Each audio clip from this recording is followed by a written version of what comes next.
Good morning, everybody. Good morning, everybody interested in climate innovation, sustainable technologies, and startups that are saving the world one startup at a time. Today, this is the second day, and this is the decision day for the regional final in Eastern Europe and the Greater Middle East region for the ClimateLaunchpad, world's largest competition of green business ideas, created by the team ClimateLaunchpad and ClimateKick. And I'm happy to present the team which is responsible for the ClimateLaunchpad, which is Green Incubator, and the team I'm privileged to represent. And this year, we are happy that our partner and supporter for making the regional final happen in 12 countries is the Konrad Adenauer Foundation. Thank you, dear friends. Thank you for making this happen. I should also mention that ClimateLaunchpad is one of the largest initiatives supporting green business ideas, which is backed by the European Union via European Institute for Technologies and Innovations. So we are starting, and by today's evening, we will know who would be 15 teams that would make into global grand final of ClimateLaunchpad later this year. So let's start. I hope you enjoyed previous day. Today we have a set of exciting business ideas and startups. But before we are starting with the experience of the teams that made it, the teams that ClimateLaunchpad contributed to their success, that grew up, that built internationally or domestically and built successful business. So we are starting as yesterday. We had an exciting story about mission-driven business from Lyubov Artemenko of Go2U. And you remember, the guys had an amazing announcement recently. They got invested by the world energy technologies giant ABB, and that was just this Monday they announced that, and they rocked the ClimateLaunchpad stage in 2017, getting to the world's top 10 best green startups. Yesterday we had also amazing contribution from Dasha Kichuk of EFA and Nick Osejko of Carbominer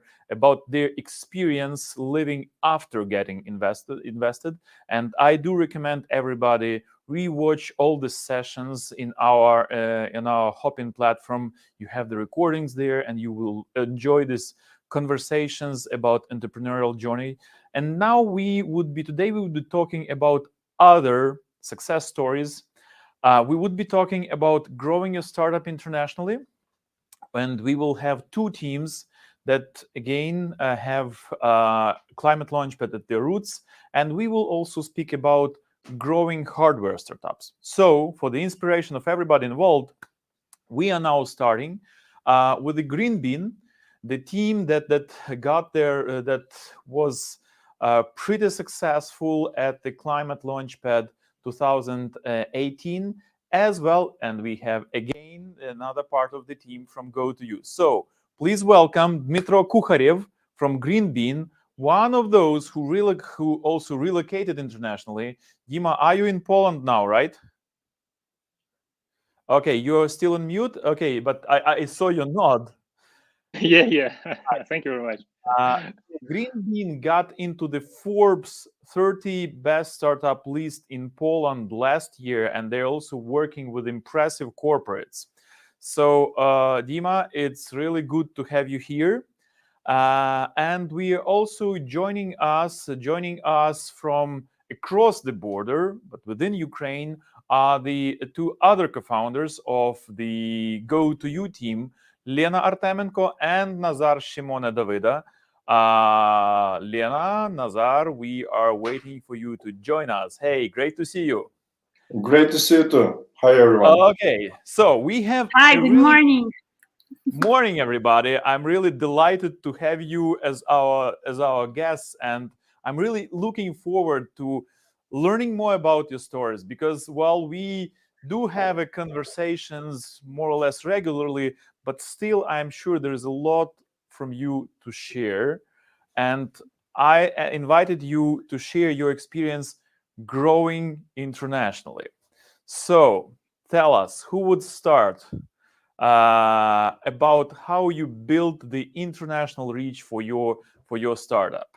I don't know. Maybe we would start with Go to You, then switch. So we start electrical mobility, switch to the waste management, plastic management. Nazar, Lena, you ready? Yes, okay. We're ready. Lena? Tell me first, how many countries? Because the last time we had a phone conversation, you remember there were times that people were having phones. So previous time we were phone conversation, I remember you were in 9 countries. And yesterday, Luba told that you are already in 40 countries. Am I getting it right? 47. 47. Okay. So tell me how you got there. How was this journey? Was it easy piece of pie, or was it climbing the mountain? How you are getting coverage in the new markets? Just give the story and give inspiration to the next generation of climate launchpadders. Lena, will you start or should I? You can start, of course, Nazar. Actually, for our story is usually every startup story is very different from any other story you might heard on the market, and it's when you're growing internationally. First of all, there is probably a few tips, right, that everyone should follow. And in this case, this was actually our route, because we found that our product is very much needed on the market, and probably this is the first and the most important question that every startup should ask themselves first of all. So whether there is a market need for the product. So there is many countries where what we are doing is very much needed, because basically we are making a software for the charge point operators who operate EV charging networks. So in our case, basically the market is growing very rapidly in different countries right now, and we have requests from different markets just in order to show what we are doing, why our product is different from any other offers on the market. So basically, we are having lots of the conversations, lots of the video calls with our, first of all, potential customers, potential partners, who are wishing to promote, first of all, our product on their local markets. Because you need to have local partners, usually everywhere on those markets. It's very difficult to show what you're doing, just being this is not your home country, and many cultural differences in those countries. So we are focusing on finding the channel partners on different markets. So there are local companies who are doing the doing the installations, let's say, for the EV charging networks, and they need a software product. So they are looking into the market, what other offering. They find us, and we are contacting with them and establishing those new connections. So this is how we grow. This is how we are expanding fast to other markets. But there is, of course, very much differences between the companies, between the industries. And first of all, you need to understand probably how how your business model actually works. Who is your customers? Mm-hmm. And yes. on this, Nazar, on this question, I just want to clarify one thing. So you are enabling the mid to small scale charging infrastructure operators. Could you just give? Am I getting it right? It's the scale in this case is the most important part. So it's it's scalable very rapidly. So it could be one charger or it could be 10,000 chargers. But may I ask you here to elaborate a bit on the profile of your customer, because if I understand correctly, you actually had a major transformation of the customer profile, or maybe I'm not, because I remember initially you were targeting HoReCa primarily as those installing the charging stations with no revenue model, so primarily selling the boxes, and now you switch it to the different model, so you helping people dive into this game. So it's not franchising, of course, but what is the typical go-to-you customer in your key markets? What is their business? Why is this the primary business, or this is some additional business to something they are already generating profit? How it works? The first misconception in our business model is that lots of industries are still thinking that EV charging infrastructure should be very similar to what we have right now on the fueling systems, right? On the fueling networks, just regular one. But what those new industries need to understand that in our case, the charger could be everywhere. So the rapid growth of charging networks depends more on the HoReCa business, more on the fast chargers on the highways where they need it. And this is very much different from what we see as the charging network, probably, because charging network should be virtual. You need to be able to charge everywhere with only one app. And those businesses who are wishing to own the infrastructure, they need to have the instruments to operate those infrastructures. So HoReCa could be the same for the super fast chargers as the gas station. So it's and here you touched one of the topics I really love in the ClimateLaunchpad course, and so that's probably the topic I'm most aggressively pushing for all of the ClimateLaunchpaders going through the follow-up sessions and also with our mentors on the boot camps. This is the topic of customer discovery. So and probably I would try here switch a little bit also to Lena, because I remember Lena giving amazing vision about the customer discovery process. How can you elaborate? I don't know, Lena or both of you, how the customer discovery is happening internationally, including, what are strategies, methodologies, tools you are using? Because that's one story when you're doing it in your home country, and boom, you have dozens of countries with different cultures, different language. So how you do it internationally? I would start. Maybe Nazar, you're gonna add something. I would stress that it's very, very important just to start communication. In our cases, startups from countries, not European country, not USA country. It's very important just to start, because we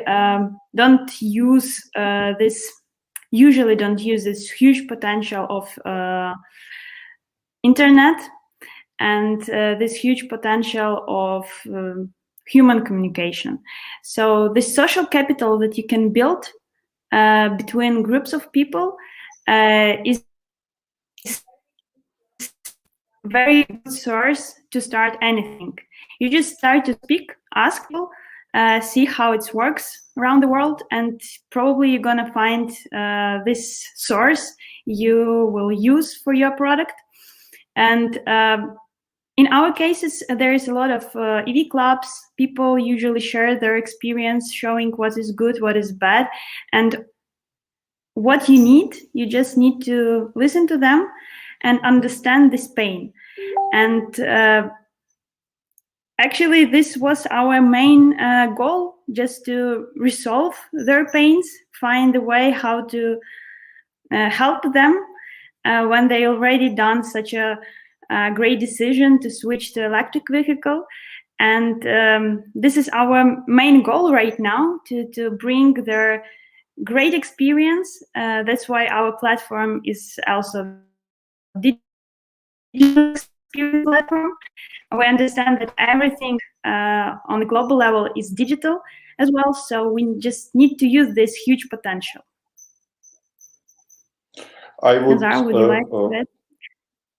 Yes, this is probably the customer experience and the customer journey. In our case, probably the most important part, because what we could create here in Ukraine, based on the experience of the real EV drivers, based on experience of the real business who actually uses already our product, no one could ever create in other countries. And this is probably the uniqueness of also the Ukrainian story here in Europe, that some of the products which we can develop here, and we have the very good examples of the modern developed products in Ukraine, the huge businesses which are actually much better than any other European, I would say,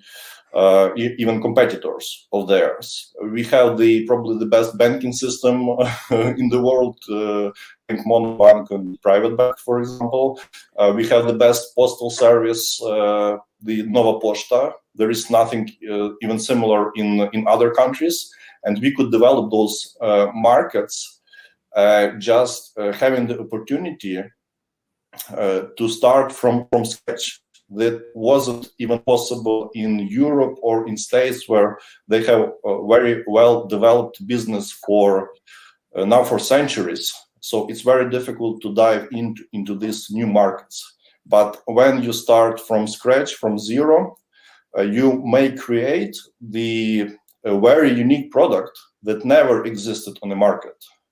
And this is possible right now here in Ukraine, because of the new ideas which could be born here, could actually be very revolutionary for the whole new markets, because we can do here the same what couldn't be done in Europe. In our case, there was no product which was developed for the actual commercial use.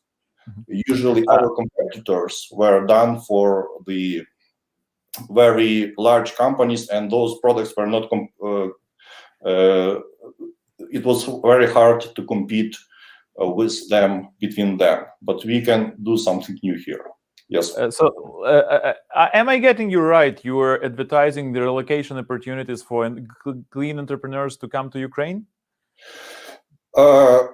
Of course. The Ukraine should switch from the country which is perceived as the outsourced country for the new ideas to become the product country, that we developed new companies, new business ideas, new products here, and selling them and exporting them to other countries. This is a great opportunity for the whole industry now. Yeah, that's actually a really interesting story, that because we are we have partnership with the entrepreneurs in Kazakhstan, entrepreneurial clean tech communities, and in the Ukrainian clean tech there is a legend legendary company also, which was involved not as a participant but as a speaker at ClimateLaunchpad, and also your colleague in Climate Innovation Vouchers, Delfast. So we're saying that, okay, Delfast is a legendary Ukrainian company, and Denton Kapi is a legendary Ukrainian entrepreneur with Kazakhstan passport. So there is a lot of interesting collaboration happening. But I'm joking about Ukrainian banking system, where I'm enjoying modern neobanks, but also I'm joking about Ukrainian banking system being both a corporate client and personal client. That Ukrainian banking system, if like North Korea and California would fall in love and have a child, because that is really amazing technologies on the like B2C. So for private banking, that's really the most advanced thing. And my friends coming to Ukraine say, "What have you just done? You just transferred the money in 15 seconds. This can't be happening. It would take 5 days in my country." They would be more fascinated now if you could, let's say, not transferring money. It's already old school, right? But just opening a new account in any currency in 4 seconds. But the thing is, let's jump across the border. And I saw in the backstage Metro actively reacting to the customer discovery question. So like, okay, so there is a little bit of Ukrainian occupation in this panel. We do have broader representation in next panels, but while we have amazing entrepreneurs within our reach, and I hope there will be questions to you. I want jump to Poland, where Ukrainian team is creating new project. So Dima, could you tell? You were like very actively nodding. I saw it on the backstage when we had this. Okay, how are you doing this international customer discovery? So how are you working with this component? You're working with a rather specific segment. So as I'm understanding correctly, the bottlers, the drink producers are among your end customers. So how you're exploring this market, how you're building connections with them, and also please elaborate a little bit for our dear audience about the business model which is behind Green Bean. Okay, thank you very much, Roman. Thank you, guys, everybody. Okay, about customer discovery on the Poland or maybe in different countries, is my opinion. It's you need to start from the understanding the difference of the culture, as said Nazar, because it's very important. We have different habits, and from this we make a little bit different decision. So we are starting with small MVP, and I'm going to the Facebook and found the groups of Ukrainian Russian speakers group, and proposed to these guys became our testers just with this. And when these people using our MVP, they gave me feedback. It was not good feedback, I promise. It was very bad feedback, but I get it, and I can transport to the tasks for my company. May I intervene here with a question? Was this feedback in the spirit of tough love, or was it something else? You remember the tough love approach? Yeah. Oh, by the way, don't forget about this the mom test book. It's very important, that I'm talking about this book. Everybody, but habits, it's the first one, habits. Don't forget about the networks, because networks give you feedback from the people, but from the vision of the people. What the people want, what this person want to have or feel.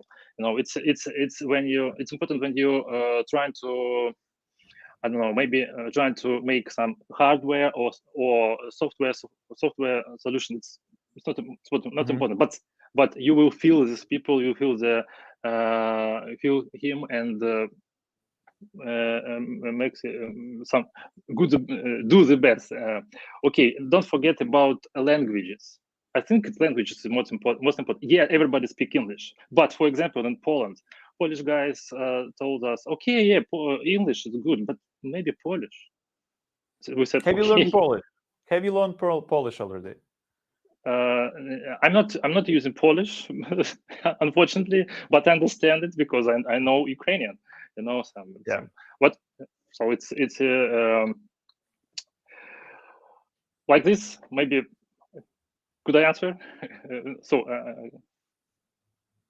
Well, here I would have I would ask bring all of our three guests together on the screen, and I have a joint question to all three of you. So can we have? Yeah. Thank you. So my next question would be: okay, could you share probably some of the most curious and maybe even awkward situation you faced when you were exploring new market, maybe culturally speaking, something that really unusual that happened in your life growing your startups internationally, that is wow, that is a really that is the story we will be really telling our grandchildren someday.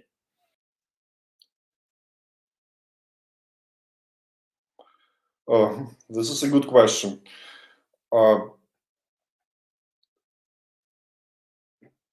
I can't remember like really funny stories, which are actually we can share, because most of the stories we have there probably are good for some book probably or memoirs in future, but they are so strange, and we've been through so many nightmares.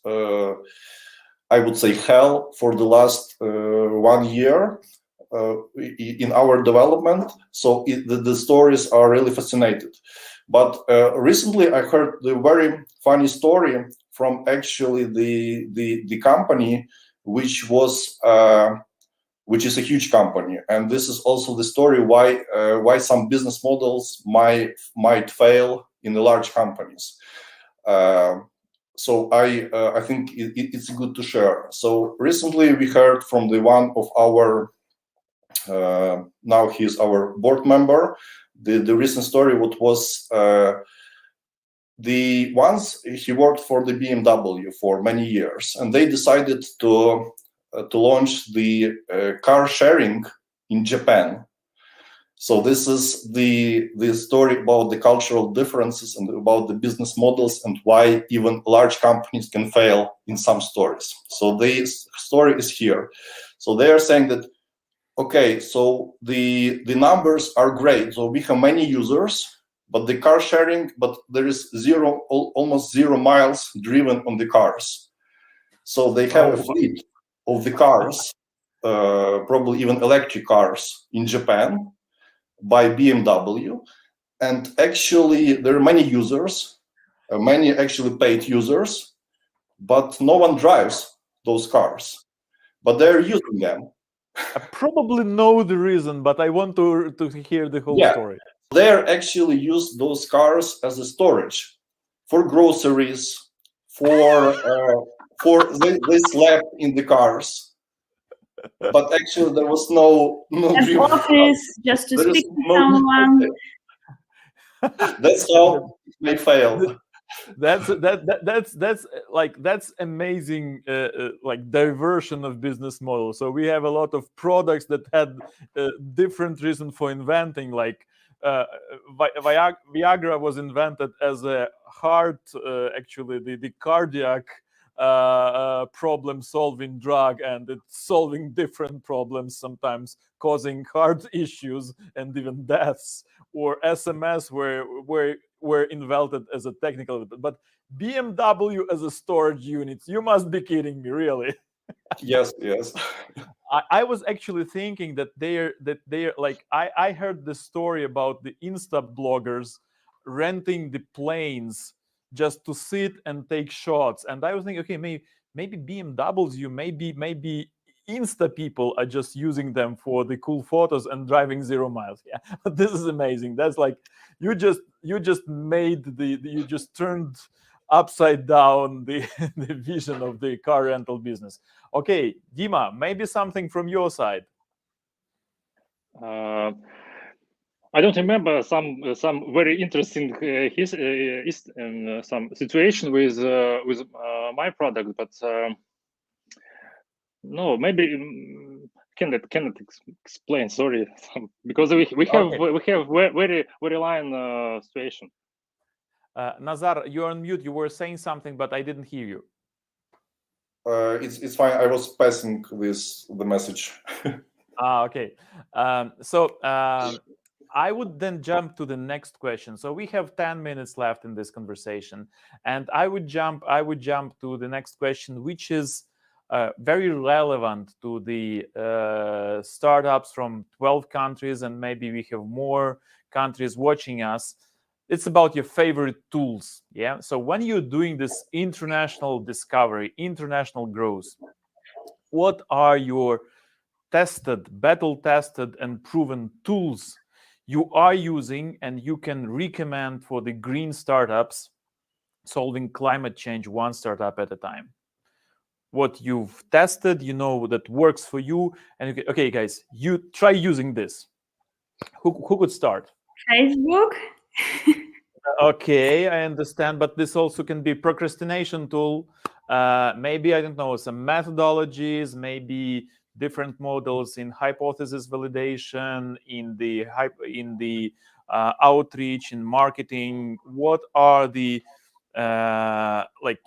you can use BMW for driving or for storage. Yeah, so this is the same situation with Facebook. You can build very elaborate audience testing there, and you can just scroll through it for 3 hours in the row. So what are the methodologies you've been implemented while growing internationally? If you have some secrets actually, it's not a secret, but I will stress interviewing people, and we're doing this with our design team. So usually they are making great presentations using Miro, Figma, and making prototype models, and we just gathering people together and making this kind of interviews online to see their reaction, how they use some action buttons, and this actually gives us a great understanding, are we going on the right direction or there is some misunderstandings from our side. Mm-hmm. You always better ask before releasing something, and then probably the result would be much better. Are you doing A/B testing at this stage? Are you doing some focus group, maybe tracking the response of your customer to the new designs and different of them? Mm-hmm. Yeah, the main idea is just to communicate with users as often as it's possible. Mm-hmm. And I remember, so the last time we met in Lviv, I've been to your offices, and I also remember that your team switched to full remote, if I remember it correctly. I don't know if you're back to offices yet. I am actually in the Green Incubator's office, partly, right? Okay, I believe that all 4 of us are fully vaccinated. Am I right? Yeah, of course. Dima? Okay. Yeah. Okay, so we're in the same boat. That's the reason for trolling. The specific attitudes of people avoiding vaccination. So please get vaccinated so we could get back to normal, everybody. Yeah. So while switching, and you're really well-knit team. So while you were switching to fully remote and now partly remote, how you keep this connection within team? So how you keep the interaction alive? Probably now we live in the totally new world, right? In new reality. We couldn't imagine 2 years ago how things will come out, right? But I think fortunately for the businesses who see this as not as an obstacle but as a new opportunity, the working online, I think we couldn't do what we achieved for the last year in our fundraising process without online meetings. I simply think we couldn't even afford this, because so many contacts, so many interviews, it counts in hundreds. Basically, and we simply couldn't do it offline. We couldn't obviously travel to whole Europe, to the West Coast, and doing all those interviews offline how it was possible even 2 years ago. So this is probably the advantages of what we gained. And of course, the most positive thing that the online has become normal. So even if before you wanted to talk to someone online, it would sound weird, right? So like, no, let's meet. Now it's just new normal, and we need to use this. And we simply, of course, I think the ideal model is a hybrid model here. So sometimes you need to spend with your team in order to get connected, to know each other, because working in a startup, it's very stressful conditions usually, and people should not only be as the team as the one who works for you, but this actually has to become more like a family. So everyone is at least friends with each other, so they know that they work on the product that they co-create, and they see the results of their work. So in order for this, we need to communicate, of course, sometimes offline. The strategic question to everybody, and Dima, you start.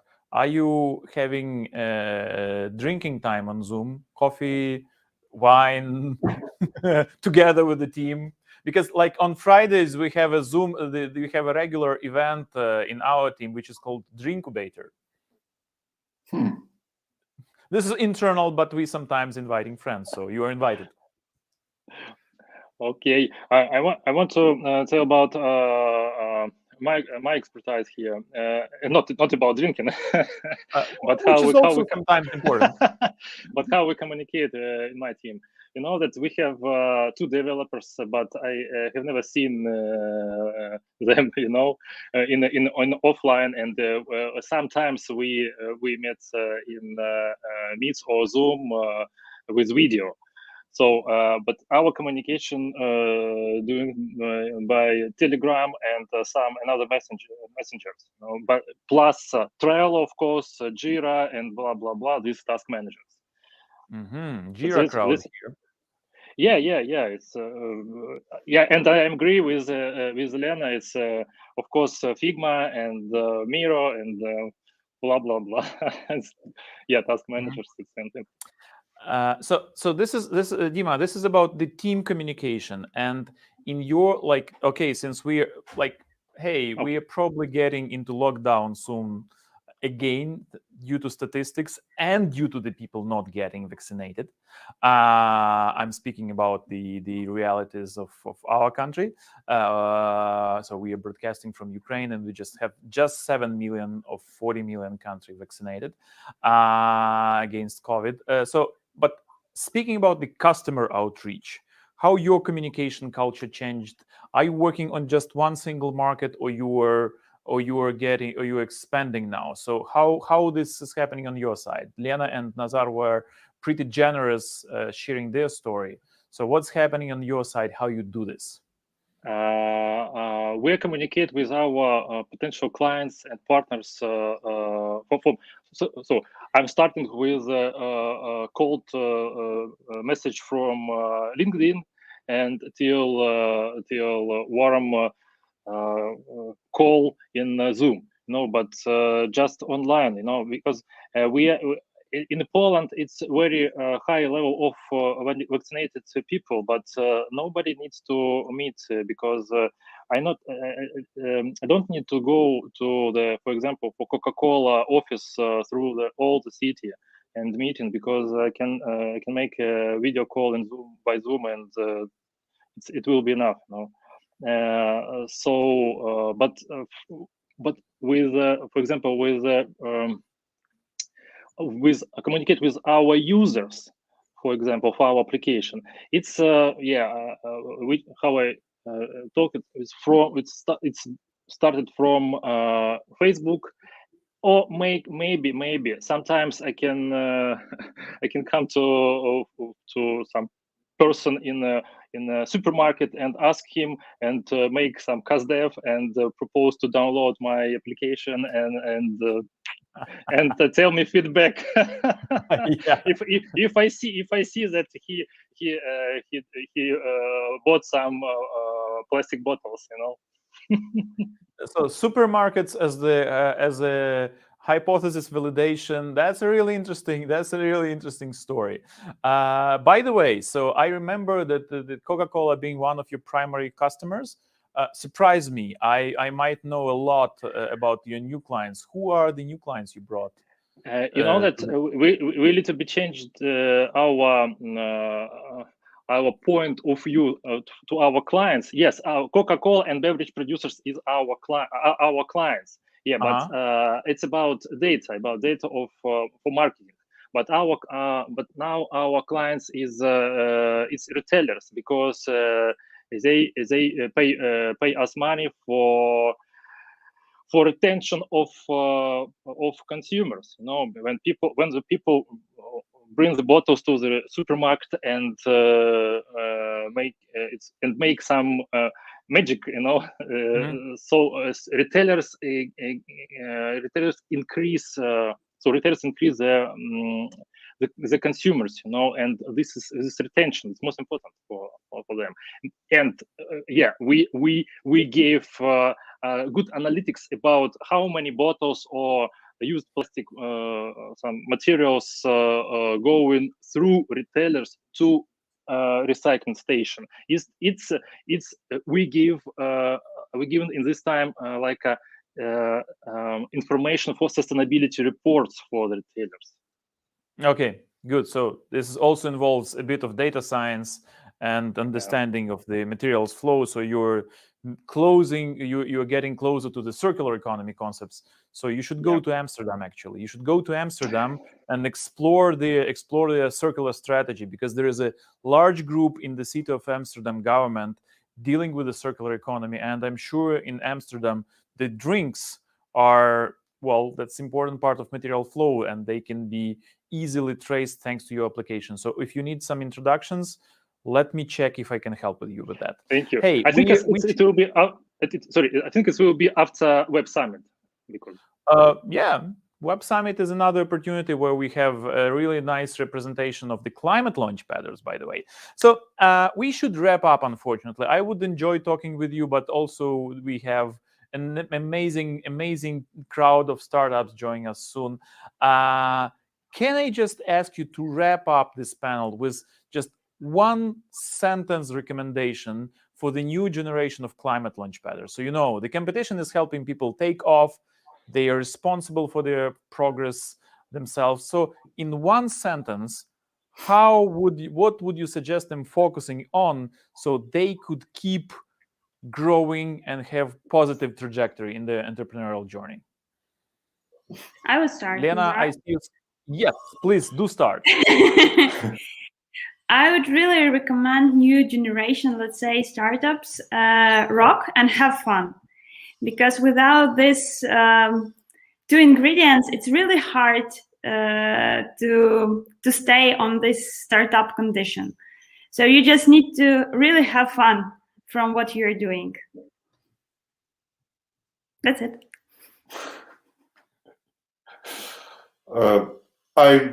It would be actually better if I would start, because I will say now more boring stuff about the fixing real problems, right? But this is actually what is probably really important in developing any product, is that your product is very much needed on the market, first of all. So you need to think about fixing those problems, and later how to sell this to those who need your product. And also, I think the good this is the startup should be. I agree with Lena. It should be your life. You should focus on it, and you should be in love in what you're doing. And the most important part in any startup is the people around you, your team. And what I'm always looking for is to find the smartest people who are actually much better than you in their fields. And only smart people can make the best products, because sometimes products just need to be a little bit better than other in order just to conquer the whole world and to expand internationally. That's what this panel is about. So try to make the best possible service or the best possible product which could exist on the market, and because only those companies, they actually succeed. And 99.9% of the ideas are worthless without the people who are creating these new products. And only the smartest people can change the world. So try to find the one. And Mitro, how about you? My opinion is don't afraid to ask help or opinion from your mentor or some people around the world, and don't afraid to propose some bad solution, but not bad. I mean like a not correctly working solution, but take and get the feedback from the people to grow. Well, thank you very much, dear friends. As much as I'm enjoying our conversation, I still need to stick to the schedule and jump to the conversation to learning about the new generation of the startups. So we will have to wrap up, but thank you very much for the joy of seeing your entrepreneurial journey and your readiness to share with the newer generation of entrepreneurs. So be sure we will keep bothering you with an invitation for the next events. And now we are wrapping this section. We would take 5 minutes break before we are going into the circular economy section. So Dima, I'm sure you can be interested in some of the startups happening there. Okay, circular economy is next. 5 minutes break, and we will see the new generation of circular economy startups. Enjoy your day, and we'll be back to you really soon. So grab a cup of coffee, maybe croissant, and we'll talk soon with the next generation of clean tech startups speaking circular.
Hello, everybody. We are back live, and we are starting the first session of the second day of Climate Launchpad 2021 regional final for Eastern Europe and the Greater Middle East region.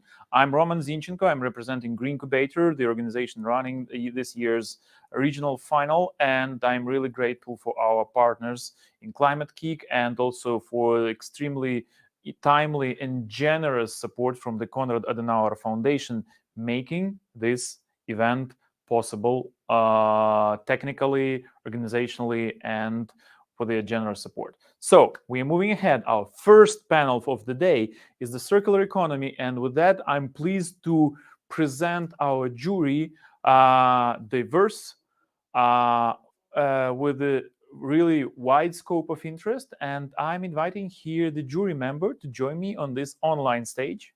Maybe share a few words about their expectations and ideas. So I'm delighted to invite Menashe Zalicha from Israel.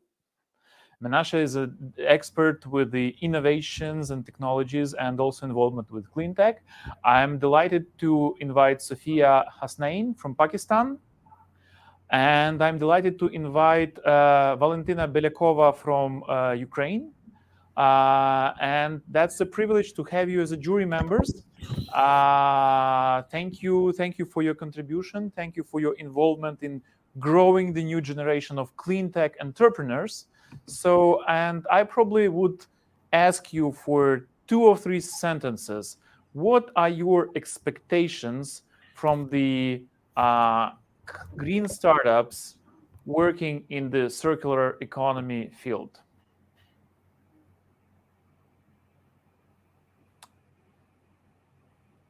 And also we have Natalia Apanasovich joining us from Belarus. She's also involved with the topic. So we are starting. Would you like to have a word before we start the pitching session? Well, I'm very excited about all the technologies and new ideas that are going to come. And actually, I'm not expecting anything. I'm expecting to be dazzled and surprised with all the options and new minds and ideas that we're going to see shortly. Thank you. Well, Sofia, that's our first time working together on the jury. Would you love to contribute something?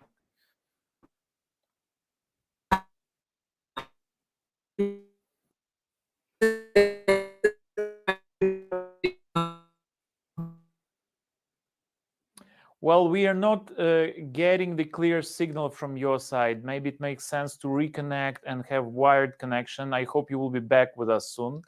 Okay, Sofia is getting back while she's... what about Valentina?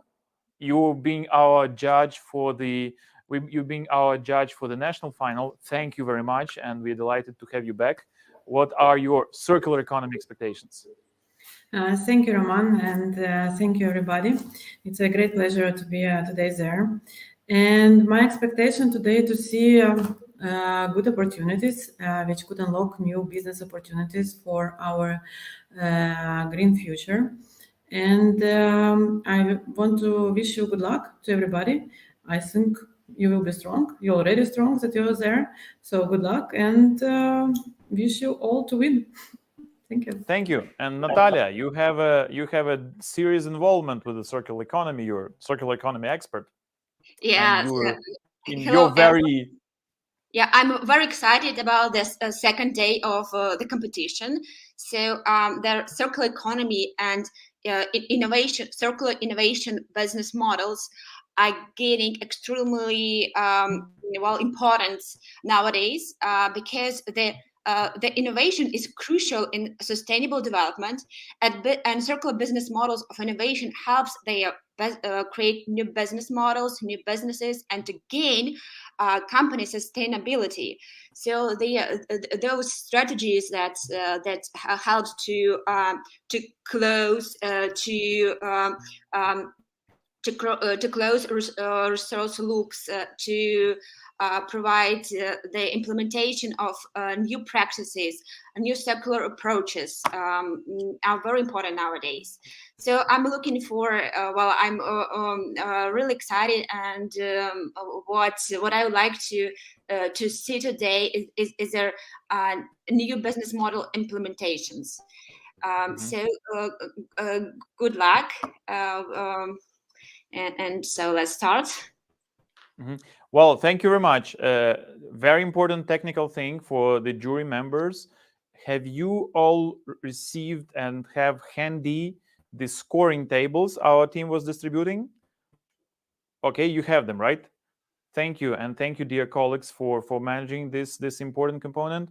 And we remember from this session, we have 2 slots in the global final. So you're defining the 2 teams that could go to the global final. And important housekeeping moment for the team. So we have limited number of backstage, let's say, seats, spots. So please don't rush into the backstage. Just we would have 2 companies, 2 teams in the backstage, 1 pitching and the next up. So please join the backstage only after the team has finished pitching, or we'll have to remove you from the backstage, okay? Are we ready? Good, let's rock and roll. We will have a little bit of the change from the pitching order. So I'm inviting now the team of Common Store, right, to be the first team to pitch. Please bring them online. Vesa, you ready? Yes. Perfect. So let's check if you are able to, if your slides show up correctly.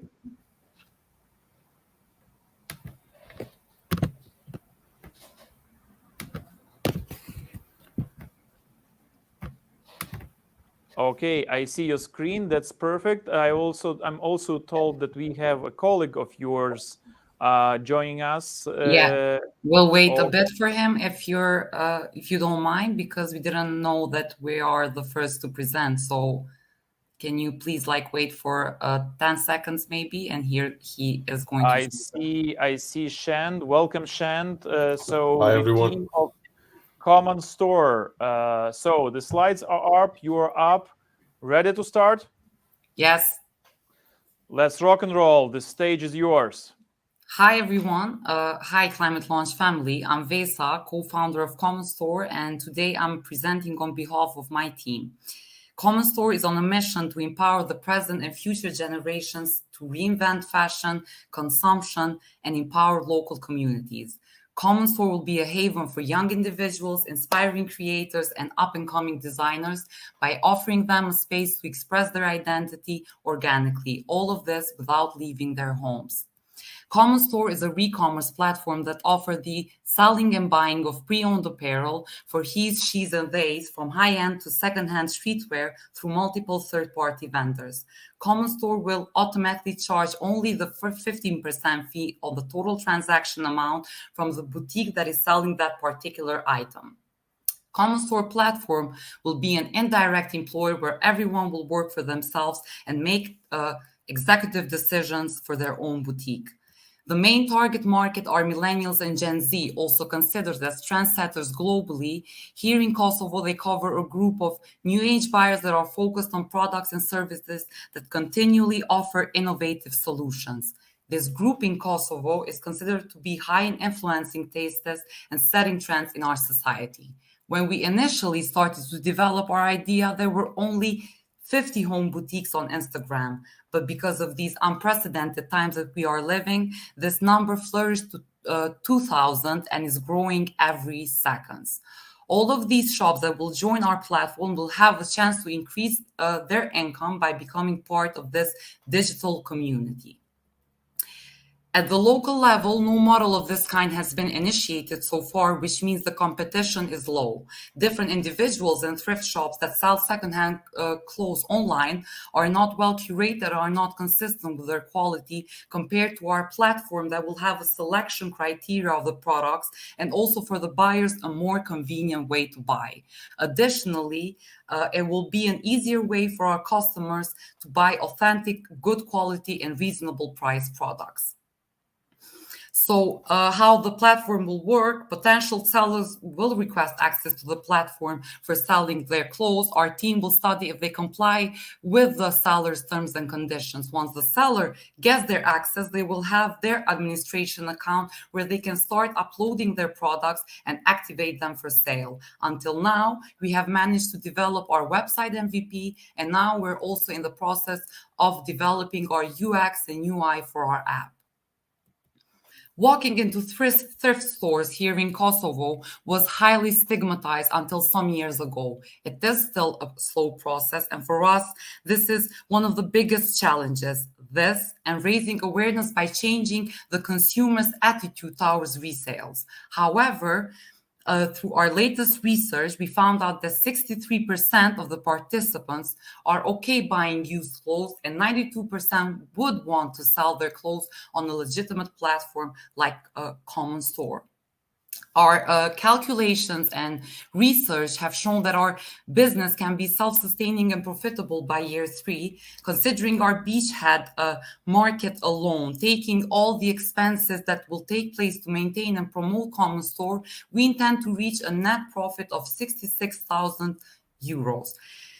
But we are positive that our company within 5 years will have a rapid rise in the profit that will surely contribute to the resale market here in Kosovo, but also all over the world. When we think about who are the greatest polluters in the world, we think about plastic, we think about food, but how about fashion? We came across some horrifying data such as fashion sucks up more energy than both aviation and shipping combined. Hello, fashion, not such a fun fact, right? There is an estimated 6,000 tons of textile waste here in Kosovo landfills only in 2019. But with our project, we intend to reduce at least 1% within the first year. But however, we are confident that by year 5, we will be able to reduce 5% or more of this waste. Common Store was founded in 2020's lockdown here in Pristina by Shand and I. Now our team consists of 5 members and we're part of ICK's business incubator in Kosovo. With our combined knowledge and experience, we are trying to design new behaviors instead of new products. We strongly believe that this kind of model we are introducing for the first time in Kosovo will be a bridge to something bigger. As we know, the new generations, we are taking the lead and a whole new mentality is taking place in our region. I and the team are working really hard to be part of this change. Thank you. Also, Shand is part of the call. He will be ready to answer any of your questions. Thank you. Thank you. You're practically perfect on timing. So we are done with the 5-minute speech, and that's now time for our jury to join for the Q&A session. And you remember, we have 3 minutes for the Q&A.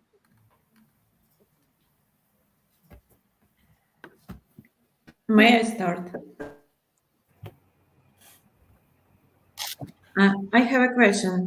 Did you analyze your competitors, and do you have any at the market so far? Hi, Valentina. Thanks for the question. I'll try to be honest. We think that regionally and locally in Kosovo, there is, as Vesa said, there is not such a business plan introduced yet. So we believe that there is little to no competition. Even though all the other e-commerce platforms that are already up and running that sell tech or food or whatever else, they don't have search optimization, search engine optimization as good as we are trying to provide for our clients. So we believe that there are no competition when it comes to our field. Okay, thank you very much for presentation, and wish you good luck.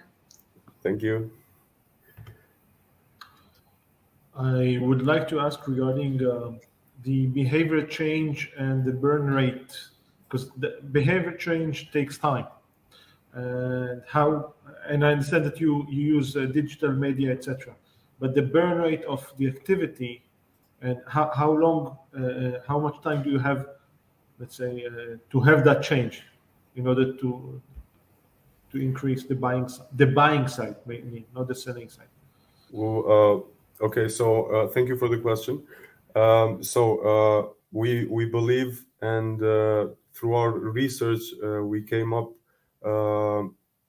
with the fact that the pandemic helped us really get a culture of online buying, and we believe that we can push that forward with our product and with our services, in a sense that at some point it's going to give us the opportunity to become best-selling in the region.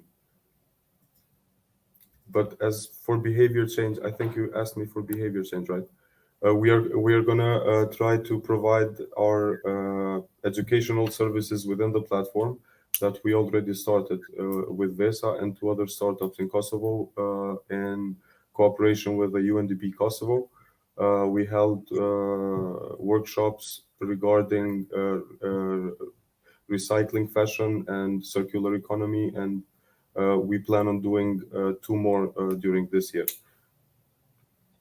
And Minash raised a very good point that to change the behavior of consumers is the most difficult thing of circular business projects. Well, I would like to mention that it is very good circular project because we all know how difficult it is to recycle textile, different materials, different mixtures. Well, they have been developed some solutions, but so Roman, I will say good luck. Natalia, that's probably not a question, right? Okay, so we are over 3 minutes limit. Yeah, thank you very much for your consideration, for your thoughts, for your ideas, as well as for your good wishes for the startup. So Common Store, our first startup, thank you for being this day's pioneers and opening the session. And now it's time to go to the next team. So we have Oletex, right? Oletex or Olitex? Oleatex. Oleatex. Oleatex. Okay. Sechkin, right? Yes, it's Sechkin. That's correct. Sechkin, welcome to the show. I see you are ready with the presentation. So then I just need to wish you good luck. Time to rock. The stage is yours. Thank you very much. Hello, everyone. My name is Sechkin, and I'm responsible for business development and sustainability of Oleatex. And Oleatex is a plant-based, 100% vegan and a sustainable leather produced from olive industry waste and other bio-waste. Textile materials can be categorized into 2 main groups: natural materials and synthetic materials.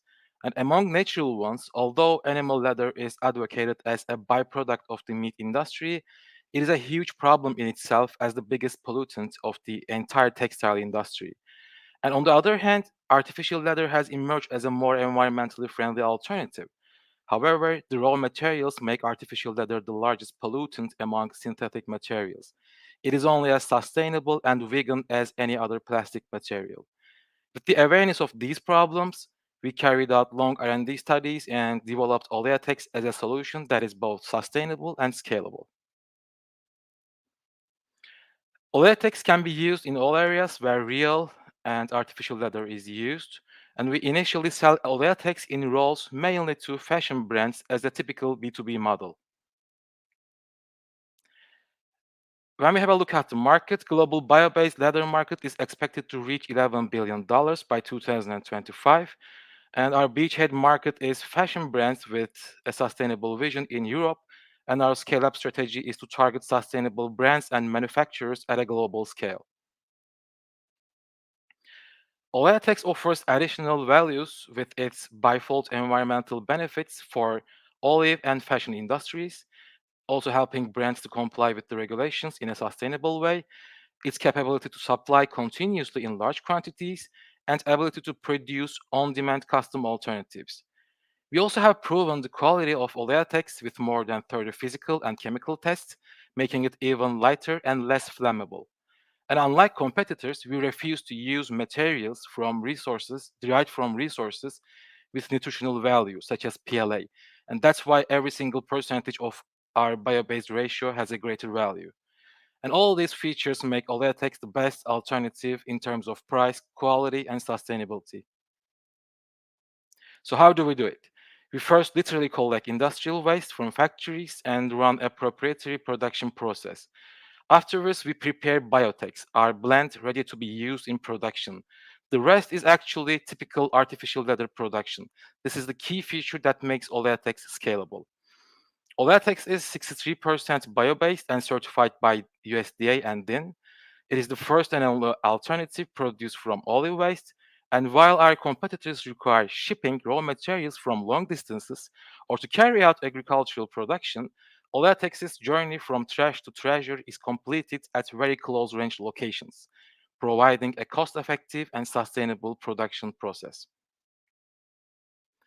We have received more than 50 requests from global brands to local boutiques so far, and what we have learned from the meetings and interviews we made is price, unfortunately, is still the primary decision criteria for most of the brands and customers.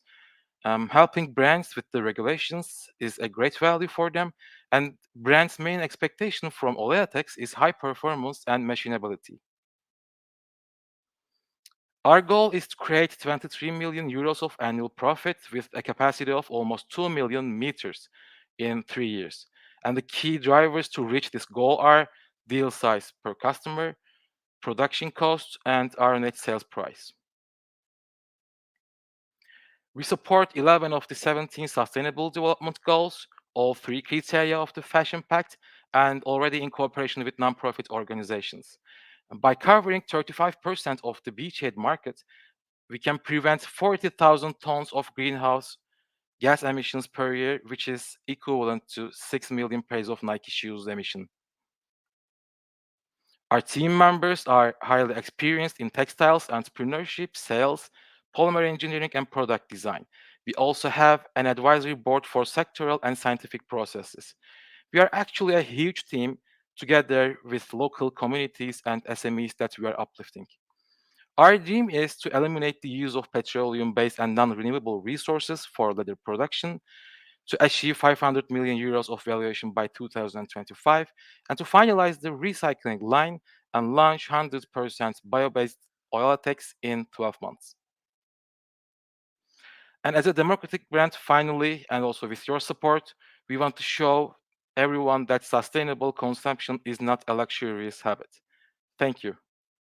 And ready for your questions. Thank you, Sachkin. That's practically ideal timing. So you just have 2 seconds left, and now it's time for our esteemed jury to ask really important questions about business model. Okay, dear jury, your 3 minutes are starting. Well, I have a question about the technology. Sure. That you use. Can you tell some words about technology? Do you have a patents, or what is the difference between your product, the durability of your product, the quality with competitors and analogs?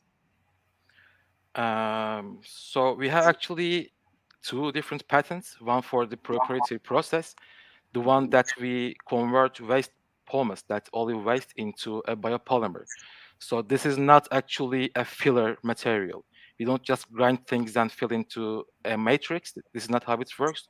This is actually a patented, internationally patented biopolymer production process. And that's how we blend it with other kind of plastics. And regarding the quality, I mean, most of other startups, our competitors, try to use different techniques and methods, but we can directly blend in our own know-how into existing production steps, let's say. And where do you collect the materials? Do you have yeah, actually, here in Turkey, only here in Turkey, around 500 tons of waste pomace is generated annually, and globally it's like 6 million tons per year. So we just have deals with olive oil factories and other food processing factories, and we specifically we mostly use waste pomace from olive industry, but if we use other materials sources, we are very picky about not having a nutritional value or other uses. So we make sure we make sure it's a waste. And what is the price? Because you mentioned it's higher than. What is the price of the meter? It's actually I mean, we are just launching and we are going to be the most cost-effective alternative, and it's going to be around like 16 to 18 euros depending on the quantity and the type that you demand. And our competitors' prices start from like around 22 or 25 euros. My question is regarding the waste from the olives. There are several processes to process the oil of the olives. So certain plants have that kind of waste, certain doesn't, and because they have a problem working with the water of the olive industry. So and it goes into mixture, not dividing it from water. And so how can you tackle that? Actually, so as you said, there are different methodologies, but there are two main resources for us. First, some of the producers just like they have that waste pomace ready again with some water in it, oil squeezed out. We either can use that, or there are some other special facilities that process that waste pomace. They just dry it out and squeeze out the remaining oil, and what you have at the end is a really dry, like a stone thing. So those are the two main things we use, and we make sure that it has no other use apart from incineration. And when it's incinerated, waste pomace generates at least 6 times more carbon emission compared to coal. So we are also preventing that use too. Dear jury, the time is up. The questions are really deep and serious, but we have to move on. So thank you, Team Oleatex, and let's move on to the next team.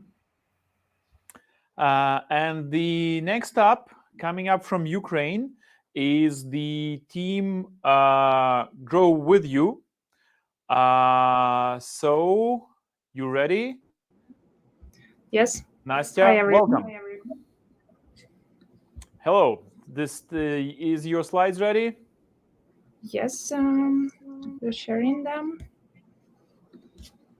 Okay, I see them appearing. Cool. Yeah, they're live. Perfect. Time to rock and roll. The stage is yours. Thank you so much. We are sure that all of us here try to buy less and smarter, as well as choose eco products. But what happens when we have kids? They grow up so fast, and you have to buy a lot of different toys for their development. Let's take a closer look. A typical child owns around 200 toys in total, and 90% of them are made out of plastic. Every child and every third ending up in landfills where toys are thrown away after 3 cycles of use maximum. Well, now that's food for your thought. Hello, everyone. My name is Anastasia, and I'm a CPO of a service with the mission to circulate each toy 6 times and grow with kids sustainably. How do we achieve this ambitious goal? We sell a green kids stuff subscription-based rental service to eco-conscious parents from big cities in Ukraine for the price of $15 a month. And we are already started doing it. Launched in Ukraine, sharpened operational processes, and intend to scale up to the US market. So shortly about the market size. The total addressable market is based on the following data. Firstly, how many kids aged 0 to 5 live in Ukraine? And secondly, how much is spent yearly on kids' toys? The beach hat is calculated based on the number of a new generation of eco-conscious parents who minimize the use of plastic and somehow want to save the planet. Kindergartens are also our potential clients and our horizontal scaling opportunity. Based on the resources we have and advantages we provide to clients, we expect to get 20% of the Ukrainian market and 15% of the US market in the next 3 years. And now let's shine a light on these advantages. The main value that we offer is more than double expenses saving per month. Also, it's a sustainable and convenient way for consuming toys because you only leave the loved ones and get rid of unneeded toys. Besides that, we offer experts to support you on a regular basis with our educational programs. Bringing together all these advantages, we create a magic online service offering parents a monthly subscription to rent toys for early development. Here you can see the MVP of our platform and a short introduction on how it works. It's really like a piece of cake. You firstly choose a subscription plan. It's 3, 5, or 7 toys monthly. Then you select toys from our range due to the age and preferences of your child. Finally, you play and exchange toys after your kid outgrows these ones. And we do the rest. We source the best certified toys, we deliver toys and take away unnecessary ones, and of course we disinfect toys. Last but not least, we strive to raise true sharing economy funds.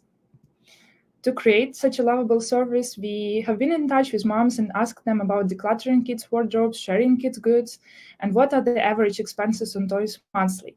There are some insights that they shared with us. 65% of moms have thrown away unneeded toys, 85% have shared kids' stuff at least once, and 55% believe that they spend too much money on toys.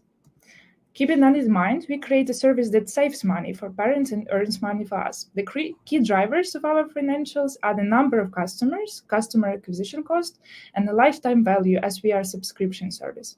Our expected profit after 5 years is $29 million. And not only money, but also positive climate impact. Everyone knows about such platforms based on sharing economy like unicorns, Airbnb, or Uber. We do the same, but for kids' toys. Grow With You circulates each toy 6 times instead of 1, maximum 2 cycles. Thus, using a subscription for our beachhead market during a year helps to decrease CO2 emissions in 2 times. To retain parents, we created a sustainability calculator. It allows to measure decrease of their carbon footprint resulted in using our service. And finally, a few words about crazy people who are determined to make all of this happen. We have been promoting the idea of sustainability as an NGO for more than a year. In addition, we have experience in a clean tech startup and 5 years of marketing expertise. Recently, the head of the product of one of the biggest marketplaces in Ukraine has joined us as an investor and advisor of the operational processes. All we want, the best for our children in the sense of giving them more, but what is truly the best is to preserve the earth for them. Thank you so much for your attention, and I'll be happy to hear your questions.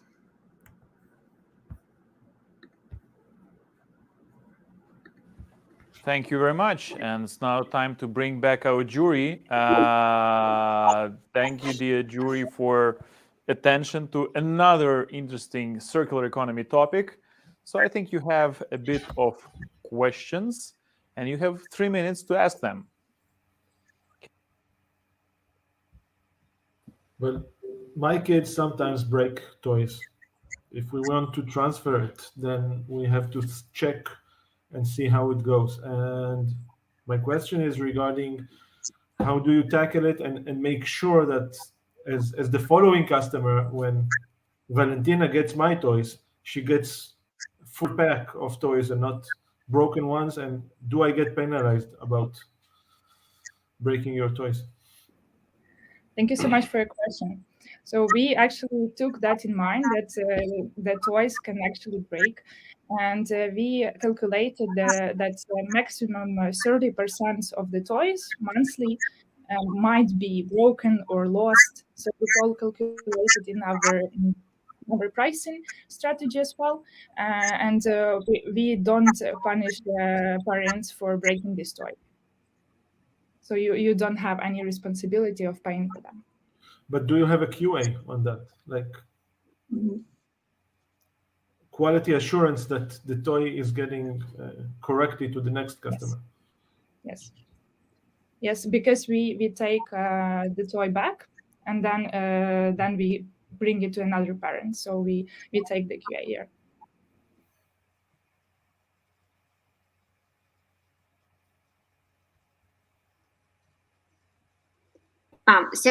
Who are your main clients? Our main clients are moms and dads, parents of kids of different ages. So we have different age ranges for our product, so they can choose, and their kids can grow with us step by step and change the range of the toys. And also we are targeting at moms and dads that want educational value, to bring educational value to their kids, because we offer expert support and educational opportunities, and of course what I should mention, it's eco-conscious parents that wants also to use this toy sustainably. Okay, so I ask this question, and the first, where do you get the toys? Are they new, or you use used toys from other moms, or you buy the brand new toys? So firstly, we buy and brand new toys, and then they start to circulate. When we deliver toys to the first customer, then we take it back, we disinfect toys, and then we pass it to another customer. And why don't you consider kindergartens at the clients? Yes, we consider kindergartens as a B2B client, as a next step. We see it as an opportunity, but firstly we will test B2C, and then we can grow. Yeah, and also I can provide you some hint. Your also clients can be those families that allocated to Ukraine, for example, Belarusian families, IT companies. When I moved to another country with a kid with no toys, it was a real problem, and I stayed there for 4 months and a half. And this service would be great.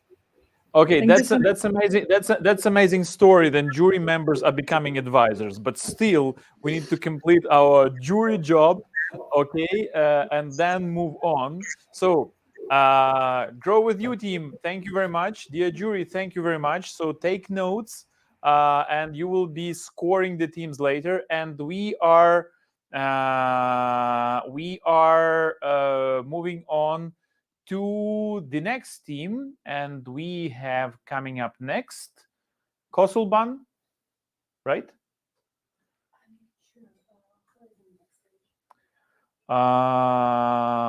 Alina, sorry.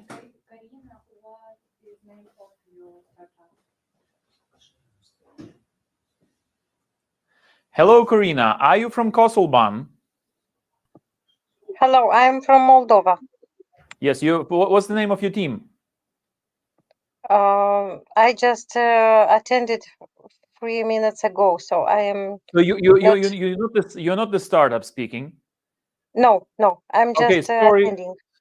Sorry, then we have the wrong access. We will take you off the backstage, and we will take a technical break for several minutes.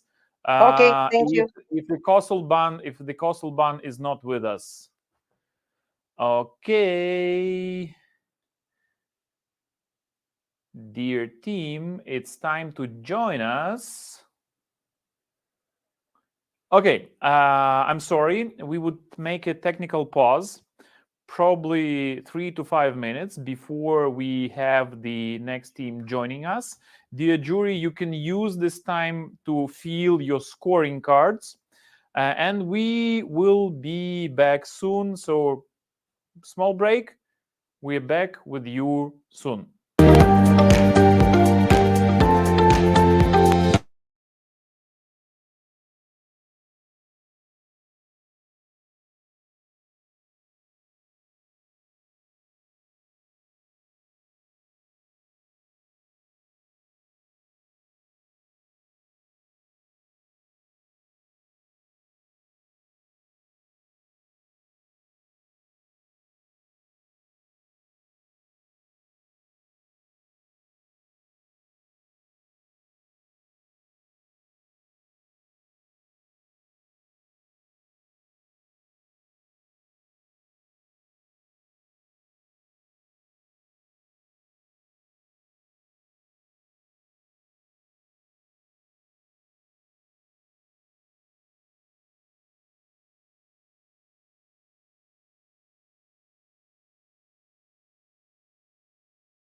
Hello everybody, my name is Ioana, I'm 16 and I want to tell you about our project Kosovo. Recently I became a student and moved to Chisinau, and I noticed how many clothes are buying my friends, and most of them are thrown away, and even if we are given to charitable stores, a large part of it still ends in a landfill. Every year Moldova produces 1,000–5,000 tons of garbage, what are deposited at landfills, of which 5–6%, so 50,000 tons, are textiles. In landfills, textiles decompose for up to 200 years, all this time poisoning the air, the rivers and the underground water. This water is used by almost the entire population, and absolutely everyone breathes this air, which greatly affects our health. To reduce this problem, we, Kosovo, are upsetting textiles that are not usable yet. We make stylish rugs and shopping bags and sell them at the price of €80 per square meter to conscious customers, people who are part of zero waste, eco-friendly, healthy life, fair trade and reduce recycle community. We start our project in Chisinau, where the problem of textile waste is more acute. In Chisinau there are 800,000 inhabitants, of which 20% of people, and this percentage is growing up, who are understanding ecological problems and are ready to look for a solution for them. In the future, we will extend to whole Moldova and then to neighboring countries. So for our customers, our rug is really zero waste and a 100% upcycled product. Plus, a medium-sized rug has 5–6 kilograms of upcycled textiles that don't end in landfill and doesn't pollute the nature. In plus, our product has fashionable and unique design and it's eco-friendly. To make our products, we collect textiles that are not usable and we are upcycling it into rugs, knitting shopping bags and another designing kit. We interviewed 26 people. Key assumptions are that people have difficulty with buying eco-friendly textiles, or people are interested in buying eco-textiles and the price is accessible. Key learnings are that people really have difficulty in buying eco-textile, what they are interested in buying it, and the price is accessible. So we want to have a profit of €120,000 with a market of 120,000 and a market share of 20%. Key drivers are price, market and market share. We plan to collect more than 50% of textiles that will not end in landfills, and we will recycle 25 tons and the rest is direct to reuse. Plus, in producing a simple carpet, CO2 emissions are 39 kilograms per kilogram of textile, but we don't produce new material, so we don't produce CO2. Plus, we have methane and carbon emissions, and river and air will be cleaner. So our team consists from my mom Alina, who is knitting designer and good with numbers, and me. Our dream is to reduce percentage of textile waste, to create a system of textile collections, to recycle about 25 tons of textiles, to redirect to reuse more than 25,000 tons, and to attain a profit of €600,000 in 5 years. Thanks everybody for attention.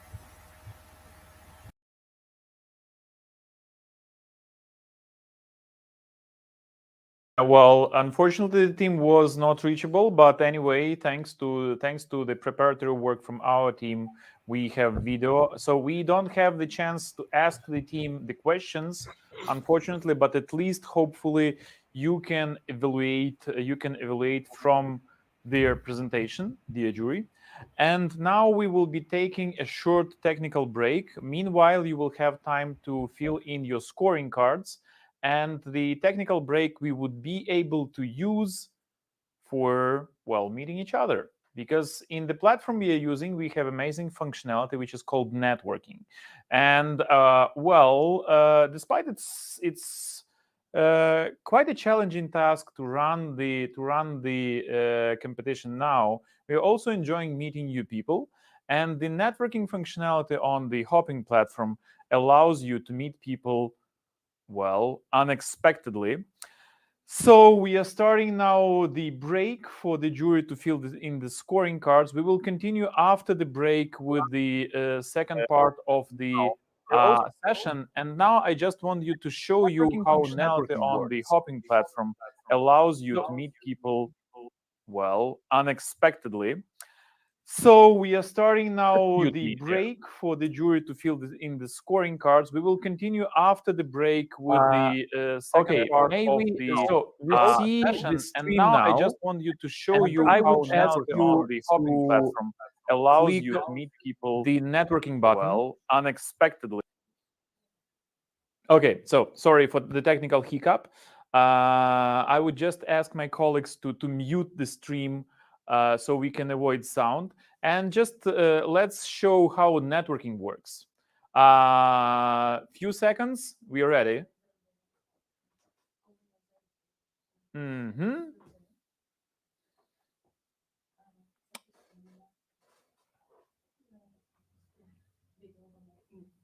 Sorry, back to you soon. Okay, so you see 2 copies of Roman. But that's not the idea. We have on the stage below the sessions, we have the functionality which is called networking, and this is the tool to meet everybody in this translation. So if you could hit join button, that would be connecting you with someone else in the translation. So this is for this time, this Menashe, our jury member. I don't know if Menashe is available. So if he won't be taking the networking call, the system will randomly bring you up with another member. So you can chat live, you can discuss interesting projects within the 3 minutes.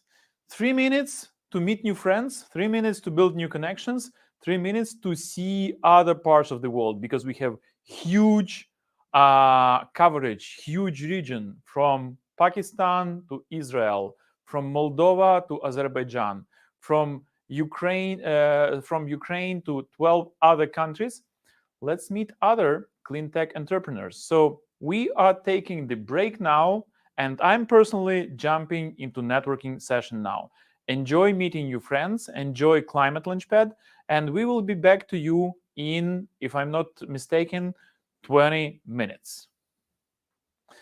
Thanks. Talk to you soon.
Welcome back, everybody. So we are continuing the second day of the Climate Launchpad regional final for Eastern Europe and the Greater Middle East region. And we are right in the middle of the circular economy block. So circular economies is important. Building circular economies is important component for the decarbonizing consumption, industries, B2B and B2C models.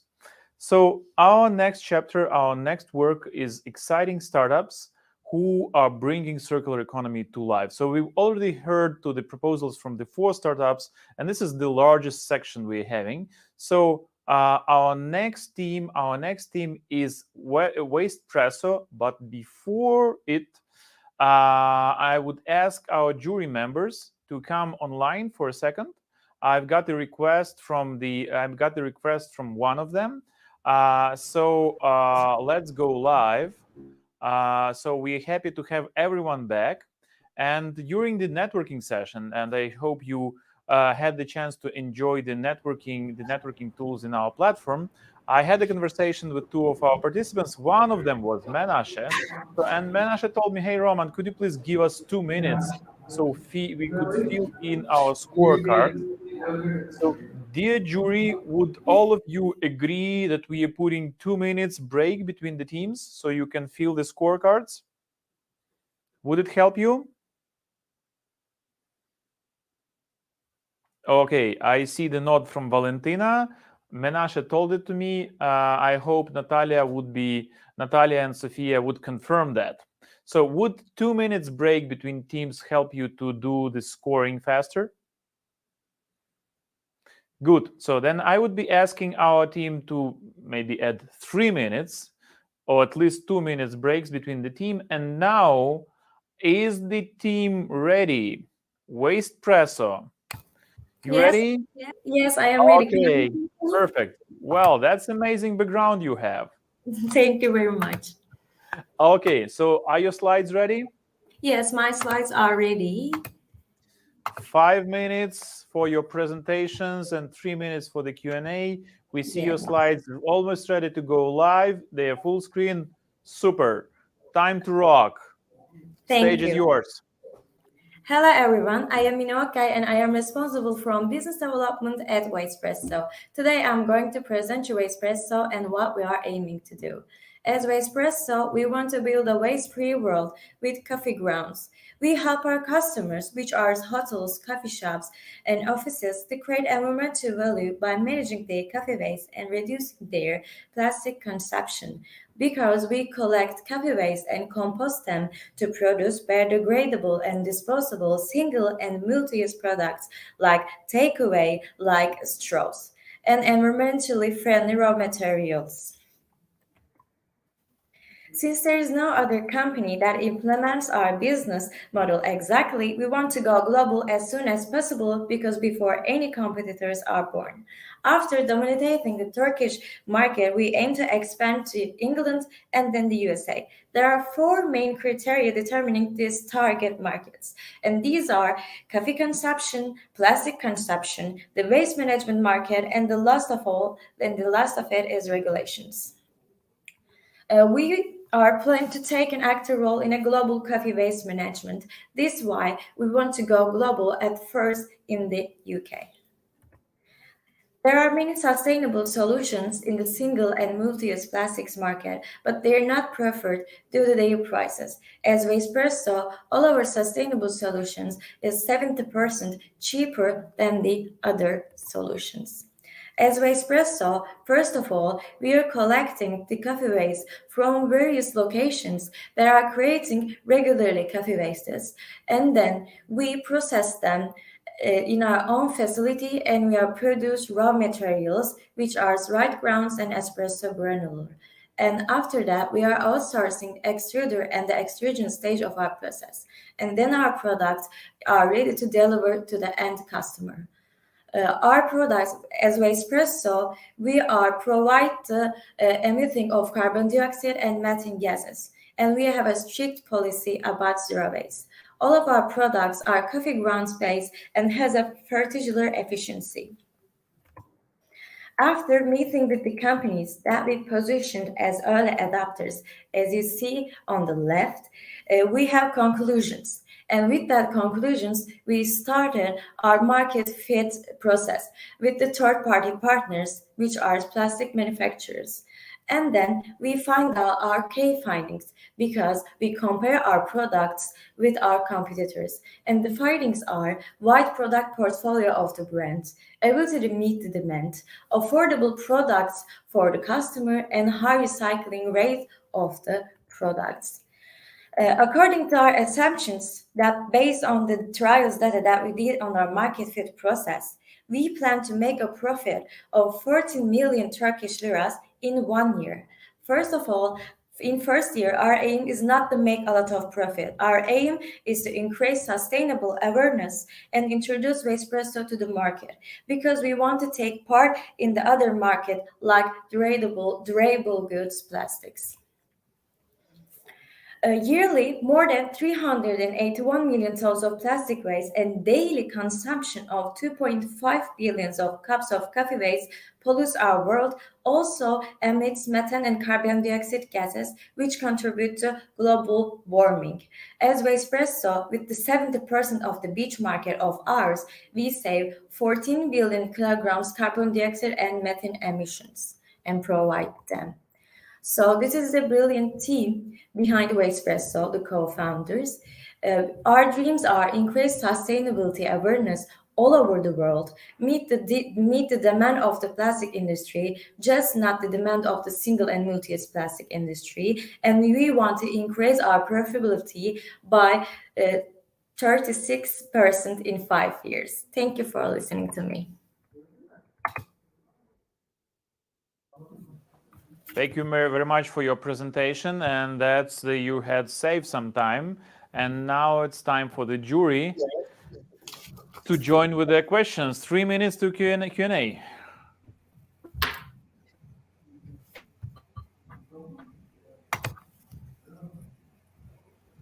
Who wants to start? Natalia, Valentina, please. Sofia.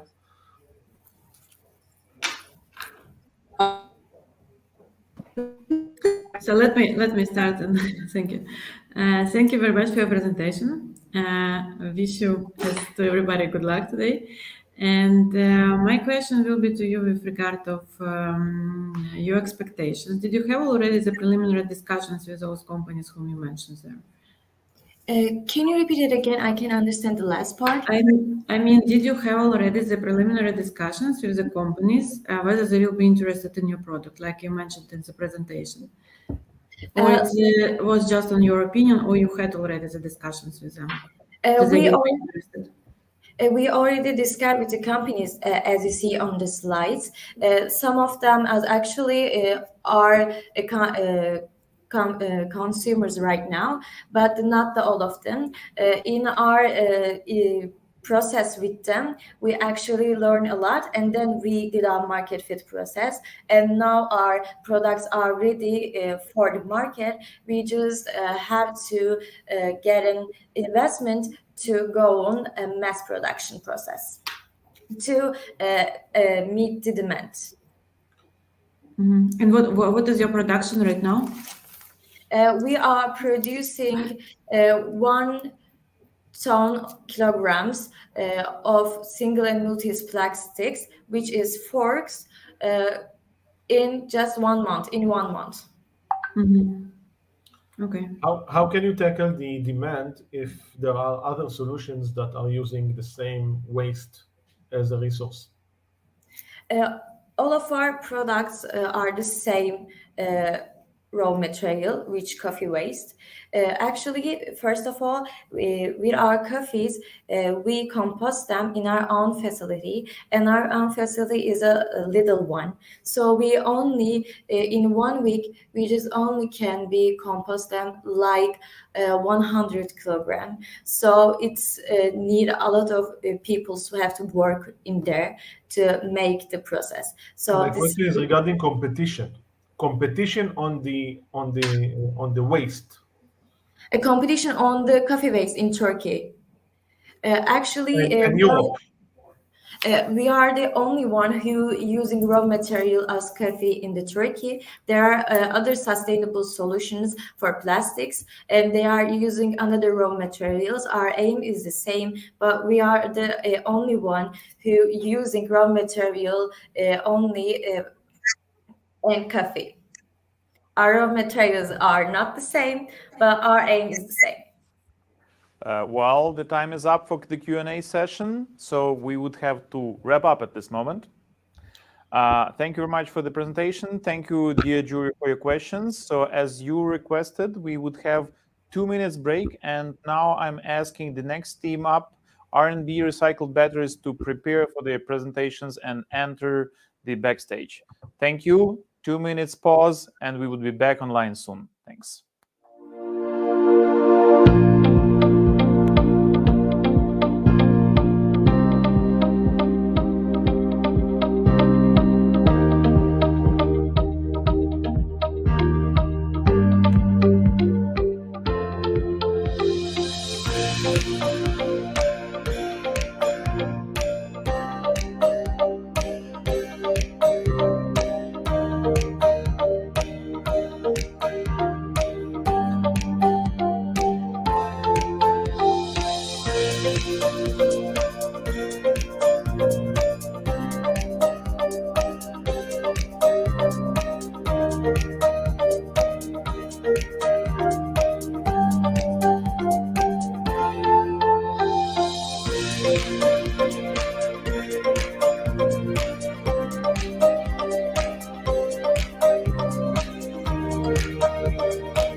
So the next team is ready. R&B recycled batteries, you are welcome to the stage.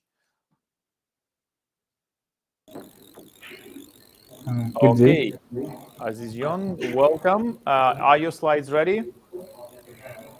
Yes. Cool. You have 5 minutes for your presentation. We are bringing up your slides to the screen. Just 1 second. Sure.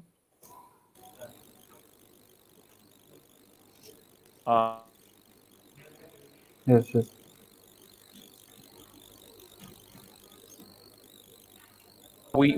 We don't see your slides yet. Please click the share button at the bottom of your screen, and then share the whole screen where you would be doing the presentation. Perfect. That's much better. Okay. Yes, and please click the scratch button at the bottom of the screen of the blue panel. Yeah. So we see it perfectly now. Well, good luck with the presentation. The stage is yours. Good day, everybody. We are a group of. We are participating from Kazakh region. Our team has worked on recycling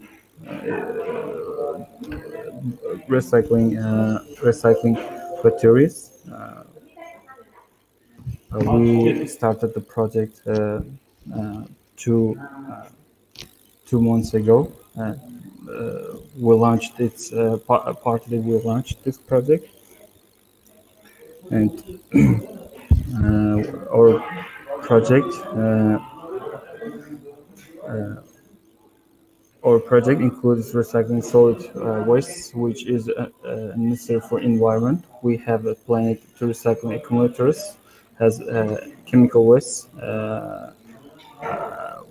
I want to show the presentation of our project shortly. We plan to purchase a certain amount of the explanation expired batteries, recycle them, and then put them back on the market.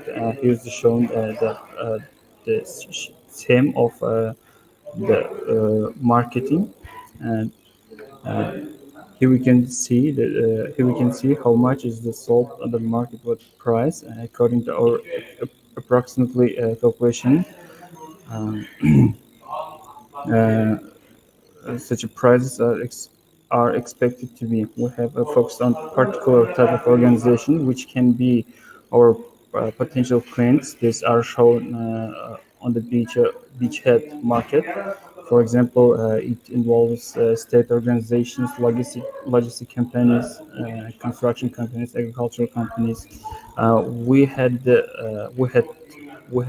discussion with the representatives of these companies. We advised our offers, and they confirmed it, and they were absolutely agree with our advices. So our project is stand out from using the less raw material while producing. It takes share in reduction of the price. And another comfortable side of our product is operational service. Our product has advantages like low price, environmental safety, and safe disposal.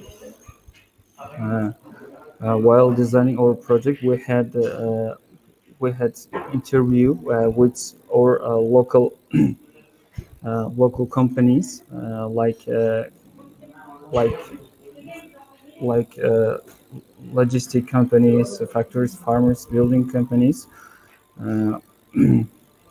While our discussion, we had paid attention on key assumptions like a frequency of batteries problems, the main problems when using the battery, troubleshooting suggestion, possible costs, and after them, the interviewers had a talk with their solving, and in conclusion, we had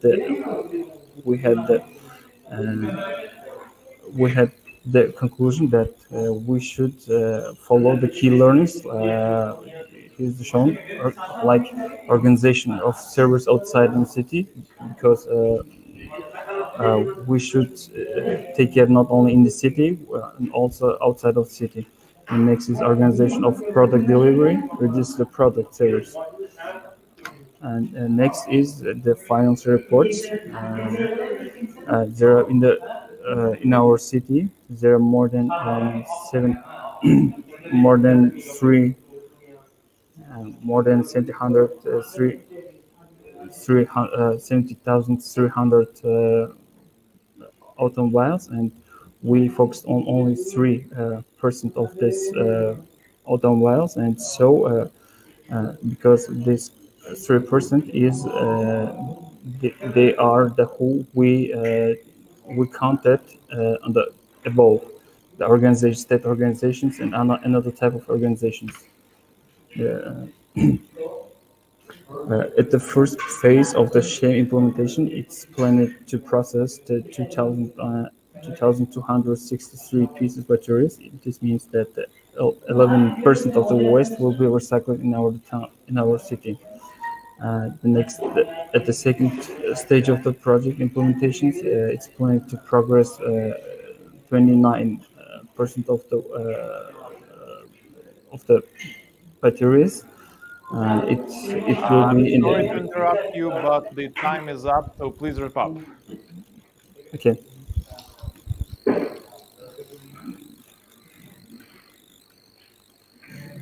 Well, thank you, dear jury. And now I'm asking you to come online and ask your questions for Recycled Batteries team.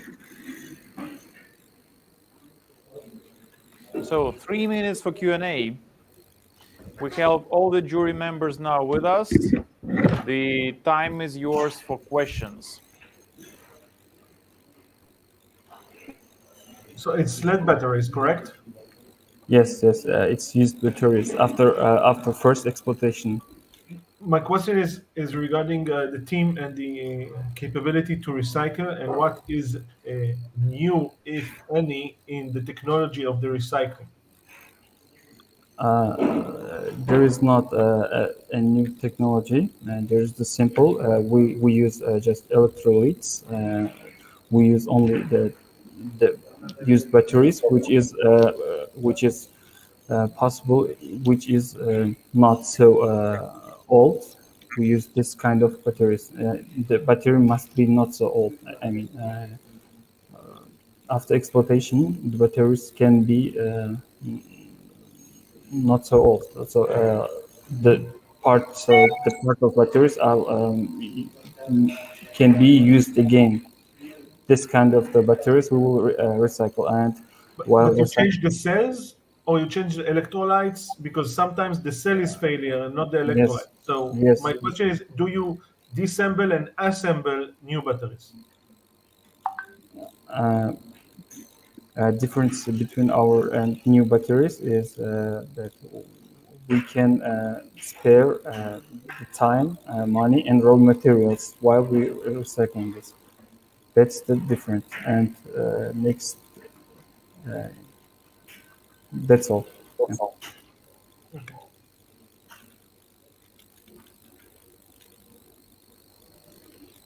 Any questions? Do you have any dotation from government or projects that support such initiative, or it's 100% commercial project?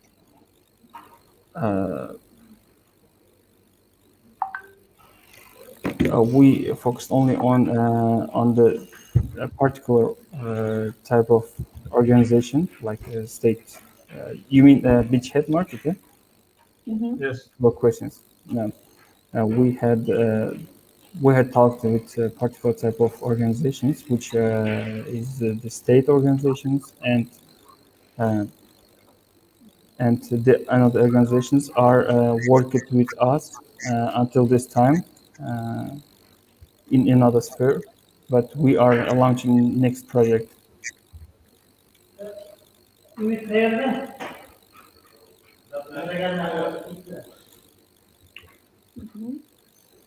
Okay. Thank you for the. What's the team expertise? The knowledge of the team. One of our member has a practice working in with batteries. So the conclusion was positive. I'm afraid I have to ask you to wrap up. The 3 minutes are done. So thank you for your questions and thank you for the presentation. And we should now take a break for the jury for 2 minutes. And the next team coming up is Afdan Terry. Please be prepared to have your slides full screen, ready to share. Okay, Dalia, you ready? Okay, so the slides should be now in the sharing mode. We will wait for the 2 minutes before jury does the scoring, and we'll be back to you in 2 minutes, okay? Thanks.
You are muted, I guess. Or at least I cannot hear you, but I guess you want me to start, right? You were right. So I will just cut everything. Are you ready? Yes. Perfect. Let's bring Dalia's slides to the stage. The 5 minutes for your pitch, followed by 3 minutes Q&A session. And we should have them on the stage now. Perfect. I'm ready. Good luck with your presentation. The stage is yours. Hello, I am Dalia, and this is Evden Terry. Starting on one of our solutions for the biggest solar houses competition in the world, we developed a platform that connects all the stakeholders in the battery market. How do I actually click? Never mind. Does it work? Okay, what's the deal? Basically, we have 3 income sources. 2 of them are based on transaction costs. And in order to increase and accelerate our market, we also offer training for the companies that want to learn how to refurbish this type of batteries. So what is our product? Basically, our product is this platform that connects the stakeholders in the battery market. And the advantage, our competitive advantage, is that we also are working on making the normatives and standards for this battery to exist. And we are doing that based on the model of Energia Ta when we made the prosumers a reality in Romania.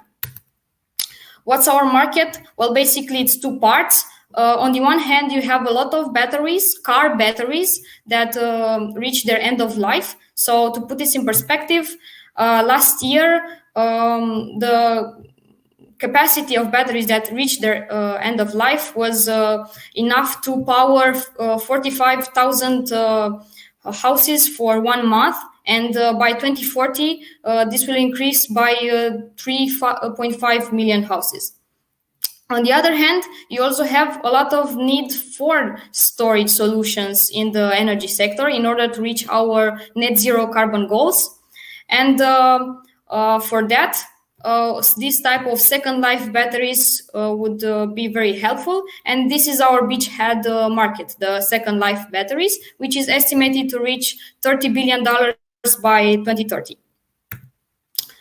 What's our value proposition? Well, we have benefits for all the stakeholders involved. More exactly, the ones that have the used EV batteries, which are on the one hand the car companies, which right now they have the option and they usually work with external companies and they just recycle the batteries, or they also reuse them, but more on the bigger scale type of projects.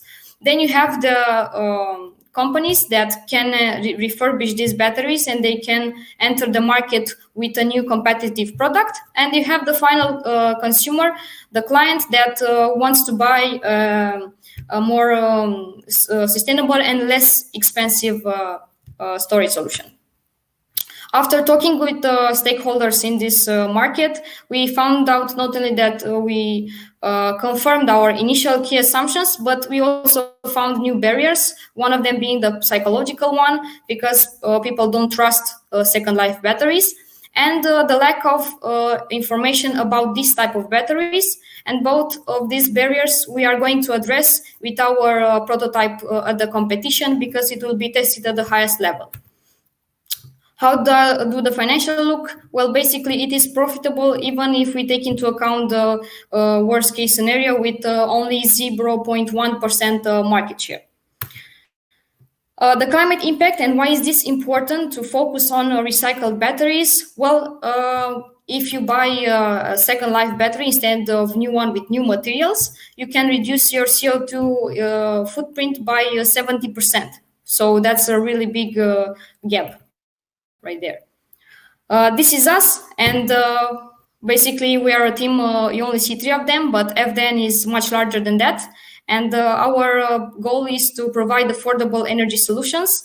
And as future development, we also take into account to close the loop, because after you use the recycled batteries, it is time to recycle them in the end. So we will try and start a recycling center for rare earth materials. Thank you.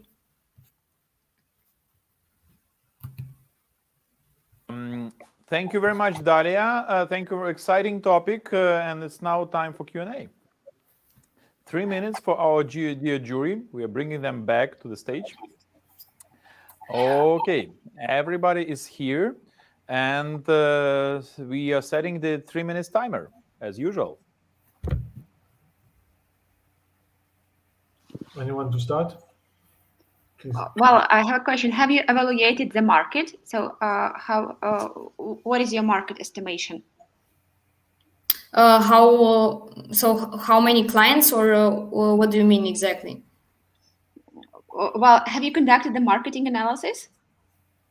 Well, yes. So we looked at how many basically end-of-life batteries you have right now. So last year there were like over 300,000 batteries. So that's one part of the market. And then you have the clients, which in our case are on the one hand in Romania, the prosumers, but also the energy sector that wants to add storage so for example, to put this in perspective, Romania right now only has in their national energy system only 2 megawatt hours of storage, which is way less than you would need.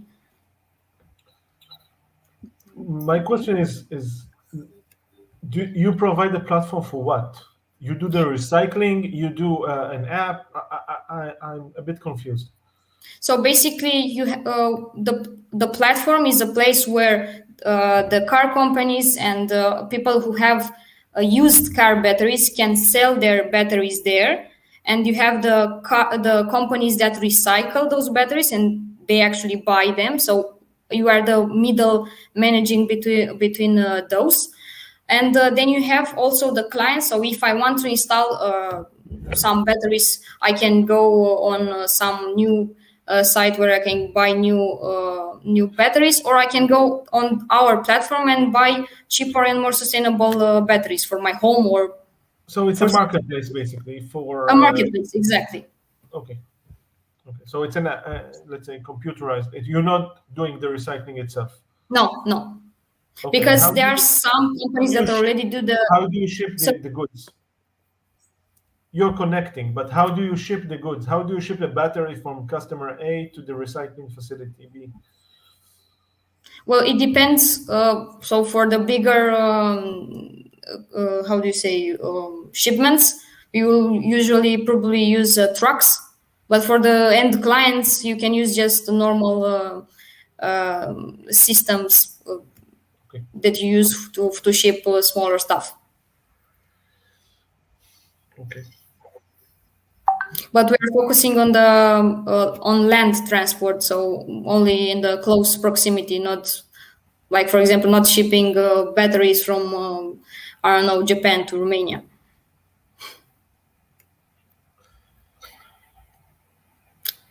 Nice.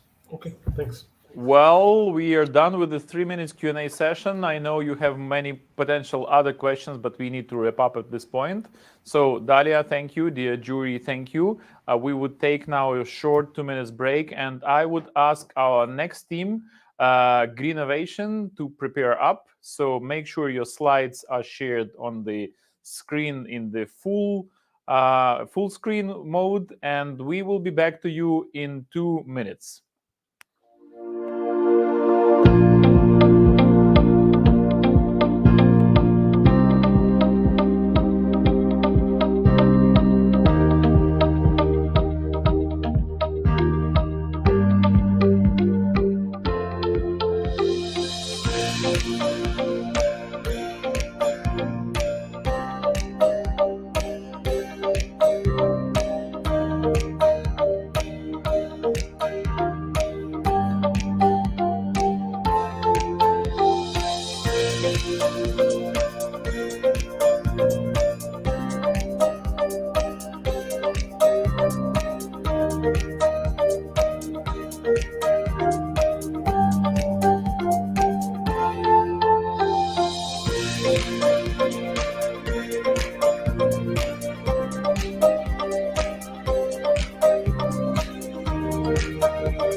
back live, and the closing startup for the Climate Launchpad Regional Final Eastern Europe and the Greater Middle East.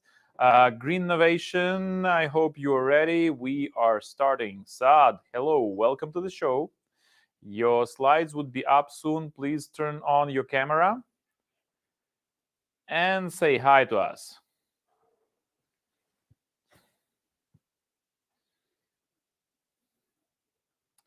So, do we have your slides? I can't hear you, Saad. Let's check the sound.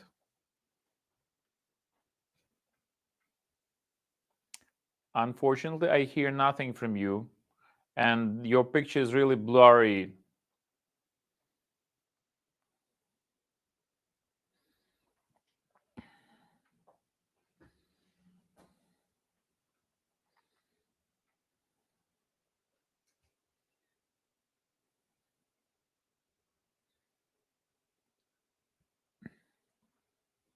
Looks like we are losing the connection with the Green Innovation team. Let's wait for some time. If they're not back, we will have to play the backup video.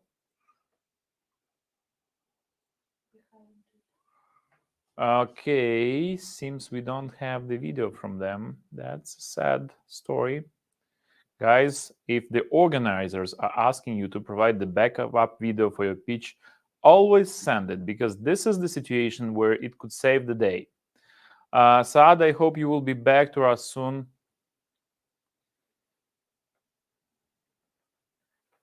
Okay, so we would have to take a technical break. Maybe the team would be able to rejoin us. And after the break, we will check if we have team ready to present. 5 minutes. Dear jury, sorry for the delay, but we need to make sure the team is capable to present. Okay.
conditions would be better this time. Saad, please join us on the stage.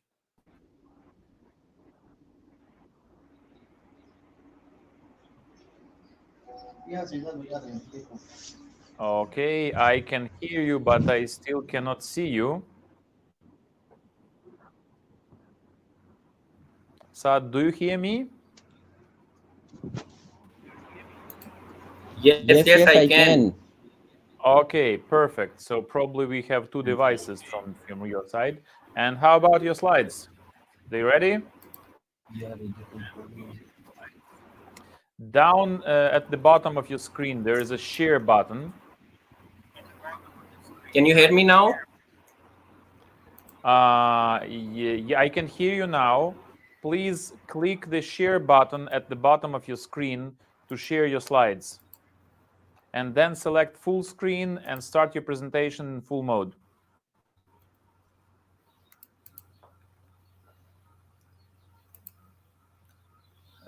It's shared. May I start? Yes, it's here. So please start the presentation. Press F5. And click hide on the gray bar.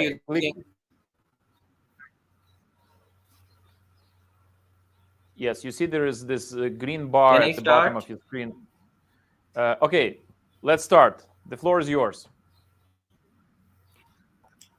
Before introducing Greenovation, I want all of you to imagine 24/7 energy supply, zero waste, no pollution, no smog in Pakistan. Yes, I'm not talking about a miracle. It's possible right now through Greenovation, but let's talk about some bitter realities first. Unfortunately, our cities are polluted with this waste. You can see this waste almost every corner of the street. They pose serious threat to the healthy condition of neighboring society. Also, the major cause of choking sewerage line resulting in urban flooding. Apart from plastic pollution, Pakistan is also facing the daunting challenge of energy shortfall. Unavailability of natural gas resulted in the usage of firewood, which increased deforestation, and females have to cook on firewoods and to inhale smoke, which affects their health, and also the effects of toddlers. Here comes the Greenovation. We collect waste and purchase from the local vendors at the price of 10 kg and recycle that waste in liquefied petroleum gas, a source of energy. Then we supplied it to the households. Currently, our current beach market is Peshawar. If we talk about the stats of Peshawar, only in Peshawar, 870 tons of waste is generated every day. And authorities there are just shifting this waste from one place to the dumping site. And in Peshawar, 165 tons of LPG is used per day.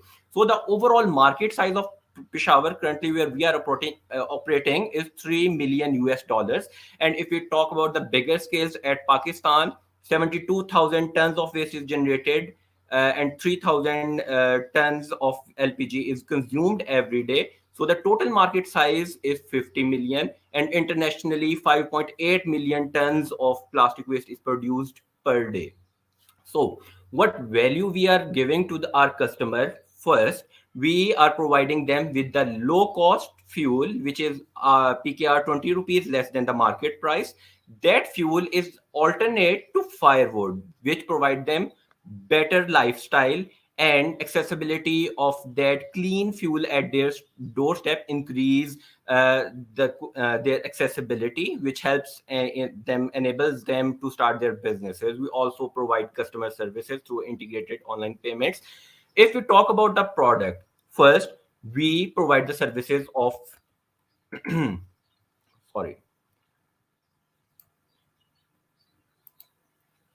First, we provide the services of waste management. There's a technical glitch, I think. Okay. First, we provide the services of waste management. We collect waste, recycle in our facility, and provide that waste to local households. Our company is registered, approved from Environmental Protection Agency. We have applied for the patent. What uniques our product is low cost. The cost of our product is lower as compared to our competitors and have high quality. We also provide this our product to the doorstep of our customer, which is available throughout the year. We have interviewed more than 100 customers and 10 scavengers. They are willing to buy our product, and they are already buying our product. Why? Because it is cost efficient and accessible at their doorstep throughout the year. With increased population, the demand is continuously increasing, and to meet that demand, we are also trying to scale up in the same manner. The business model of Greenovation is not all about selling polar bears and baby seals. It's quite lucrative. Key drivers are product price, number of products sold, number of customers, and most importantly, the customer retention. The production cost per kg is 92 rupees, and the selling price is 160 rupees per kg, with overall profit margin of 68 rupees per kg. Currently, we have only 200 customers, and with that, we will be able to get profit of 4.7 million, hopefully, this year. If you talk about the climate impact, for using 1,000 kg of wood, firewood, and 1,000 kg of burning plastic, the amount of carbon dioxide produced is 18 tons, 18,305 kg. So in our daily business, almost 13 carbon credits, and also improving the health of around 3 million in a year. I'm working day and hard for the cleaner and greener and energy stable Pakistan. I am Saad bin Azam, founder and CEO of Greenovation, a graduate of JIK Institute, which is the top graduation institute in Pakistan. Muhammad Kashif, who is the CTO, also an engineer, and Amber Imtiaz, who is the business development officer and chartered financial advisor, and she's heading the finance side. So what we dream to time to wrap up. reduce We are at over least time 5 tons now. of plastic a day. Saad, we are over time, so that's we will it. be wrapping And up the presentation now. And I'm asking to bring up to the Sure, stage thank you. our That's jury it. members.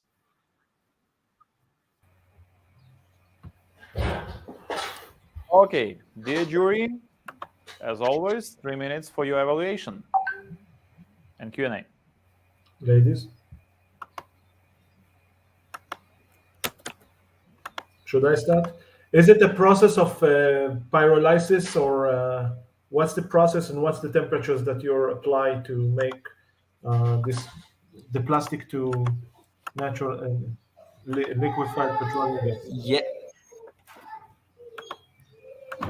Yes, sir. This is a process of pyrolysis. Actually, what we are doing, we are converting plastics back into the petroleum product from where they are actually made. What about the emissions in the process? How do you tackle that and the pollution in the air? Yes, we are giving we have to heat up the process by giving the electric energy, but the overall emissions is positive. We are saving 13 I'm not credit talking a about day. CO2 emissions. I'm We are talking about producing some credit, but the carbon credit saving is more than the producing. I'm talking about the dioxins and other pollutions that are health hazards. How can you tackle that? This is my question. No, Hello, sir. I'm Mohammed Kashif.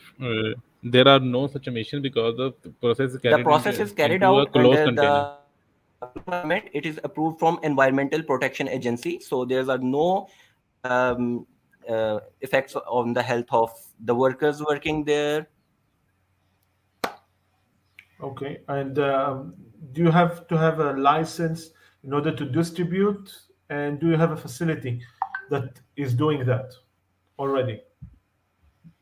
Yes, we have an operational facility in Peshawar. We are recycling 100 kg of plastics a day, and the process is approved from Environmental Protection Agency. We have the license to operate.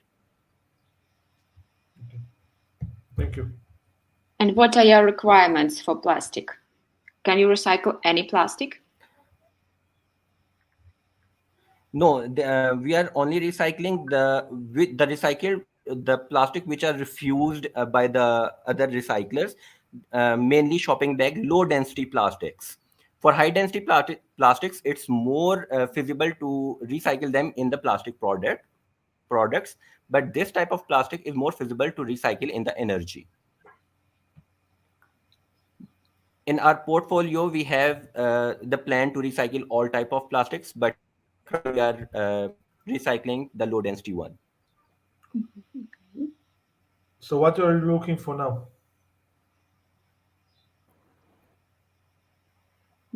What do you need to develop your project? We definitely need to scale up this project. For that, we are looking for the investment and some funds to scale it at least capacity of the around 1 ton that will serve as the basic unit, visibly replicated and scaled into the every region of Pakistan and some other countries too, inshallah. Well, dear colleagues, we have 3 minutes already. Probably time to wrap this Q&A session. Okay, dear jury, dear startups, thank you for your investment of energy, knowledge, and skills into moving forward the sustainable entrepreneurship. Now it's time for the break. So, dear jury, as you might have already seen in your inboxes, but please check it, you've received from our colleagues the invitation to the Zoom meeting for the results validation. So you could discuss this session result. So please follow this link for the meeting and discussing the results. And meanwhile, we would enjoy a lunch break. Well, in some regions that might be already breakfast break. In some regions that would be breakfast break. In some regions that would be dinner break. Whatever. We all deserve some time to recharge, to have our conversations, and also we have a networking functionality in our platform, so we can meet some of the people you haven't met yet. So you remember, we are sharing, we can meet the participants of this event over the networking functionality in Hopin. On the left part of your screen, you have the networking functionality, that's the button at the top of left part, and when you would click join button in the center, you will be invited to the video conversation. And you see now my colleague Valeria, who is actually, and my colleague Eugene, who are actually driving this show, this regional final. Thank you, friends. Thank you, colleagues. Also, we have several other people behind the stage. Thank you for all your hard work. And it will bring the connection screen for the people willing to chat. 3-minute chat. For example, we had a nice conversation with Manusha using this networking an hour ago. So you can talk with somebody from our team, with some of the startups, with some of the investors we have here. Okay, so enjoy the break. We would be back live at in 42 minutes. So that would be 2:40 p.m. Eastern European Standard Time. Talk to you soon. Meanwhile, enjoy your rest time and have fun. See you soon. Thanks.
Hello, everyone. We are back again with the Climate Launchpad regional final for Eastern Europe and the Greater Middle East. And we continue to celebrate the successes of the teams and startups that were born as a result of the Climate Launchpad competition globally. So we are part of the world's largest green business idea competition. And we also love sharing the stories of the successes you've built. So today we have other sessions with the emerging teams, and we are actively learning from those who build the businesses that grow domestically and internationally. So we already had a number of teams this morning. We had conversation with the ABB team, and with the team that was invested by the ABB. Go to you.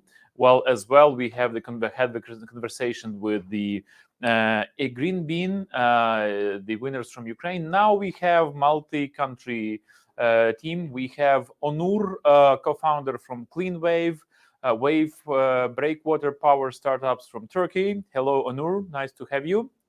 Hello. Hello.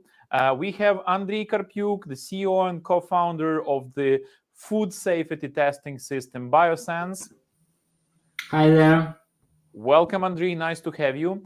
And we have the team from Atmosphere Weather Processor, the company doing hyperlocal precision weather forecast for renewable energy, for solar, for wind, as well for other applications. So we have with us Alexandra Bulinok, the CMO and co-founder of Atmosphere. Hey, great to have you here. And we have a really focused topic, and this is topic of growing hardware startups. And actually, I love this phrase by probably that was Andreessen Horowitz, Ben Horowitz, who was saying that we are doing hardware because hardware is hard. Yeah, so, and you are in actually hardware businesses, depending if it is a portable lab, if this is a weather station, or if this is the wave power plant. So these are different scales of hardware. But what I wanted to ask you is, well, how to live in the world where another guy from the Andreessen Horowitz is saying that software is eating the world. So some of you are on the intersection, some of you are purely hardware. But first, my question here would be, okay, tell me, in your hardware startups, what is the role of Climate Launchpad, of course, what you've learned through this competition, and if it helped you boost in any way your businesses? Who would start? Who wants? Okay, Andriy, you were the first. Okay, yeah. So Climate Launchpad, it's a very interesting program, especially for us. And during this program, we meet.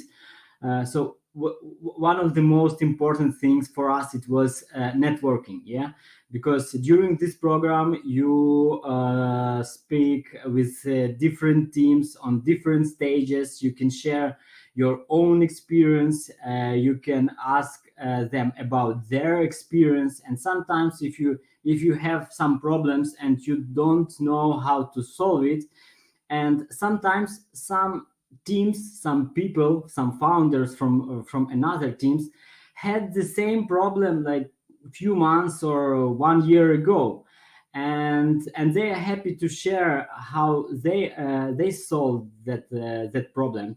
So, and it was very useful for us. Thank you, Andriy. Thank you. Well, let's switch to other teams. Onur, maybe you would join us with the story of your journey with ClimateLaunchpad. Yeah, sure. What we are building is basically a wave to energy converter. So it operates on waves and turns the energy of the waves to electricity. And ClimateLaunchpad was very important for us because we had the prototypes of our initial model, which is quite big, like 7-8 meters, something like that. I can imagine. That should be a huge machine. Yeah, it's a huge machine, and it was a failed business.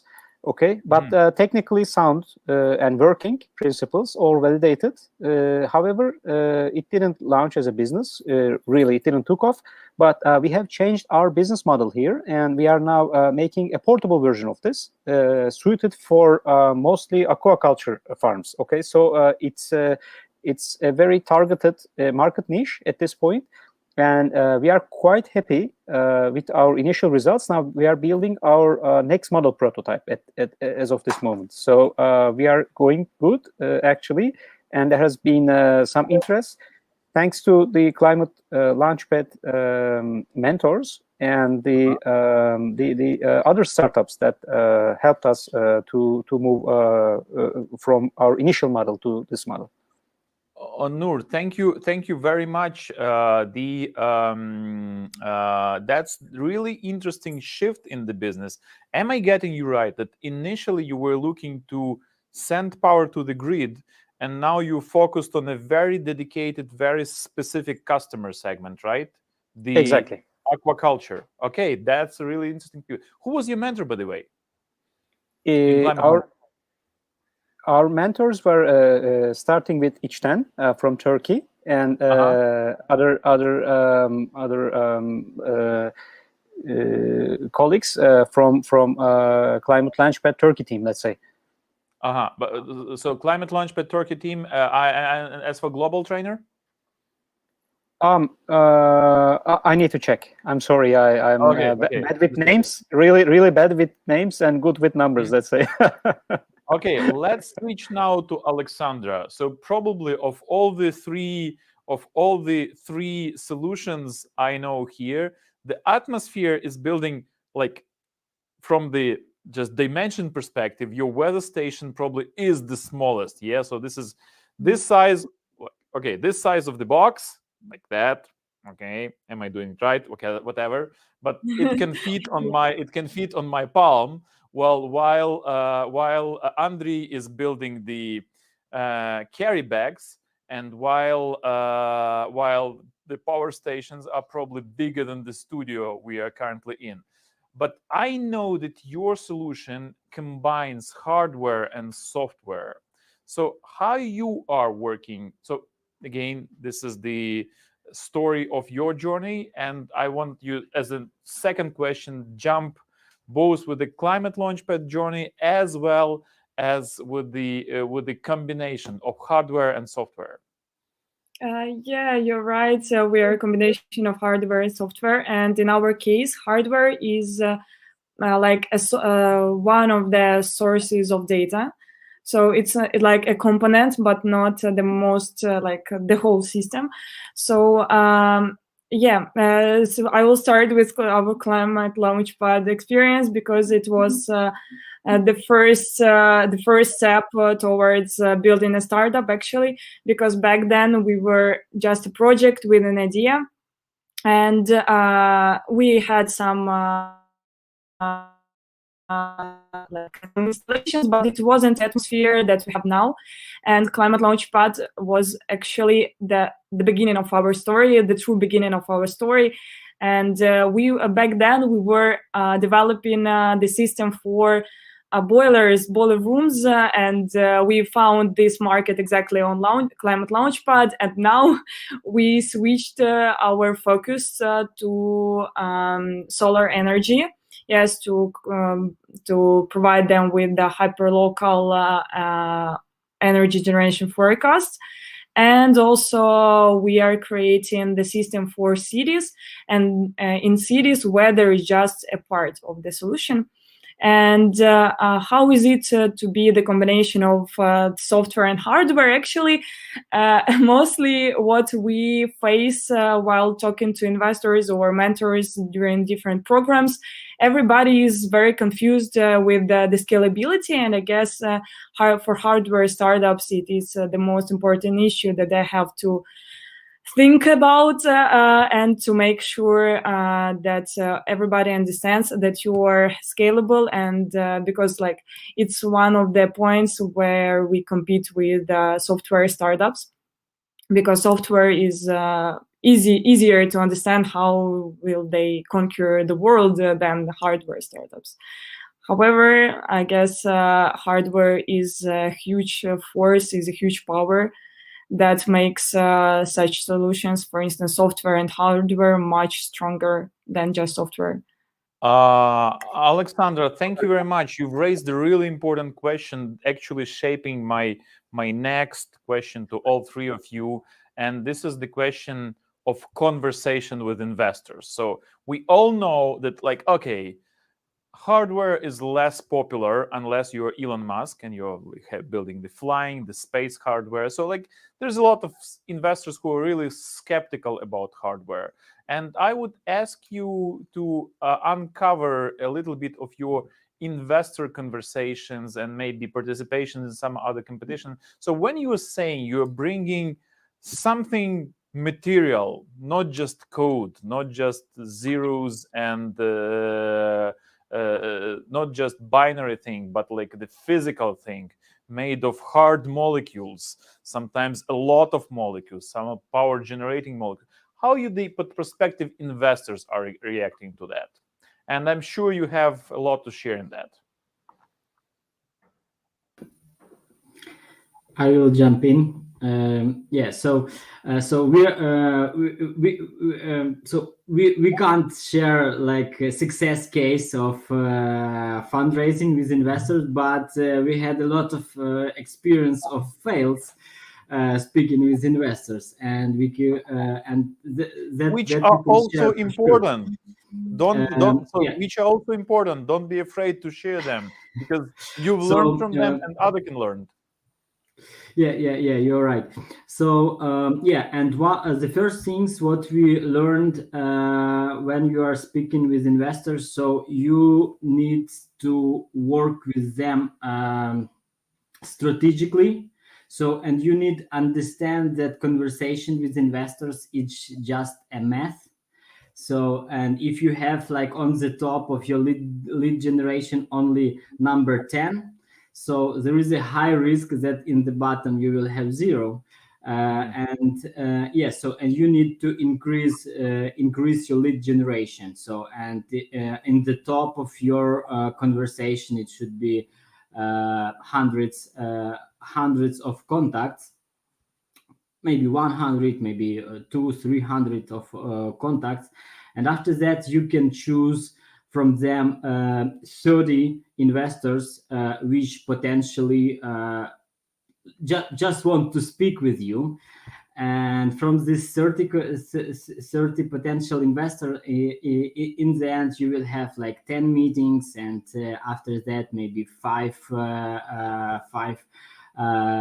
commitment or just interest, and in the end maybe 1 or 2 will invest.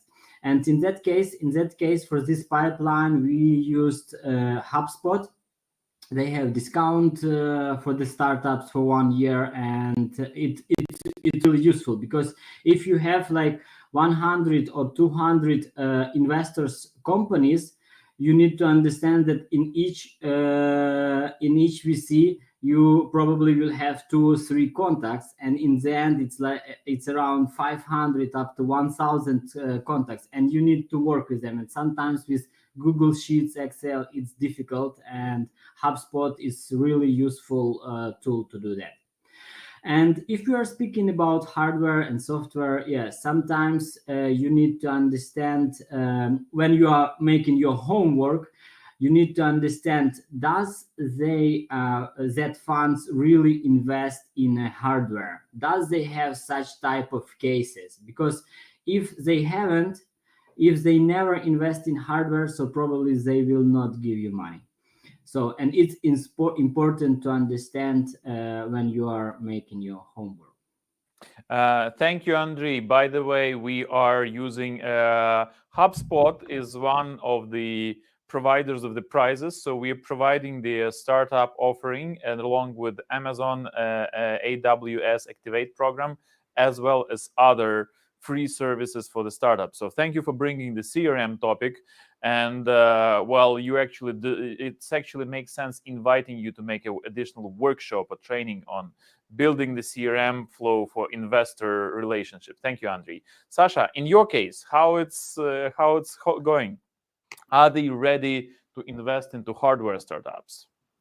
In our case, we also had, but I guess it's also a good practice to get bad practices of talking to different investors or funds. So as I already mentioned, the main question is usually, in our case, for instance, is to persuade them that we are easily scalable, because everybody wants to invest in startups that can be in almost in each country and gain lots of money as a result.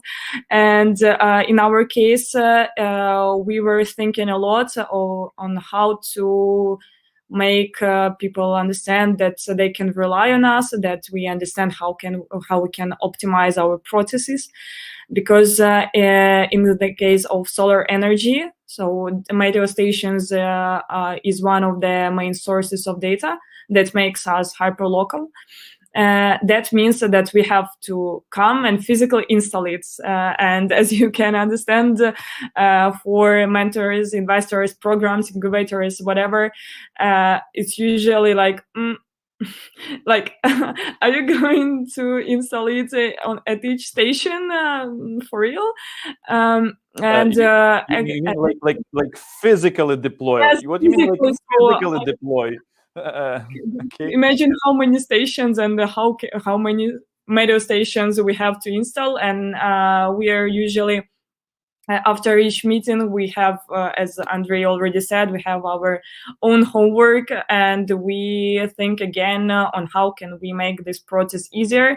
And obviously, we will involve local services. Obviously, our system also, like the concept of our system also means that if we install our meteo stations on the big solar station, then smaller stations that are near this big station won't need this our meteo station. So like we are always constantly thinking of how to make this process easier. And I guess for hardware startups, it's so important to understand how everything can be easier than just like come and physically install it.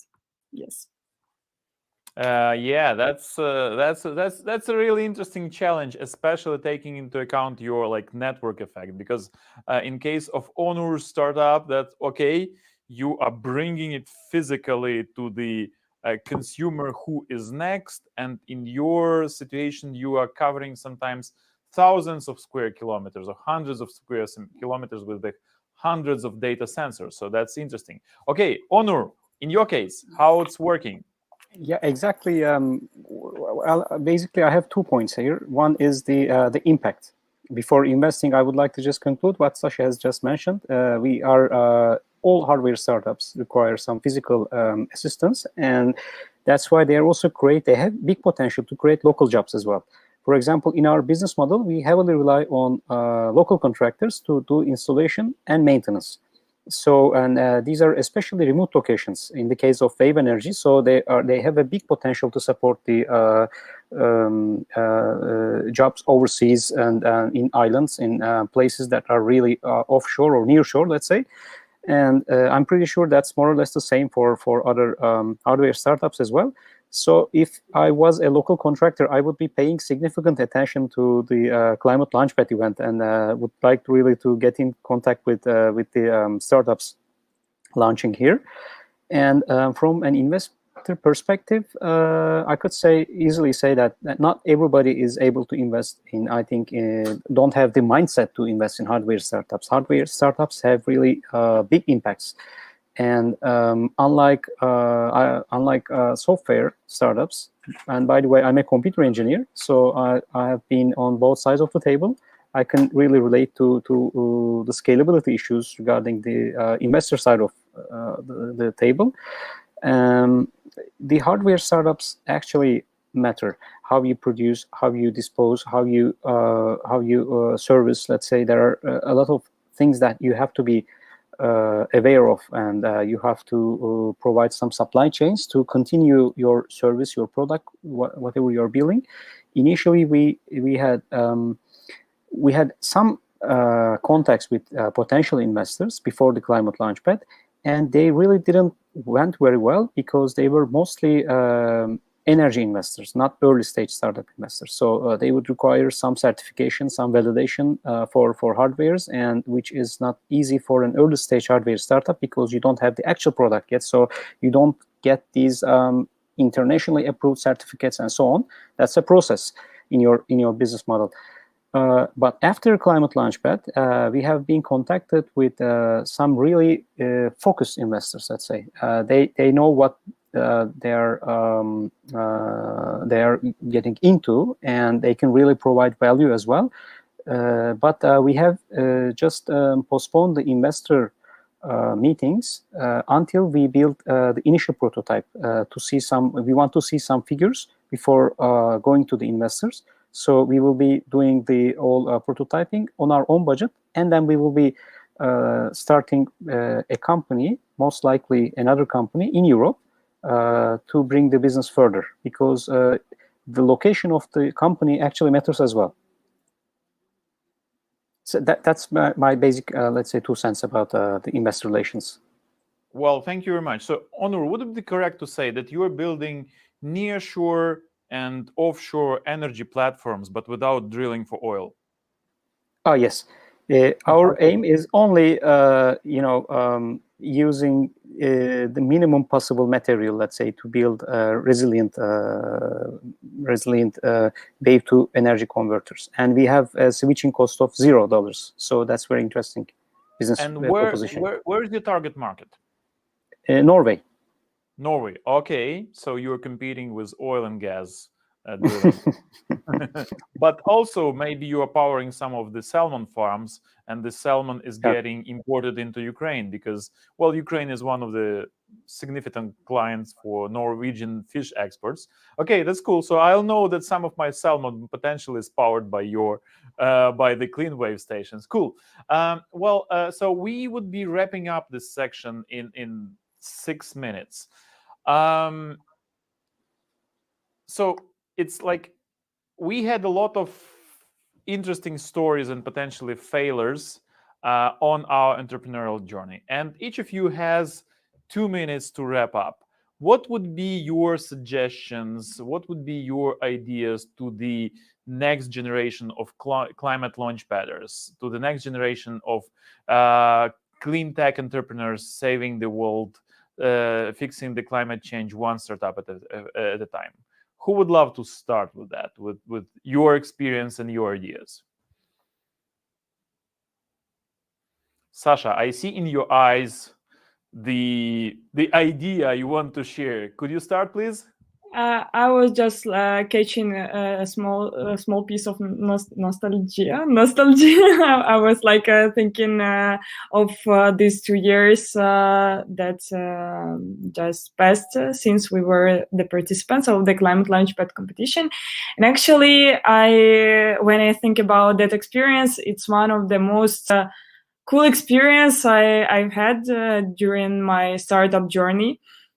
Because I guess for startups and for instance, if we're talking about hardware startups, I guess so important to have the proper community. And I remember that Climate Launchpad creates a very strong community of entrepreneurs with a common mindset.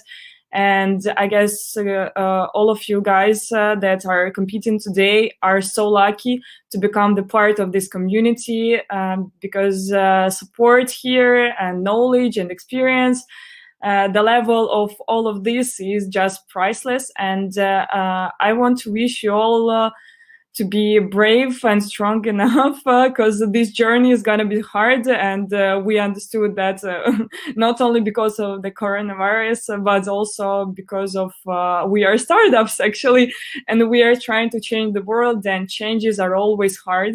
And don't forget that changes are also hard for our potential clients, because they are always in their comfort zone. They already have something they use, or they already have the way they work, and you will always have to try to get them out from this comfort zone. And yes, the only thing I want to say is be brave, and just value this opportunity, because for me the biggest value is experience and the community. Yes, I guess it doesn't matter if you win or you lose today. It's never like it's all about success in both cases. You already won. Thank you, Sasha. You've reminded me my two favorite quotes from Ben Horowitz's book, Hard Things About Hard Things. That's not the book about hardware. This is a big book about software companies, but it still had hard things. So the two quotes are, one is from Mark Andreessen, is when you are working in the startup, you have just two emotions, which is euphoria and despair. And lack of sleep enhances them both. And the second phrase is from the Ben Horowitz himself, and he was saying, when I first became the CEO, I was sleeping like a baby. I woke up every 2 hours and cried.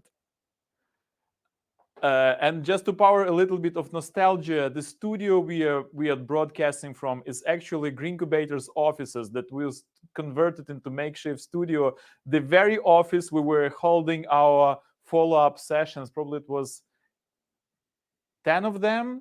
Yeah, so, and you might remember my little one sleeping during some of them. Yeah, so we had a really nice collaborative conversation there. Okay, so yeah, you are from the same batch and you really performed well. Andriy, probably let's continue, like Ukrainian part of this story. What would be your suggestions for the next generation? I will be very, very short. So my advice and my suggestions will be in one sentences. So do what you love and find people which love what are you doing. All the best, guys. Thank you very much. That's very concise and really, really to the point. Thank you, Andriy. Onur, back to you. What would be your learnings and your suggestions you would love to share with the Climate Launchpad community in 12 countries? Please have fun, first of all, because having fun is really important. That's what keeps me going, and it motivates me internally. I'm an optimistic guy otherwise it's really hard, and you need to work perhaps crazy for building things, but that doesn't feel like work at all. So I'm quite happy, and please don't forget that you have an extended family. Okay, we are all on the same side of the table here, and would like to just don't be shy to reach out or ask for advice. Let's say I would be happy, let's say personally, and I'm pretty sure my colleagues in CleanWay would be.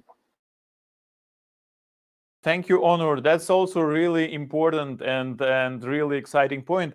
And I should say that this point is reiterated through our conversation today, because one more CEO of the CleanStack startup today was sharing about the importance of having fun. So I was even thinking of joking, maybe in. I think I lost my connection. I'm sorry, and yeah, we heard you. So you froze when I started talking, but I heard the whole phrase, and that's excellent. So I was telling that the idea of having fun is really important today during this session, because, well, there was one more CEO of the clean tech startup that got recently invested by the big company, by ABB.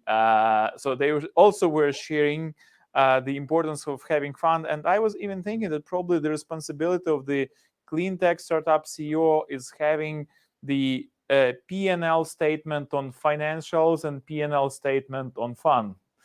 So that might be important part. Okay, thank you very much. This is really interesting conversation. I would love a chance potentially someday just convert it into the text of the startup advices.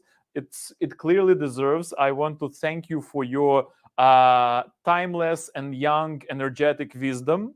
And I do hope that the next generation would be coming up to you saying, okay, we need your advice, how you built this, how you got there, and how you starting there. So, and I'm just really happy that you were able to join us. And while we don't have 600 audience like we used to have at the global final, but at least we have our online audience and our team here in the studio. So just we want to applaud you and to thank you for contributing and for having fun together, because that's really great. Thank you very much. Okay, guys, so enjoy the rest of the day. Have the great weekend coming up, and we will be soon moving to the next section, which is the next big thing. Andrei, Sasha, Onur, you are welcome to watch the station because we have some really exciting startups there. So we will be back online with the next big thing in 5 minutes after technical break. And believe me, 5 minutes is nothing compared to the next big things that would be pitching on this online stage soon. So stay tuned, and we'll be with you really soon. Thanks.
And welcome back to the Climate Launchpad Regional Final, Eastern Europe and the Greater Middle East.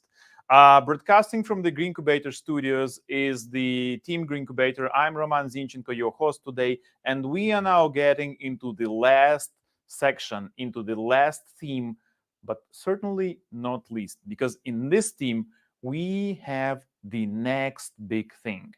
Maybe we have some of the technologies that would be shaping our world decades after this companies has started at Climate Launchpad.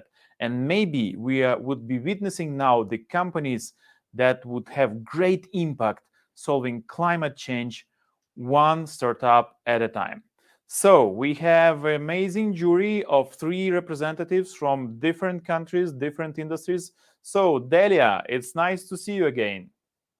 Hi, nice to be back. Hey, so how you like being our jury again?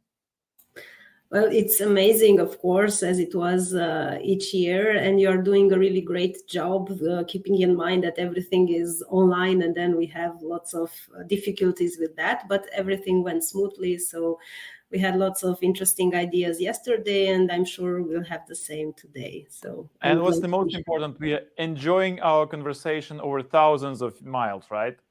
Yeah, exactly. Fazier, welcome to the jury. It's great to have you again here with us. Could you please turn on your camera?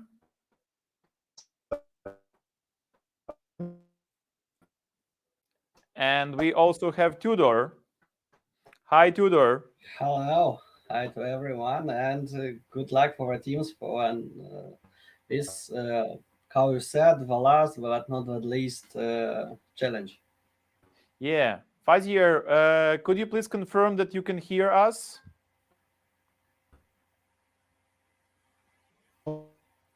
Dr. Mehta, are you with us? Okay, it looks like his link is not stable. Maybe he would be joining us again in a second. Let's wait to avoid any jury members from being disconnected. Okay, and I'm alone here in the frame, but we have again great team working on that. Okay, Mr. Mehta, maybe you're with us this time.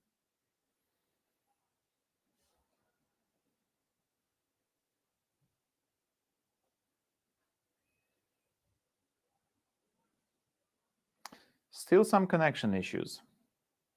Maybe try connecting without the video. Your voice would be good for us.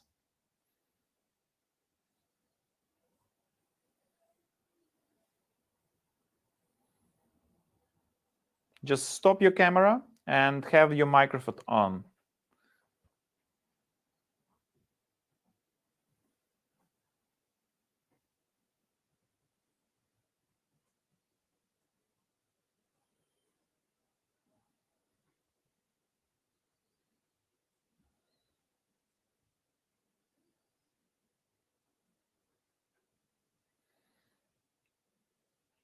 Okay, sorry, we probably would have to take a break now to make sure that all the jury have their connections working.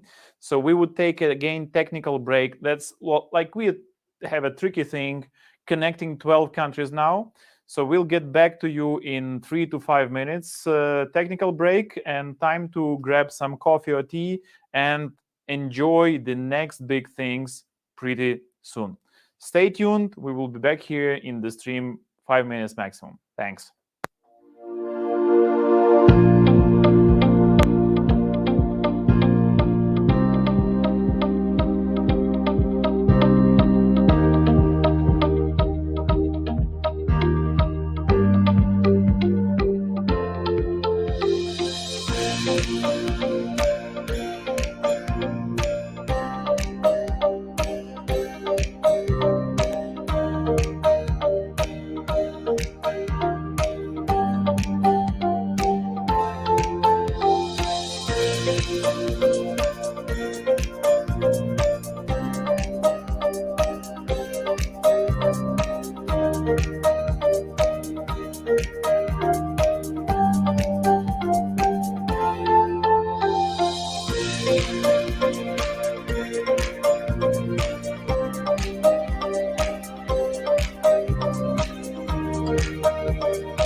Thank you very much for our dear jury for overcoming some of the technical challenges. Colleagues, dear, sorry for the technical delay, but you know the global internet connectivity is not always stable.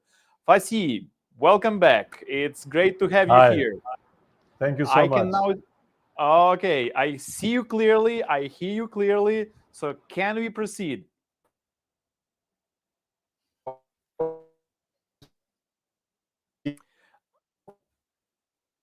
This session, okay. I enjoyed that as well, but yeah, couldn't participate. Really important housekeeping question. Do all jury members received their scoring cards for these sessions? Yeah. Okay. Tudor, you have it? Perfect. So 3 jury members got their scoring cards. We are ready to the round of pitches in the next big thing. So we kept this session as a last. And our speaker today from the team Water Solutions is Victoria Lee. Victoria, welcome to the stage. Great to have you here. Good day. You hear me clearly? Hello. Yes, Hello. sure. Are your slides ready? Yes. Perfect. So please, our team here does not seize your screen sharing. Can you please click the share button at the bottom of your screen and share your screen?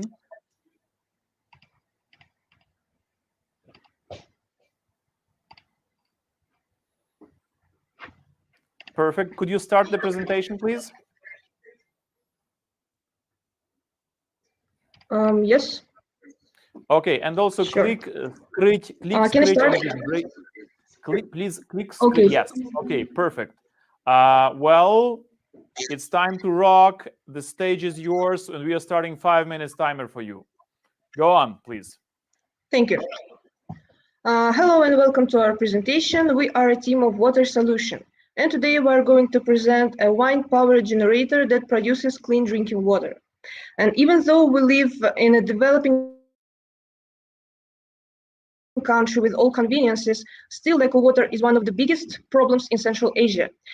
According to the statistics, Uzbekistan is ranked 25th in the ranking of countries suffering from water stress. The country's water shortage is estimated to be high and can lead to social and environmental crisis. So we decided to find a solution to this problem.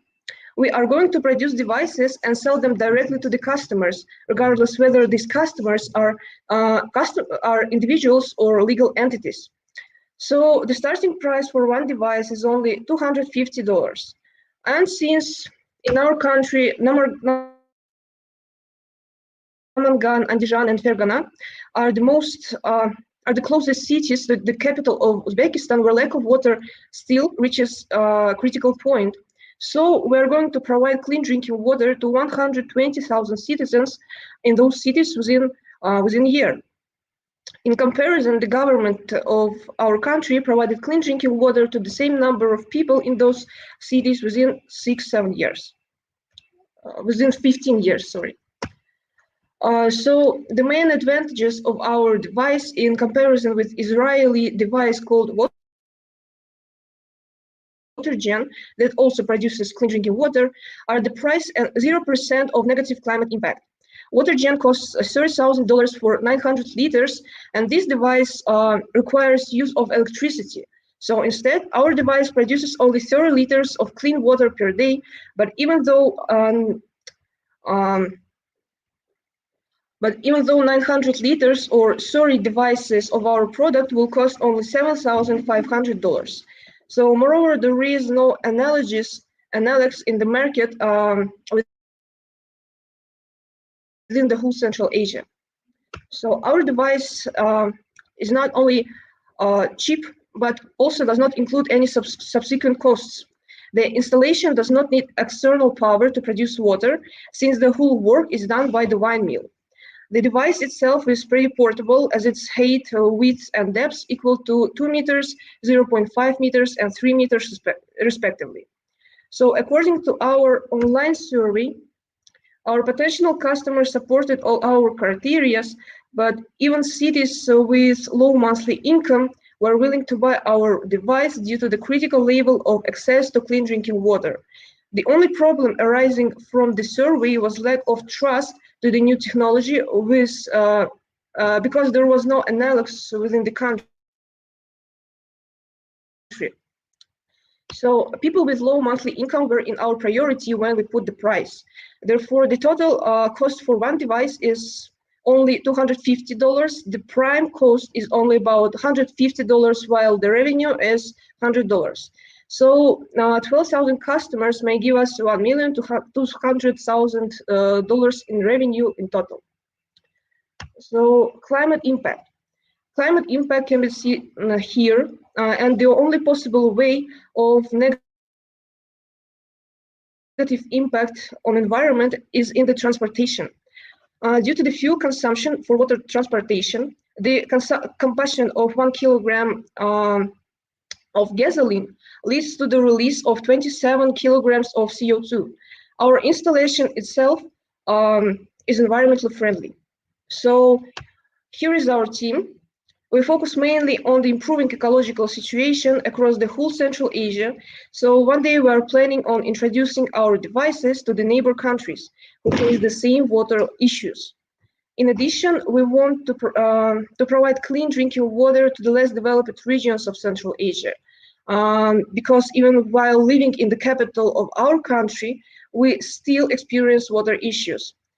And we also want to attract new foreign investors to the countries. And as a company, we want to show the world that water can be freely accessible to the arid regions. This is the end of my presentation. Victoria, thank you very much for your presentation. Now is the time for the jury to join the Q&A session. I hear some echo. Can I ask you to mute the microphone on your side meanwhile?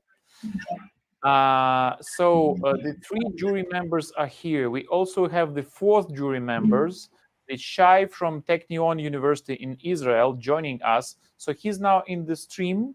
He's also watching, and he will join us after the next section. Shai, nice to have you with us. Sorry for the technical issues you're experiencing. Hopefully, we will route a lot of support requests to the platform after it. So it's time for jury to have the Q&A time. 3 minutes. Shai, if you would be able to join us, we also be happy to have you asking questions here. So my first question, okay, thank you for presentation, but my first question is about hardware. Have you some property rights on this, how you're producing this hardware, or you're buying somewhere? Can you explain more? Thank you. So we are telling how we are going to like. So in our country, there is one problem. We cannot actually buy intellectual rights because everyone, if you see the site of our government, everyone can buy the rights on any device. So there is no necessity to buy legal rights to our device. So maybe only on international level. Okay, you are buying it, or you are producing. You have a capability to produce this device. Yes, sure. How you solve the problem of quantity? Can you please clarify what do you mean by problem of quantity? How you get this hardware for your product? You are buying somewhere, or you have capability to make a prototype to produce by yourself? So our prototype, we made it by ourselves with the use of 3D printer, but we are going to buy everything we need on the market in our country. So we made the research, we found all necessary parts for our device, and that's why we put such low price, because we make it ourselves until we have a factory. Okay, so I think that was the question and that was the answer. Just a quick question. Do you know what the life expectancy of one product is? I mean, I buy one today and I can use it for 10 years, 20 years. How long? I'm sorry, the internet connection was slow. Can you please repeat? No worries. So what is the life expectancy of one product? I buy today your product and I start using it tomorrow. For how long? 2 years, 1 year, 10 years? Oh, this is a really good question, because our product is made of aluminum and it does not corrode. So you can use it for 10 years, 15 years. And the only part that should be changed sometimes, where really maybe one time per 5 years, is the shaft. Oh, sorry, what was it? Yes, you should clean it. So that's it. Sometimes you should clean it one time per 5 years. Dear Victoria, dear jury, we are over time now with the Q&A session. So I want to thank you for the detailed presentations and for questions. And now we would be moving for the next team. Okay.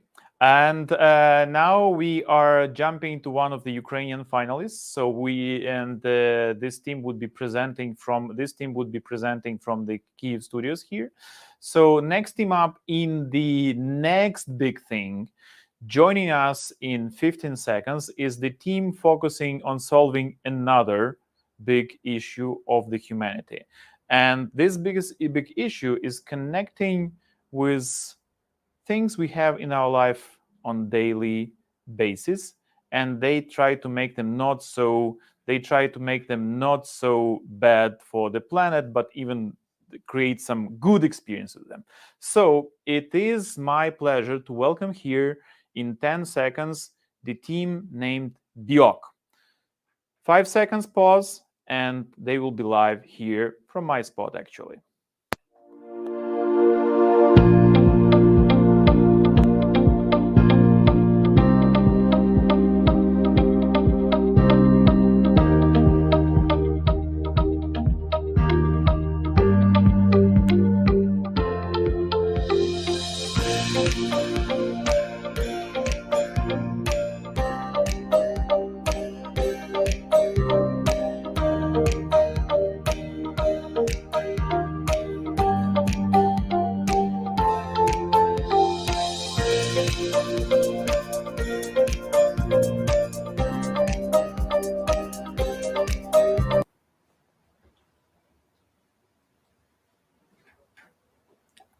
Ready. Our planet and our country are in danger of a great waste pollution. Most of this waste is plastic things that serve us just for a few minutes and decompose for centuries. Plastic particles are already present in everything we eat or drink. They are in us. My name is Katerina Kanashuk, and I am glad to present you a solution, BIOC, an innovative project of the biopolymer granule production. Biopolymer BIOC that decomposes, it doesn't click.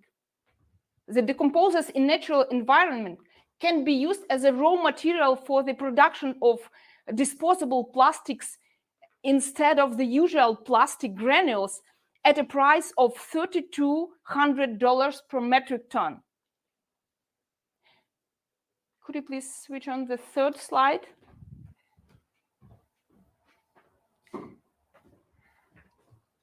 Okay, we'll probably have to restart the presentation in a second. Yeah, could you please restart it? Thank you.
we solved technical issues. Sorry for the delay. I'm stepping out of the frame. Katerina, the stage is yours. We were starting the presentation.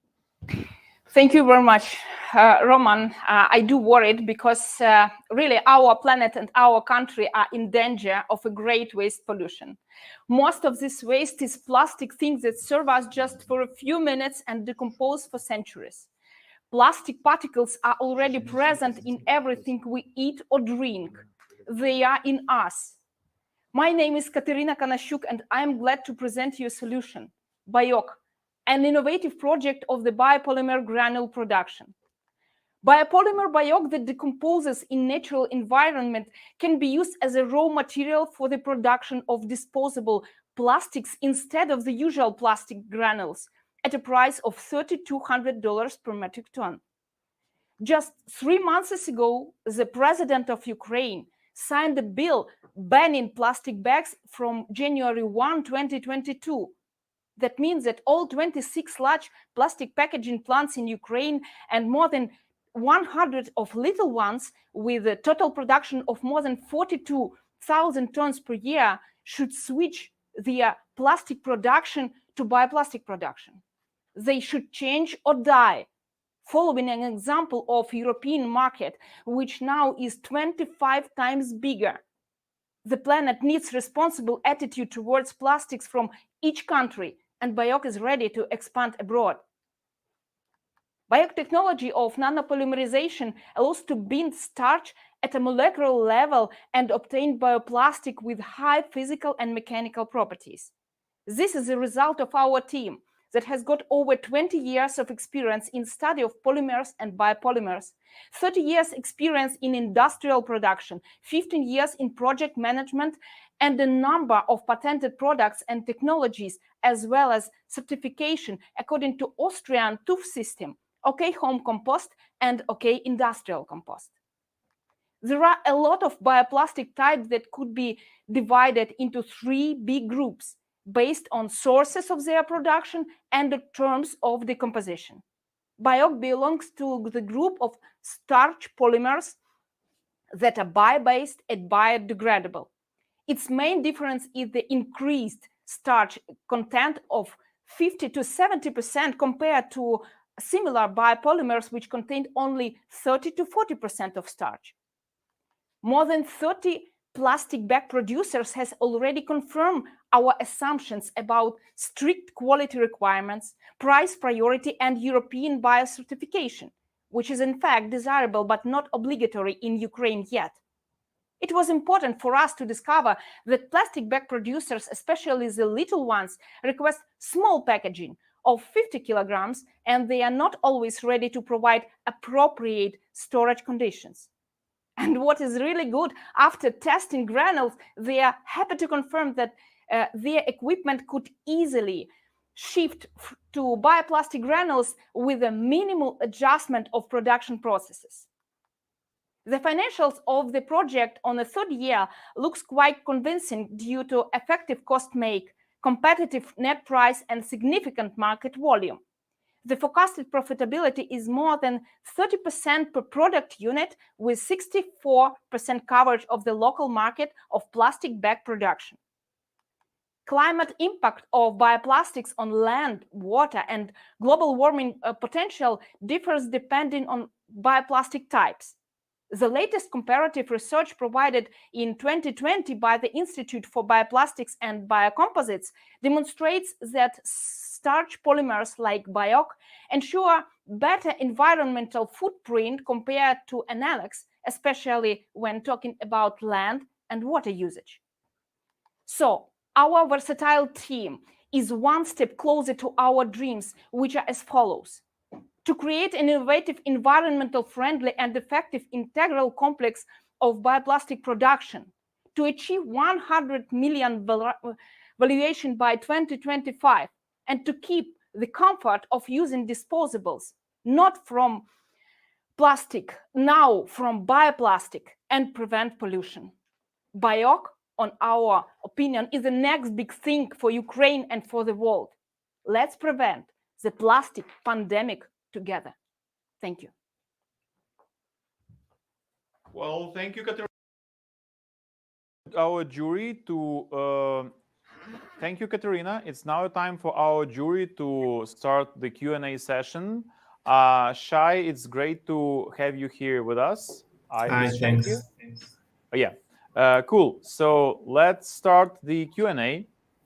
The stage is yours for 3 minutes. Should I start? I'd like to ask about decomposing in water or moisture. You also mentioned about appropriate storage, and a lot of the applications are using water-based liquids and the exposure to moisture, especially if it turns out in the oceans. Indeed, thank you very much for your question. Indeed, the period of biodegradation depends on the level of copolymerization of starch and can vary differently depending on the types of granules. Now we have 4 types of granules in our research, and some of them are much more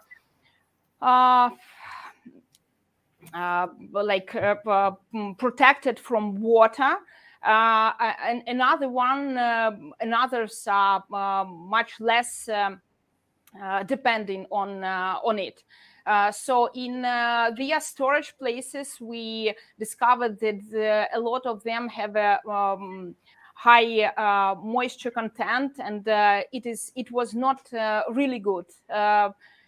That is why we now, as we started our pilot project, we deliver everything is in vacuumated packages of the granules itself, and they should use it during the day and to avoid extremal moisturing with their final products. Thanks. So I have just a short question. It's still a bit unclear for me what you want to sell further on. So do you want to sell the recipe to someone, or do you want to sell the products? So then you'll need the manufacturing plant and so forth. Thank you very much for your question. Indeed, we have a project according to which we would like to make the granules from a starch. I will show you our products now. That is a granula. It's from our pilot project that we already produce. Our pilot so then project... you want to sell, sorry for interrupting, but there are others who want to address questions. So then you want to sell the product. That was my question. Yes, we would like to sell granula. Thanks. Any other question? Спасибо. Okay, I have in this case a question. Thank you for your emotional presentation. So for me, it's interesting. $32,000 per ton or 3,200? 3,200. Sorry, it's $3,200 per metric ton. Okay, it's much better. Okay, by price. Yes, sorry. It is about a twice higher price than the plastics. However, we are sure that it's much better for the people and for the environment. Well, dear jury, the time quote is up for the Q&A session here. So we need to wrap up. As we agreed, we are giving 2 minutes for putting your scores in your scoring table. And after that, we continue to the next lead. Katerina, thank you for joining us in our studio. Thank you very much.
I hope our dear jury has finished putting down the assessments for Bayok team, and we are moving forward. And the next team pitching today in the next Big Sing session is the team Aero Engine Craft. Sarah, are you with us?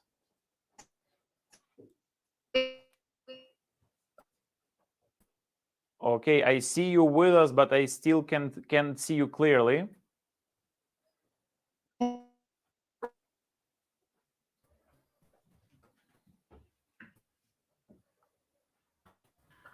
It looks like there is a connectivity issue from on your side. Should we let's skip to the next team? Okay, Sarah, yeah, I can see you now. Okay, can you hear me? I can hear you well. Great. So let's start sharing your slides. Yes.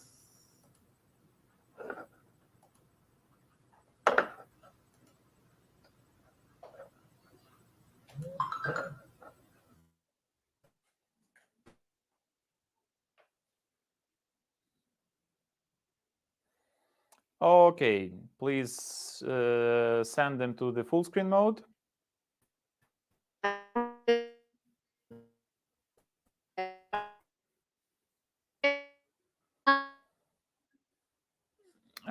Sarah, we have a connection issue. Your sound is not good.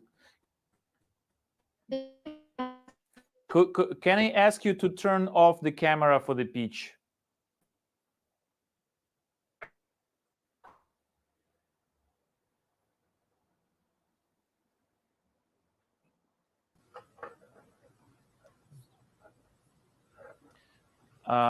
Sarah, may I ask? Yes. Sarah, may I ask you? Okay, let's try once again. Okay, can you hear me now? I can hear you really well. Great. Let's try without the video feed. Okay, and maybe I won't go full screen because I think that also crashes something. So I would just open the presentation. we need to see your presentation. Yes, I'm opening the presentation. Okay, please show us the presentation.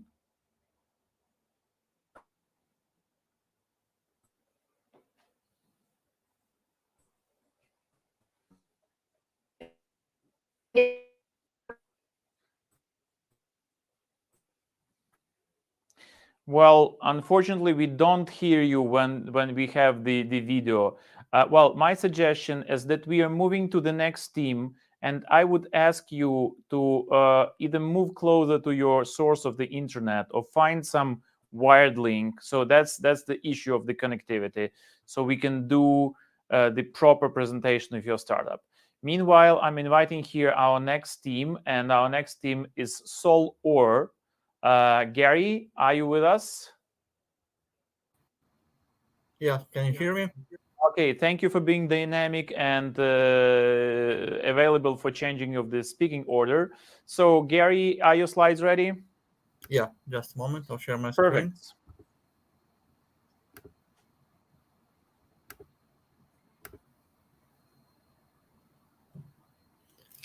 Okay, so my name is Gary, and I'm a CTO of Solar.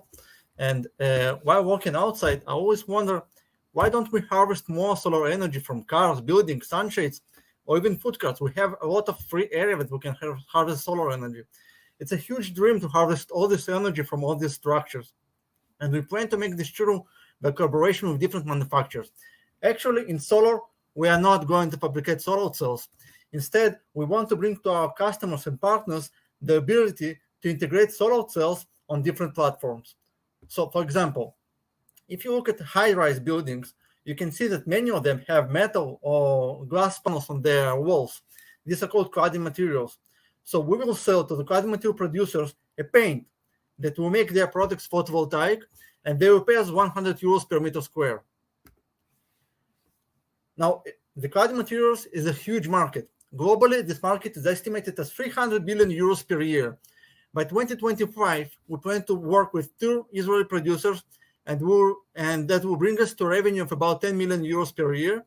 And by 2029, we plan to approach 1% of the global market, which will bring us to 1 billion euro milestone. Now, same customers that purchase the cladding materials must meet new zero energy building regulations. These regulations become more and more common around the globe, especially in Europe, and they request that any new buildings provide their own energy needs.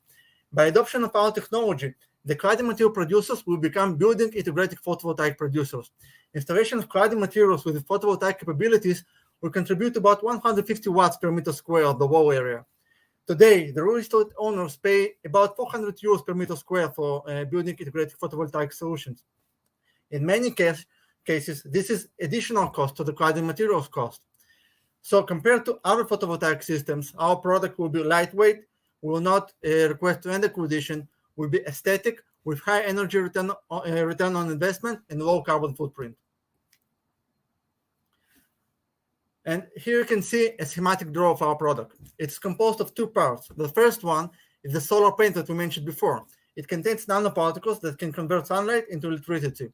The second component is a spray coating machine that will apply these nanoparticles to form a photovoltaic device. The coating operation will be as simple as spray coating. Finally, the photovoltaic active products will be marketed, shipped, and installed using the same resources as their conventional products of the same producer. This will improve the access to the market and reduce the soft cost of the installed system. Besides that, spray coating is a scalable and flexible fabrication process that requires very low investment compared to other fabrication methods. We learned some very important points from our market validation. For example, for building integrated photovoltaic systems, the aesthetics of the product might be more important than the efficiency. When we started this project, we considered a roll-to-roll fabrication process because we focused on reduction of fabrication costs. But the costs like marketing or installation that I mentioned before, they're responsible for more than 70% of the final cost, while the model production cost is responsible only for about 10%. So in some cases, it's more important to reduce the soft costs than to reduce the fabrication costs. And finally, we learned that the cladding material producers are eager to get into the building integrated photovoltaic market. Providing them a scalable fabrication method will definitely help them to make this step. Our beachhead market is Israeli cladding material producers. By getting to about 20% of this market, we will get to about 100,000 meters square per year, and we expect to get a profit of about 8 million euros per year. Now, the fabrication process of conventional silicon solar cells requires a lot of energy, and typically this is achieved by burning a lot of coal, which contributes to CO2 emissions, so solar cells are not always green. Our technology is expected to reduce the CO2 emission by 75% compared to the fabrication of conventional crystalline silicon solar cells. This is our team and dream. Dr. Shlomi Zamir has more than 20 years in management of R&D teams. I have a PhD degree in physical chemistry, and my research focused exactly on the challenges that I expected to be in this project. Dan Vilensky is a veteran entrepreneur and former CEO of Applied Materials in Israel. He focused on strategic planning, and Professor Prashant Kamat is a world leader in the field of nanotechnology for energy applications. He accepted to serve as our scientific advisor. So our main goal is to change the way that the photovoltaic systems are distributed around the world. So just imagine how solar-colored world will look like. Thank you very much. Thank you, Gary, for a really interesting presentation. And now it's time for our jury to start the Q&A session. So 3 minutes for the Q&A to understand deeper the technology and the team behind it.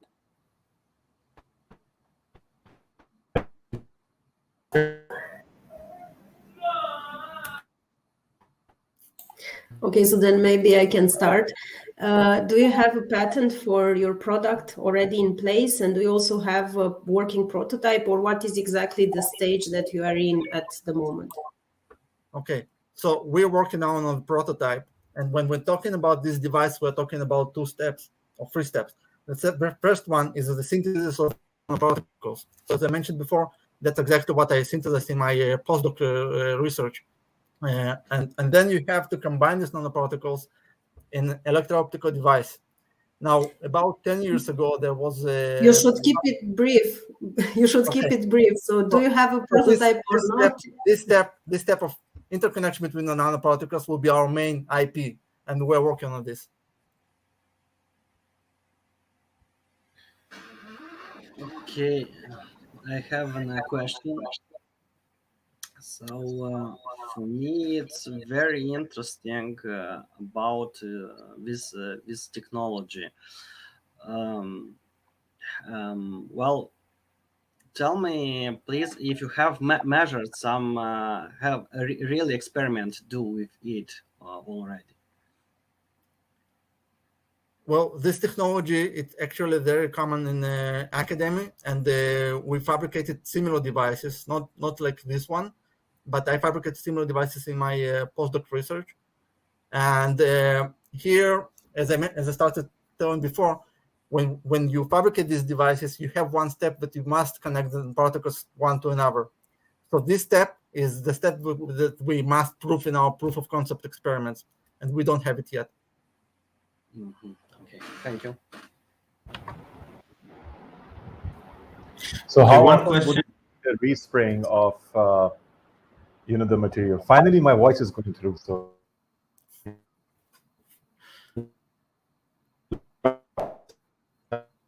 no, it doesn't work. And now, now it crashed. Okay, so I'll try and steal the time. Oh, we have you back. What's the life expectancy of the paint until it degrades in terms of power production? Okay, so we use here nanomaterials on the base of copper, indium, gallium selenide, and these materials are proven as stable materials for more than 20 years. I mean, today we have solar cells that use similar materials that were fabricated with different technologies that are stable for more than 20 years. So we expect to be stable as long. So then maybe a follow-up. How long till you will have the prototype? We expect to get to prototype in about 1 year. Okay, we're over through our 3 minutes time. I just want to ask Fazia his question. So how long would the application last on cladding? Probably was partially answered, right? Okay. Yeah. How long would the application of the material last on cladding? So actually, we have some similarities in question. Okay, so, yep. Sorry, Gary? No, I just wanted to clarify the question, but okay. Well, we should move on now. Thank you very much. And I would ask to put the technical break of 2 minutes for our esteemed jury to put down their scores. And we would be moving on in 2 minutes with the next team.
And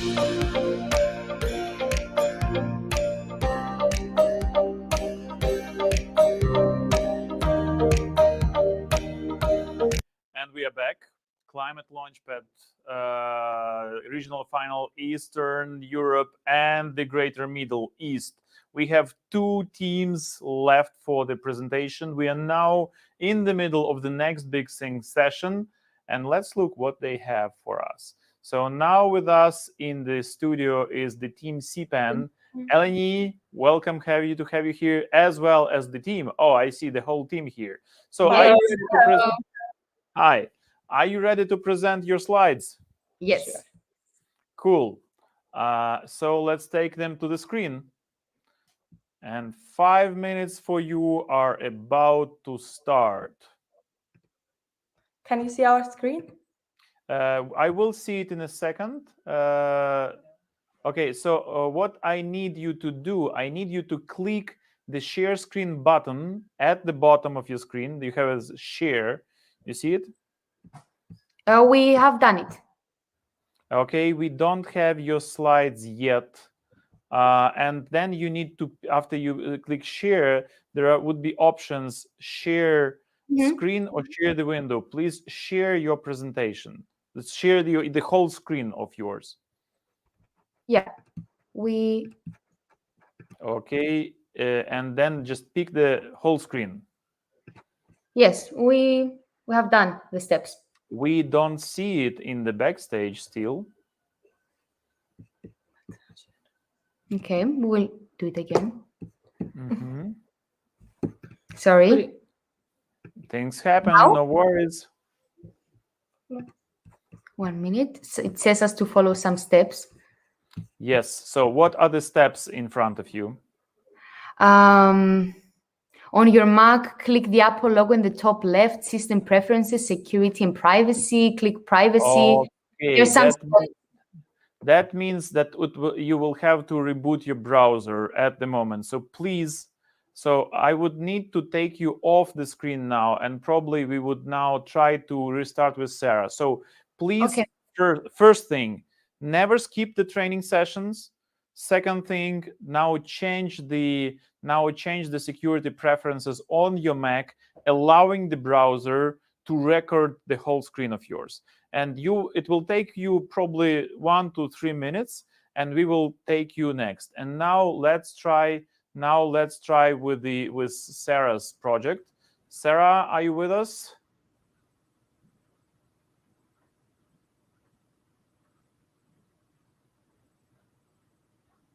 Sarah, unfortunately, I don't hear you. Are you with us?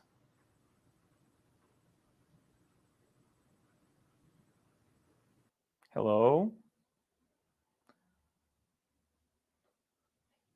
Okay, probably we will take now the technical break, and whichever team is back online, please write in the chat that you're ready. So I need to put up now our break, and we will be back to you soon after our teams solve technical issues. And this is the reminder, please don't skip the training sessions.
I hope that our teams has solved the technical challenges for them. So welcome back to the Climate Launchpad Regional Final, Eastern Europe and the Greater Middle East. We are almost wrapping the next big thing session. So let's try now with the CPAN team. So have you been able to allow your browsers to show your slides? Yes. Perfect. Okay, let's try sharing them. Let's see.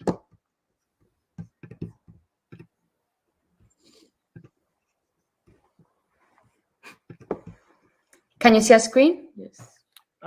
Just 1 second. Okay, we have a yes. Yes, and just click the hide button on the gray bar at the top, at the bottom of the screen. Perfect. Okay, the slides just disappeared. Can you click back on PowerPoint? Super. Okay, so you're ready to go. 5 minutes. 5 minutes for your presentations are about to start. Time to rock. The stage is yours. Thank you.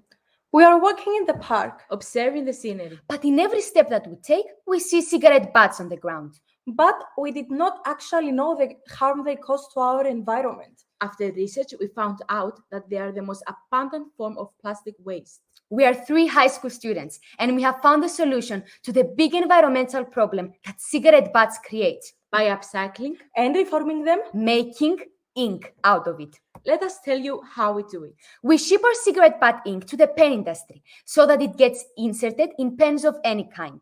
Our ecological ink costs $40 per liter.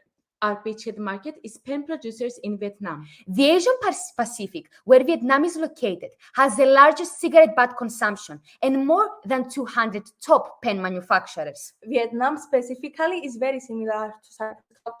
Especially, we search for environmentally conscious pen producers. Our beachhead market can purchase our ink per liter via our website.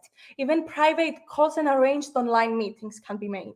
But what are our advantages compared to our competitors? Firstly, our ink is more than 30% cheaper than ordinary inks, therefore saving in average 100 euros. Moreover, it's 90% more ecological, as we are using a wasteful material and 0% other toxins and chemicals. Our production is simple yet complicated. We turn our collected cigarette butts into ash, and with the addition of some natural ingredients, our ink is ready for usage. There are many reasons that motivate our customers to prefer our ink. For example, the fact that it's long-lasting because of its refillment. Moreover, it's safe for the skin based on a chemical analysis we have carried out and gives to the businesses we collaborate with great quality to work. Our ink can be inserted in any kind of pen or ink bottle of the customer, making it more flexible to buy. We asked 63 people, 5 stationery store owners, and 58 individuals. In terms of investment, more than 35% of people answered that are willing to invest in our company. We were amazed that 83% have never used ecological ink before. Most importantly, we asked if they were motivated to switch to an alternative ink. A more cheap ink with great quality that is long-lasting would attract the customers we asked. If we conquer 50% of our market share, we will reach 550,000 customers per year, leading to 1,007,500 euros profit per year. If we reach 50% of our beachhead market, we save 20,000 tons of CO2 per year, and that is equivalent to 40,000 people carbon footprint per year. After research, we have found that cigarette butts are the most abundant form of plastic waste, creating in this way microplastic pollution that affects plant and animal life. Our aim is to use that harmful and at the same time useless material and turn it into something useful that everyone uses in their everyday life. The way that we collect our cigarette butts is through our ballot bins, placed in central places. Therefore, smokers will be encouraged to throw their butt in our bin rather than on the ground and pollute it. We dream big and imagine a world where cigarette butt recycling is a routine for every household and business.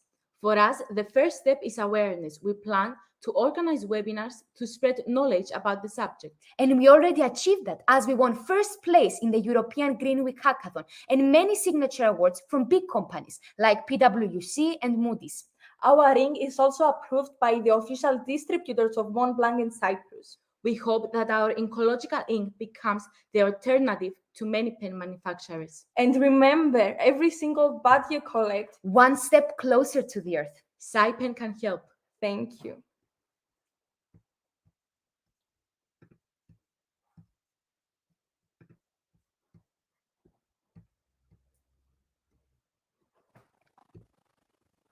Thank you very much for really interesting presentation. Really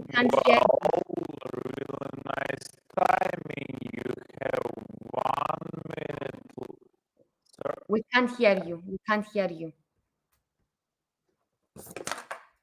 We can't hear you.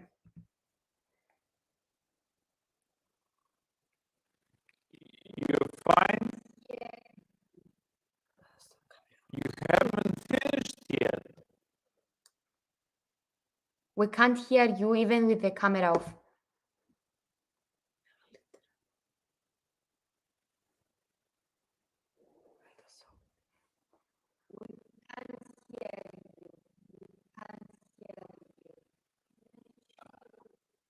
Hello? Γράψτε στο chat.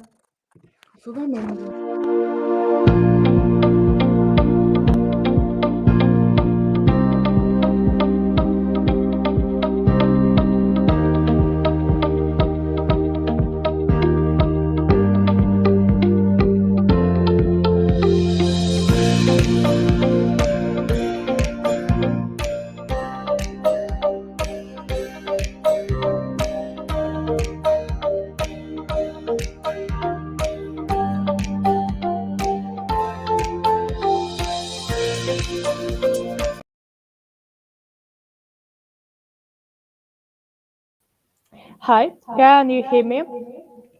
We can. Can you hear us? Yeah, we can hear you. And right now it's like time for QA session. and I'll back our jury members, and you will have 3 minutes as usual. Yes. Great. Now we can.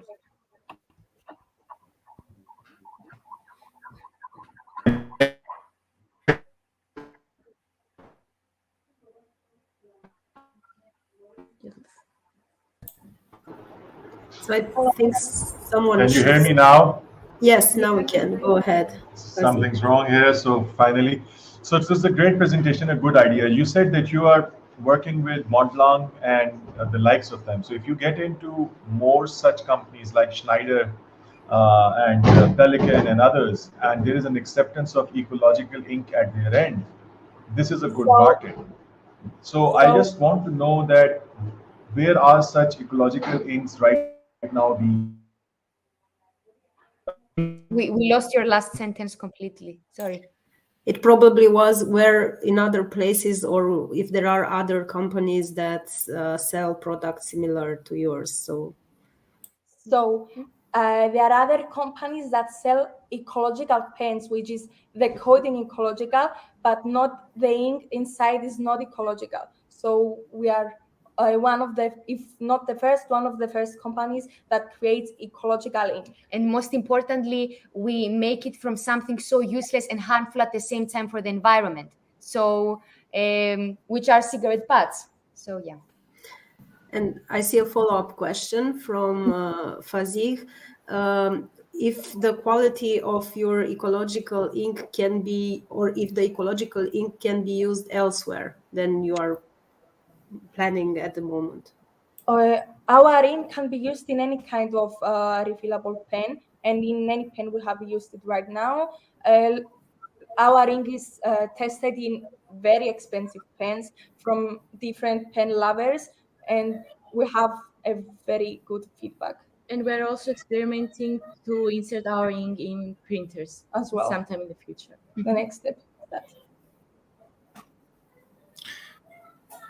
So a quick question, great presentation, and I love the awareness that it brings. Mostly the awareness is really important.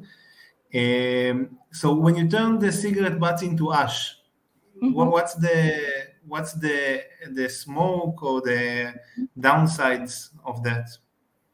Yes. So we do the process in a fume cupboard where any toxic fume it's converted before it's there is nothing released in the environment that harms either us or the environment. Yeah, and we also see a question in the chat. Yeah, it was the same. We are thinking the same. So I was thinking, how many cigarette butts do you need to produce 1 bottle or 1 liter of ink? 1 liter, approximately 40 cigarette butts. And are there any residues after the manufacturing process? We are using mainly all the cigarette butt, and the residue we are collecting it for the next for the next production of the liter. So nothing is so no waste, basically. No waste materials. Great idea then, and great solution. Thank you.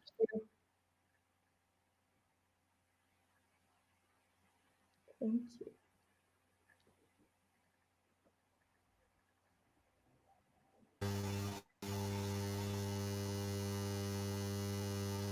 We cannot hear you. Hear you.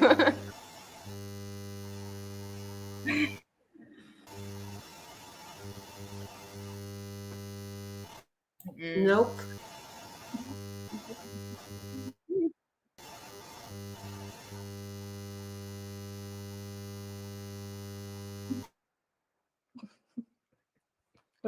Βάλουμε mute νομίζω.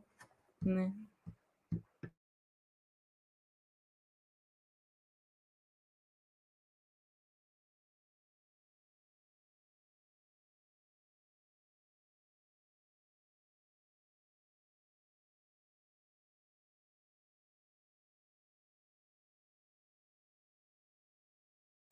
No, we cannot hear.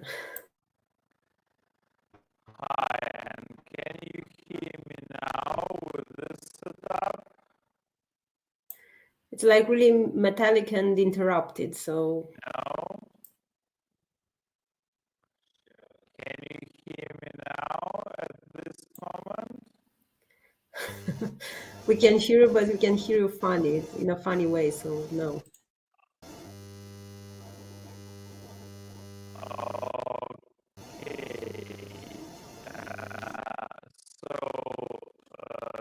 Sarah says we have a noise.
Hello,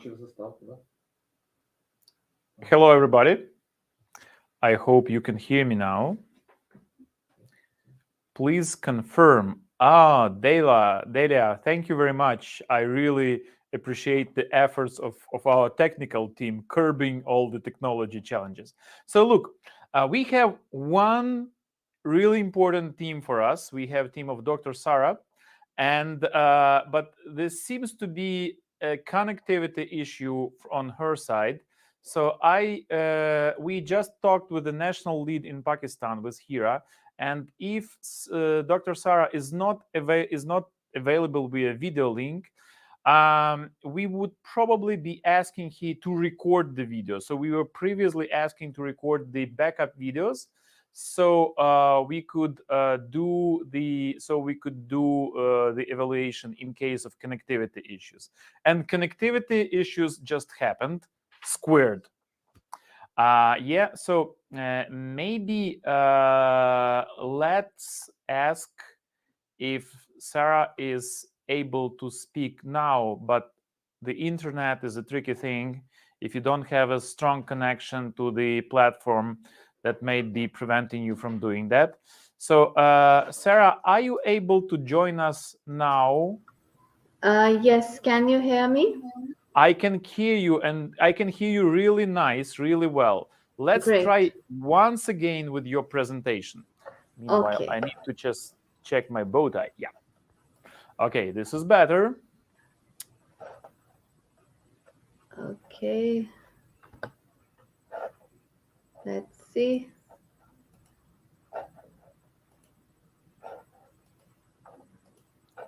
There you go. Can you see my presentation?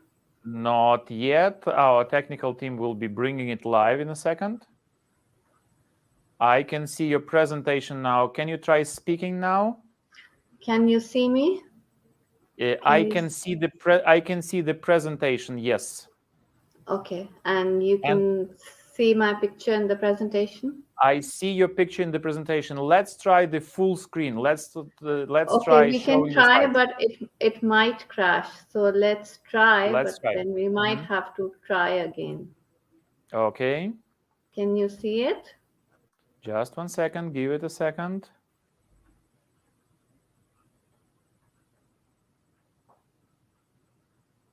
Okay, nothing is changing on my side. Okay, now can you see the screen change? Nope. Okay, No. let's just go through the. Let's just increase the size of the slides, and and just click through them. They are pretty readable. Yeah. Right. So I think maybe a little bit smaller because we are losing a bit of the slide at the bottom. Okay.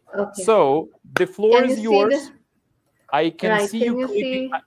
Yes, I can see you clicking through them. Right. I can and see you the see them slides changing. moving. Okay, great. Exactly. Yes. Right. I saw them. Now we are on the first slide. Are you ready to present? I'm ready to present. Perfect. So the stage is yours. Good luck with your presentation. Your 5 minutes are starting now. The stage is yours. Let's start the timer. Okay, good evening and Assalamu alaikum. I'm Dr. Sara Qureshi, CEO and co-founder of Aero Engine Craft Private Limited. By profession, I'm an aerospace engineer as well as a hobby pilot. At Aero Engine Craft, we are developing the first generation of environmentally safe, contrail-free aero engines for the global aviation industry. So for contrails, you must have seen this is an A380 that is giving out these contrails from its engines, and this is a normal engine with an add-on device that is giving a clean exhaust in the atmosphere. So we have invented this device for reducing global warming and induced artificial rain during aircraft flight through onboard water recovery from aero engine fuel emissions.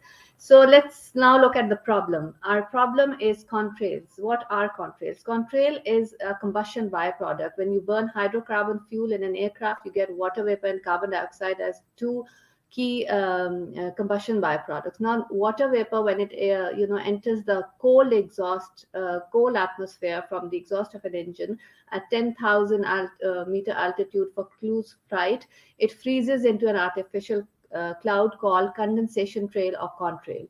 Contrail is at present aviation industry's biggest environmental challenge because it has a global warming potential which is 5 times more than that of carbon dioxide.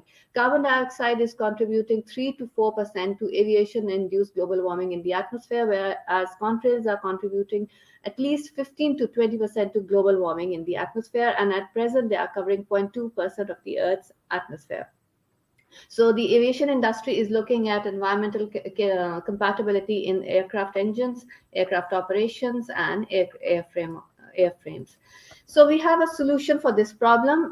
We've set up Pakistan's first commercial engine and aircraft company, R&D company, addressing sustainable development goals of aviation-induced global warming and climate change, as well as global water security, while generating revenue for the aviation industry through contrail emission trading and artificial rainfall.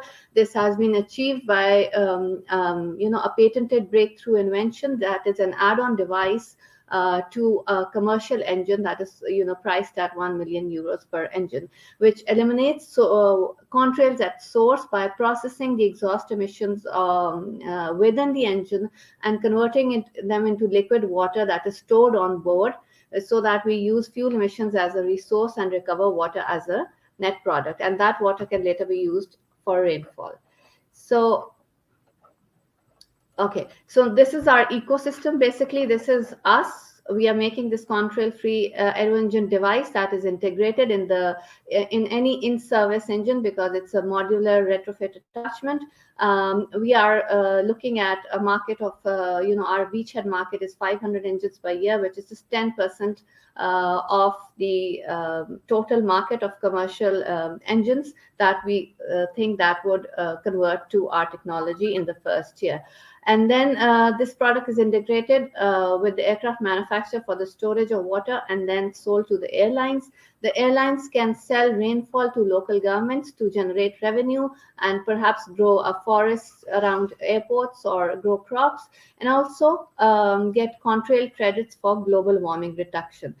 Meanwhile, our technology is also a technology backup for lobbying and environmental agencies if they have to pass regulations on aviation-induced global warming due to non-carbon emissions. Okay, so this is a market. The market it's a very controlled, regulated, monopolized business. There are 2 major engine manufacturers. Our primary market, Rolls-Royce, GE Aviation, 3, and Pratt & Whitney.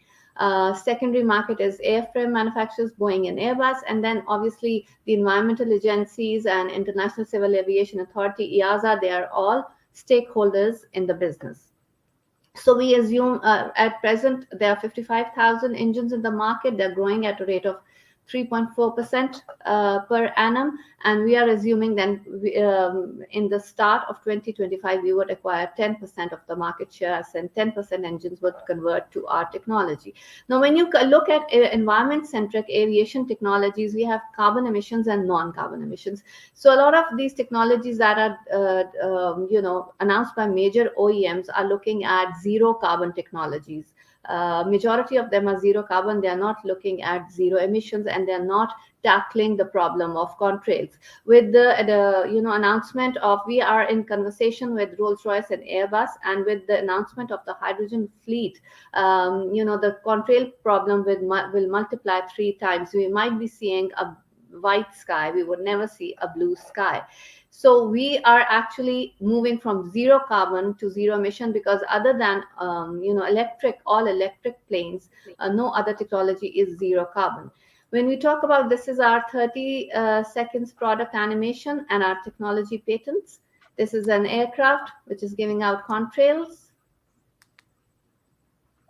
Actually, Dr. Sarah, we are over time, so I'll be asking you to wrap up your presentation. Right. You can just watch this video and then I'll wrap up. Okay. So this is our product that is attached, and you eliminate contrails, and the water that you create in the process can be released before landing. So our contrails are contrail-free aero engines are the next big thing. Okay. Please do wrap up now. Okay. So in terms of financials, We have, our business model is for any tech-intensive industry. Dear Sarah, I have to intervene Okay, here. When I right, mean no wrap up, problem. that means you have 20 seconds left. Okay, that's fine. I'm open to questions now. Okay, yeah, thank you very much. So you can just go to the team slide, and so let's bring the jury to the conversation. Hey, it's so great to be able to speak with you again. I hope you weren't missing me, but I should say that Dr. Sarah's presentation was clearly worth the wait. I hope you share my opinion. Now we have some changes in the template. Okay, let's go with the Q&A session. The 3 minutes are yours. So my first question is about the team. Your chance now, Sarah. Okay, that's me. This was basically my PhD research question that converted into something that has a commercial promise and global impact. So for the first, if you look at NASA's technology readiness level, the first 3 technology readiness level were covered during my PhD research. And then there were 2 inventions. We have 3 patents, granted patents, and I worked closely with the inventor as well. My co-founder is the inventor of the technology, and in our company, we've come up to technology readiness level 6 as in prototype development and testing. And we need to go up to technology readiness level 9. So this is my co-founder. He's the inventor of the contrail-free engine, and then some other people. Yes. Let's move to the next question. Thank you. Okay, go ahead. Okay, so sorry for the maybe a bit ignorant question, but what happens to all of the nitrogen, carbon, non-burnt fuel in when the airplane's soaring? Where does it go? Is it still in the sky or? Yes, nitrogen is basically, you see, nitrogen enters and does not react and goes out. Nitrogen oxides are formed in parts per million. So my technology is not on NOx mitigation. This is on contrail mitigation, because that is the neglected part. When you talk about CO2 or carbon, then there are many technologies, like as I mentioned, that a lot of these technologies are working on zero carbon, like the hydrogen fuel plane is a zero carbon technology. Hydrogen fuel cells are zero carbon. All electric batteries are zero carbon technology. So we have a lot of, and sustainable aviation fuels are again a low carbon technology. So I'm looking at the part that is neglected by, that is the gap in all these environment centric technologies, which is contrails, which is just a frozen water vapor cloud. So thank you for your answer. One question: when will your technology be ready to be used? So when will it go on the market? But we are launching in 2025. We are here. We've done the core product development and testing. Now we have to move to advanced product development and certification, and then launching. Yeah, it's fine. It's fine. So that another colleague asks. Okay. Anything else? I'm not watching the chat. I'm just with my presentation at the moment. Fasieh, some question. Okay, a question about have you tested in a real engine, in a real airplane? No, we are at the moment, we have made the proof of concept, because you see, any technology that has to go airborne has to go through these standard technology. The answer readiness is no, levels. it's fine. No, yes. So we've done the prototype testing. Dear colleagues, on dear a friends, real engine, yes. We can. So we have to wrap up the Q&A session. So we are already through our time. So thank you for your question, dear jury. Thank you for your presentation, Sarah. And well, I would ask the jury a little bit of the feedback. Do we have Shai with us? Okay, Shai, are you here? No.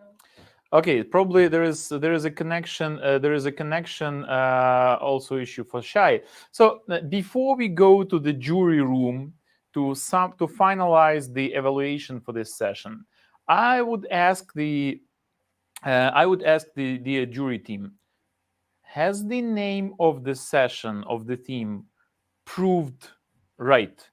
Have you seen some of the next big things coming up here? Well, if I can start, at least for me, at first it was interesting that you named the panel the next big thing. So I was really curious to see what great ideas we will be listening on. And indeed, on one hand, we had some, let's say, big ideas. But on the other, we also had some really easy technologies or easy solutions that no one has thought about apart the participants. So yeah, indeed, it was a really inspired name for the panel. Okay, Tudor, Fasiye? Okay, first of all, this was great teams, and thank you for all of them for their presentations, despite the technical issues. I just remark that I'm very glad to hear year by year that it's making study and discovery with patent and the property rights. This is really important when you all want to move next and to make real business. So good luck to the next step. Okay, thank you very much. Well, so that was the wrapping session, the closing session of the Climate Launchpad Regional Final, Eastern Europe and the Greater Middle East. Roman, and we won't tell the results to anybody. No, just kidding. Yes, Tudor, you have a question, right? No, not question, just to read what was wrote by Fasiye. Yeah, okay. So Fasiye is saying, indeed, some really were up there. It's just that some problem feels so common, easy to solve. They're often sidelined. So it was good to see such a great mix of presentations. Okay, and still, I know I've been in your shoes. That's a really tough job now, selecting those who would be representing Climate Launchpad in the global grand final at the end of October. Please remember, we do have the methodology to follow.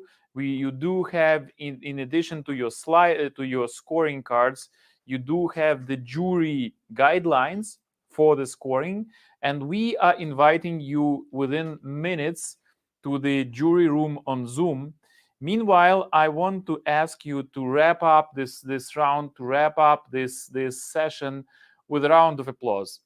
Well, first, to the great teams who were pitching really well as in this team, as well in all the presentations during this day. So guys, you're awesome. Thank you. Well, secondly, I also want to thank our production team here who were heroically solving some of the technical challenges. So, hey, you are cool. Thank you. And thank you for bringing me back online to you. It's really nice to be able to communicate. And finally, thanks our dear jury. Yes, you are in the really heavy decision-making question. Thanks, you're cool. And we would be moving now to the jury session, to the jury Zoom room.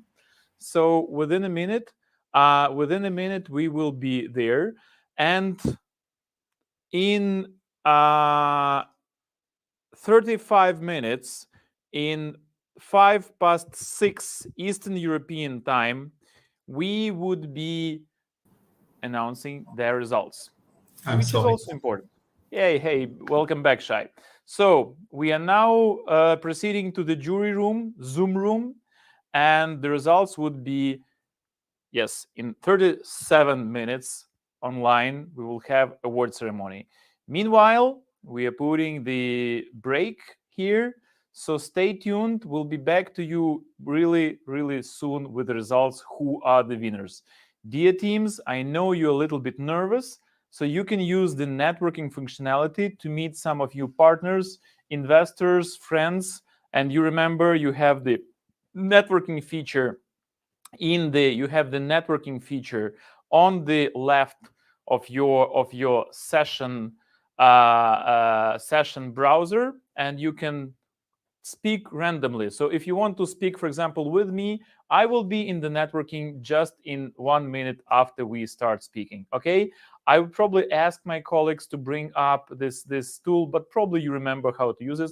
Yes, thank you for showing it now to everybody in the call, in the presentation. So when you would click the networking part, down here on the left, you will see this ready to meet someone new. This is like a corporate chat roulette. Click join, and you would be able click join, and you would be able to talk with someone who is involved in saving the planet one startup at a time. At this moment, we should be wrapping up. So let's have a little bit of networking. Let's have a heavy lifting by the jury, and back to you in 35 minutes, 5 after 6 Eastern European summertime. Thanks. Talk to you soon, right after we have the results.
Welcome back.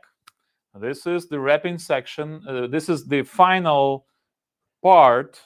Probably everybody expecting it.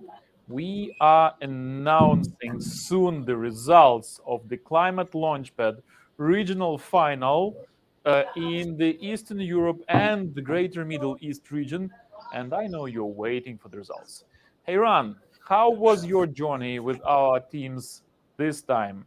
What are your impressions, expectations, and thoughts from what you've seen? Because I actually enjoyed a lot and learned a lot about things happening in the clean tech in our region, from Cyprus to Ukraine, from Moldova to Pakistan. So a lot of interesting themes. What are your discoveries? Can you help me? First of all, I was surprised once you mentioned all these states. I was surprised by the UAE, which has also been a little bit surprised for me. I would like to congratulate Kosovo for joining us this year. I'm not sure if this first year, but it's this the first year that I'm noticing that Kosovo is like doing a serious work there. And very dynamic, very passionate, right? Exactly. And actually we're working, a lot of colleagues here behind the stage, working all the time, exchanging reviews about the startups, trying to do all kinds outside of the Climate Launchpad, collaboration, lesson learned, all kinds of exchange of knowledge, which is amazing for me, actually enlightening. And there is great startups. I can keep up. Some of the themes I'm not even familiar with, so it's great. I'm asking all kinds of colleagues, what does it mean? Is it really that innovative? What's the thing there? So it is. It's exciting very much. Looking forward for the global, of course, but yeah. And I would like to congratulate you, teams of Ukraine, with all this, I don't know how to put it, this great obstacles. It's half of the globe, you're running half of the globe. So many server farms needed to be online straight to hold this event. So wow, a great effort and stress. You handle it quite cool, I would say. You and the rest of the team, especially. I'm trying to figure out what's the feeling of Valeria down in the backstage over there. It's amazing. So great work, everybody. Thank you. In addition to Valeria and all the team, we have another success component waiting for us in the backstage, and this component is still uncorked. But soon we will be celebrating, because that's actually a lot of effort, and I should say that's a lot of team building and understanding what we can achieve together. Hey, I want just to reflect a bit about the entrepreneurial journeys, because for me it's always really important to see the progress and how teams are moving, how they are creating. So we are happy we had several teams from Ukraine, Turkey sharing the experience, from building hardware startups to talking with investors, from scaling internationally to building mission-driven business. I really noticed a lot of interesting stories. For me, there was a lot of discoveries in raising in this post-investment life, because that's where the startup life is changing a lot. And I also really enjoyed conversation with the founders, with their stories and their insights. For you, what were the discoveries there? Yeah, well, about that, there's there's a kind of a double question once you raise funds. Because when a VC or any investor is interested in the startup, he asks, okay, he does all kinds of due diligence. What's the innovation? Who's the team? What's going on? Everything, blah, blah, blah. And then eventually he says, okay, you need $500,000, whatever, a couple of millions. Now what? What are you going to do with it? Then what? That's the biggest question most startups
Well, hello everyone. Yes, we're about to announce the results of the Climate Launchpad regional final for Eastern Europe and the Middle East. And yes, that's been an exciting journey. And I would probably ask my colleague Ron from Climate Launchpad Israel, my good colleague and co-host for this celebration, to join me now. Ron, are you able to join us now? That would be really exciting to share what we've learned.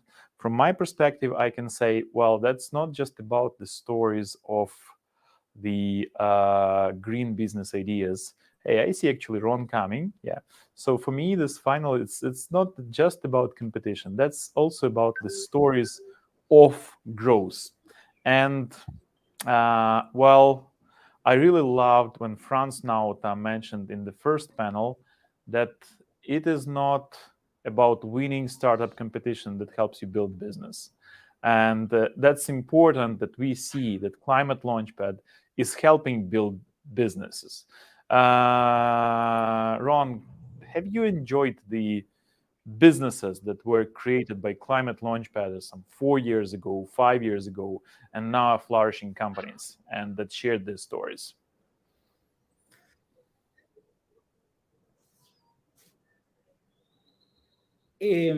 As I said yesterday, I'm intrigued by as much as the early stage is more challenged. It has more kind of virtual obstacles on the way. So the climate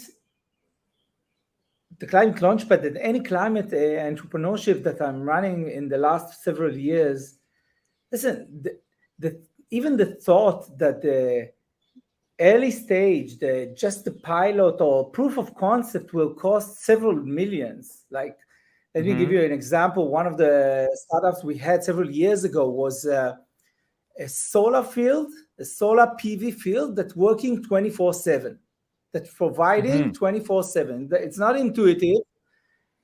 So after they went through several obstacles, yeah, exactly. And after they went several challenges, and now they need the minimal viable product, it's 1 megawatt of a solar field. And 1 megawatt for solar field, it's quite a huge risk, for a proof of concept or something like that, a minimum viable product. So that's the main understanding for me with all this startup. The continued walk along, go along with all these startups is quite a long journey. It's exciting. It's quite a roller coaster long journey, this early stage. It's not just a year, a couple of years. It's almost 5 years, this early stage. So it's exciting, and that's my best angle for me. Well, I remember a good friend of mine who actually switched from the clean tech back to the IT technologies. He was saying me, well, if I just burned the circuit, I can't roll back in GitHub to the previous version of the circuit. That is just dead circuit. I cannot reuse it any longer. I don't have version controls for the burned battery or burned car, whatever. Okay, but tell me, are you ready to celebrate? Because you look really concentrated and serious, and I'm looking for the ways to be non-serious now. We're because anxious. we're about to celebrate. What you're seeing is anxious. We're anxious. Aha. Exactly. Aha. We're anxious. We're totally anxious about the team. results. Everybody writing me. Yeah. Exactly. Yes. Partners, I can agree with you because sponsors, startups. Yeah. So, well, everybody's I'm normally eating up a lot of time here, but we would be proceeding almost directly to the results. Just before that, that was a lot of work on behind. First, from the national leads. Well, you did amazing job. So, and just our teams wants to celebrate and congratulate all of 12 countries involved, from Kosovo to Pakistan to Cyprus to Azerbaijan to all the other countries, 12 countries. So thank you. You're amazing. Let's just applaud you all. You are doing a great job. The second really important piece of work is for the jury. Well, I really loved the questions they're asking.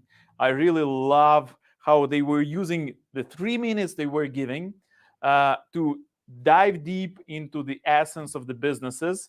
And this is really interesting mix of multinational professionals who have very serious skill of diving into businesses. So, hey, dear jury, you were amazing. So you also deserve the applause.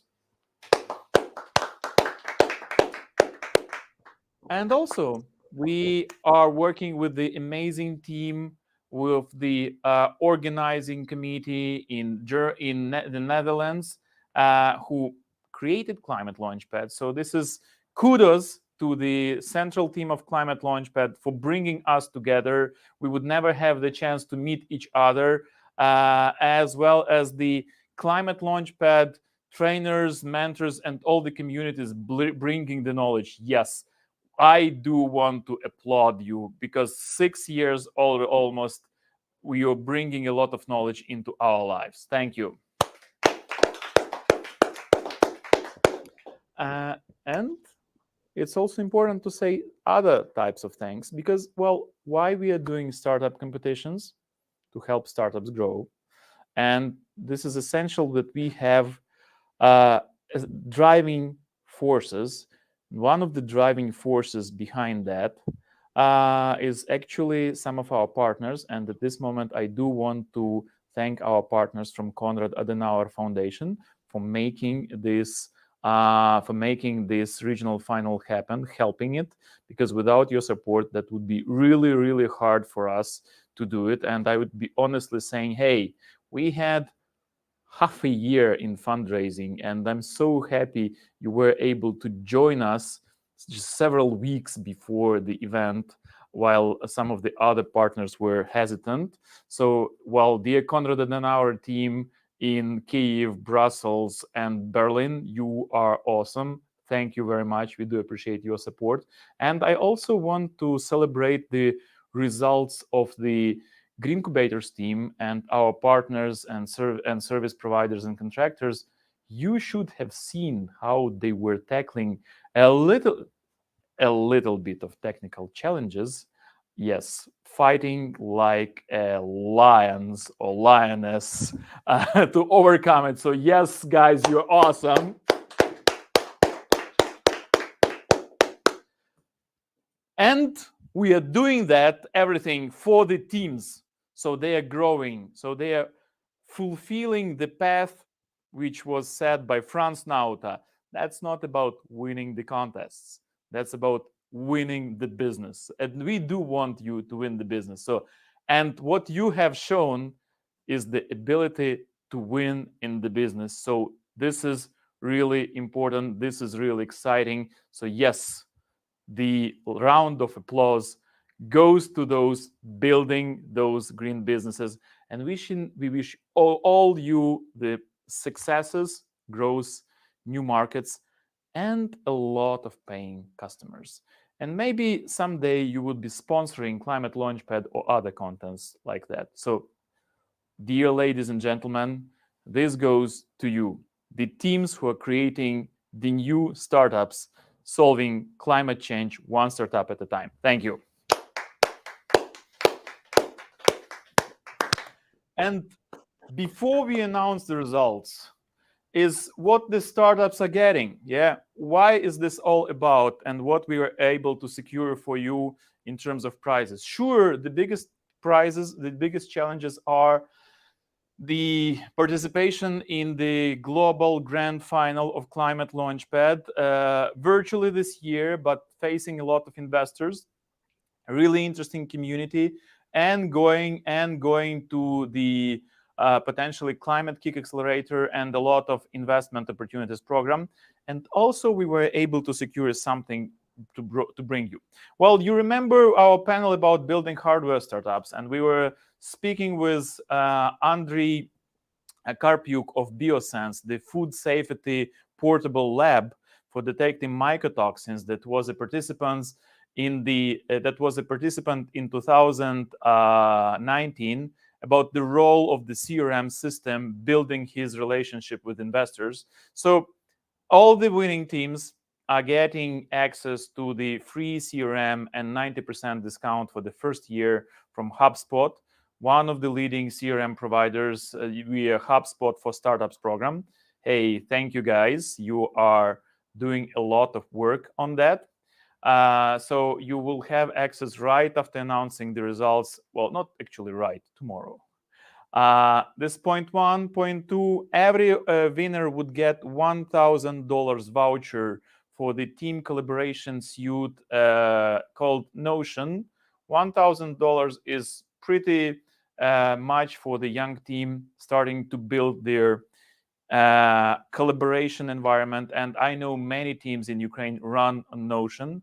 For example, EFA are using it rather intensely. And the last but not least, and certainly not least in terms of sum, everybody involved would get a $5,000 voucher for using cloud services from Amazon AWS Activate program. So that would be available for the winners. Are we ready to know the winners? Shall we tell them or shall we tell them tomorrow? Sure. Yes, No. Without Monday, any further ado. maybe Monday. Let's do it Monday. That we have some rest. We had 2 busy days. Okay, I see Ran just running away from the stage. Okay, Ran, join us back. I was joking. No worries. Okay, we are ready to announce the winners. Or still Monday. Okay, today. Drum roll. Hey, we are starting winners announcement. And now we will know the teams that would be presenting in from our region on the Grand Global Final. That's an important moment. Thank you, dear startups, for your work. Thank you, national leads, for preparing them. And thank you, jury, for giving your intellectual insight into these business ideas and picking the winners. Well, I'm ready to announce. Yes. Okay. So now there will be a picture on each theme with the startups that are getting represent the regional final of Eastern Europe and the Greater Middle East on the Global Grand Final. Can we bring the first slide? And in urban solutions, we would have SolarView. The team fought hard for their place. Congratulations and good luck scaling up to the next chapter. SolarView, we do congratulate you. Thank you very much, and we congratulate you and look forward to see about your successes. Let's move on. And the next 2 teams, Urban Solutions were the single team. Sorry, SolarView were a single team in the block. And the next 2 teams coming up in the adaptation and resilience, drum roll, Sphere Tech and Solidgel. And I see the glasses clinking in the offices of this team, celebrating Sphere Tech and Solidgel. Yes, you're doing it right, and we do wish you a lot of business success. Let's move on. Food systems. Do you know who are winners in the food systems? Because we do. Go Beyond and Verde. Congratulations. We look forward to your victory in the Global Grand Final, and you are tackling really important, really serious challenges. And here my national lead heart is bleeding because, well, one of our teams didn't make it into this section. But anyway, that's when you have to divide the role of the national lead and the regional final organizer. So anyway, Colatrek, we love you and we'll keep supporting you with other programs. Just our hearts goes to our colleagues and everybody in the section. And let's move on. We are jumping now to the clean energy. And in the clean energy section, our esteemed jury picked 2 winners from this team, and they are Hydrofeed and Enant. So again, celebrate, have fun, and enjoy it. Well, we are moving to the next chapter, and the next chapter is sustainable mobility. Hey, you remember some of the teams were struggling to enter. They were struggling for the reason, and I'm happy they made it. They overcame all the technical challenges, because it's now my time to congratulate Turmix and EV App Kit with their victory in the global grand final. Thank you and congratulations. Thank you for your all hard work. We are moving forward.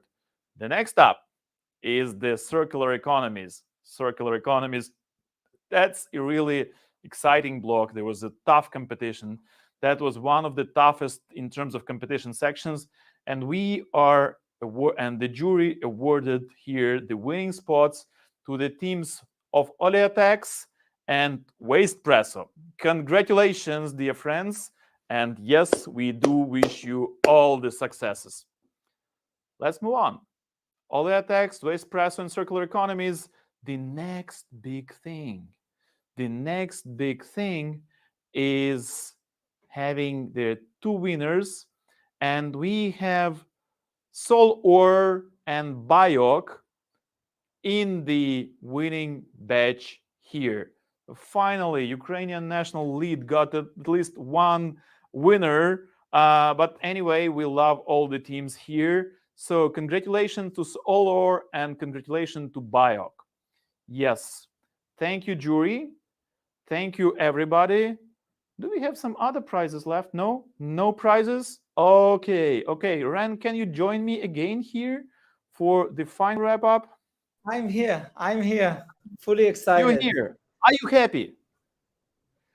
One of the startups of ours is also very dear to us. We worked a lot about kicking it off from the academics to the real world. So it was exciting. And yeah, congratulations to all the winners. It's like exciting. And I really hope that other startups that didn't win will know that we are here for them. If they want to proceed with the startups, we're totally still on for them also. So just reach out and let's continue the hard work. I should say that, well, we heard a lot of the stories of the teams that weren't the winners of the finals, that weren't getting to the grand stage. But, well, actually, EFA, they didn't make to the global grand final, and they just raised $500,000 and the contract with Netflix. Well, that's nice.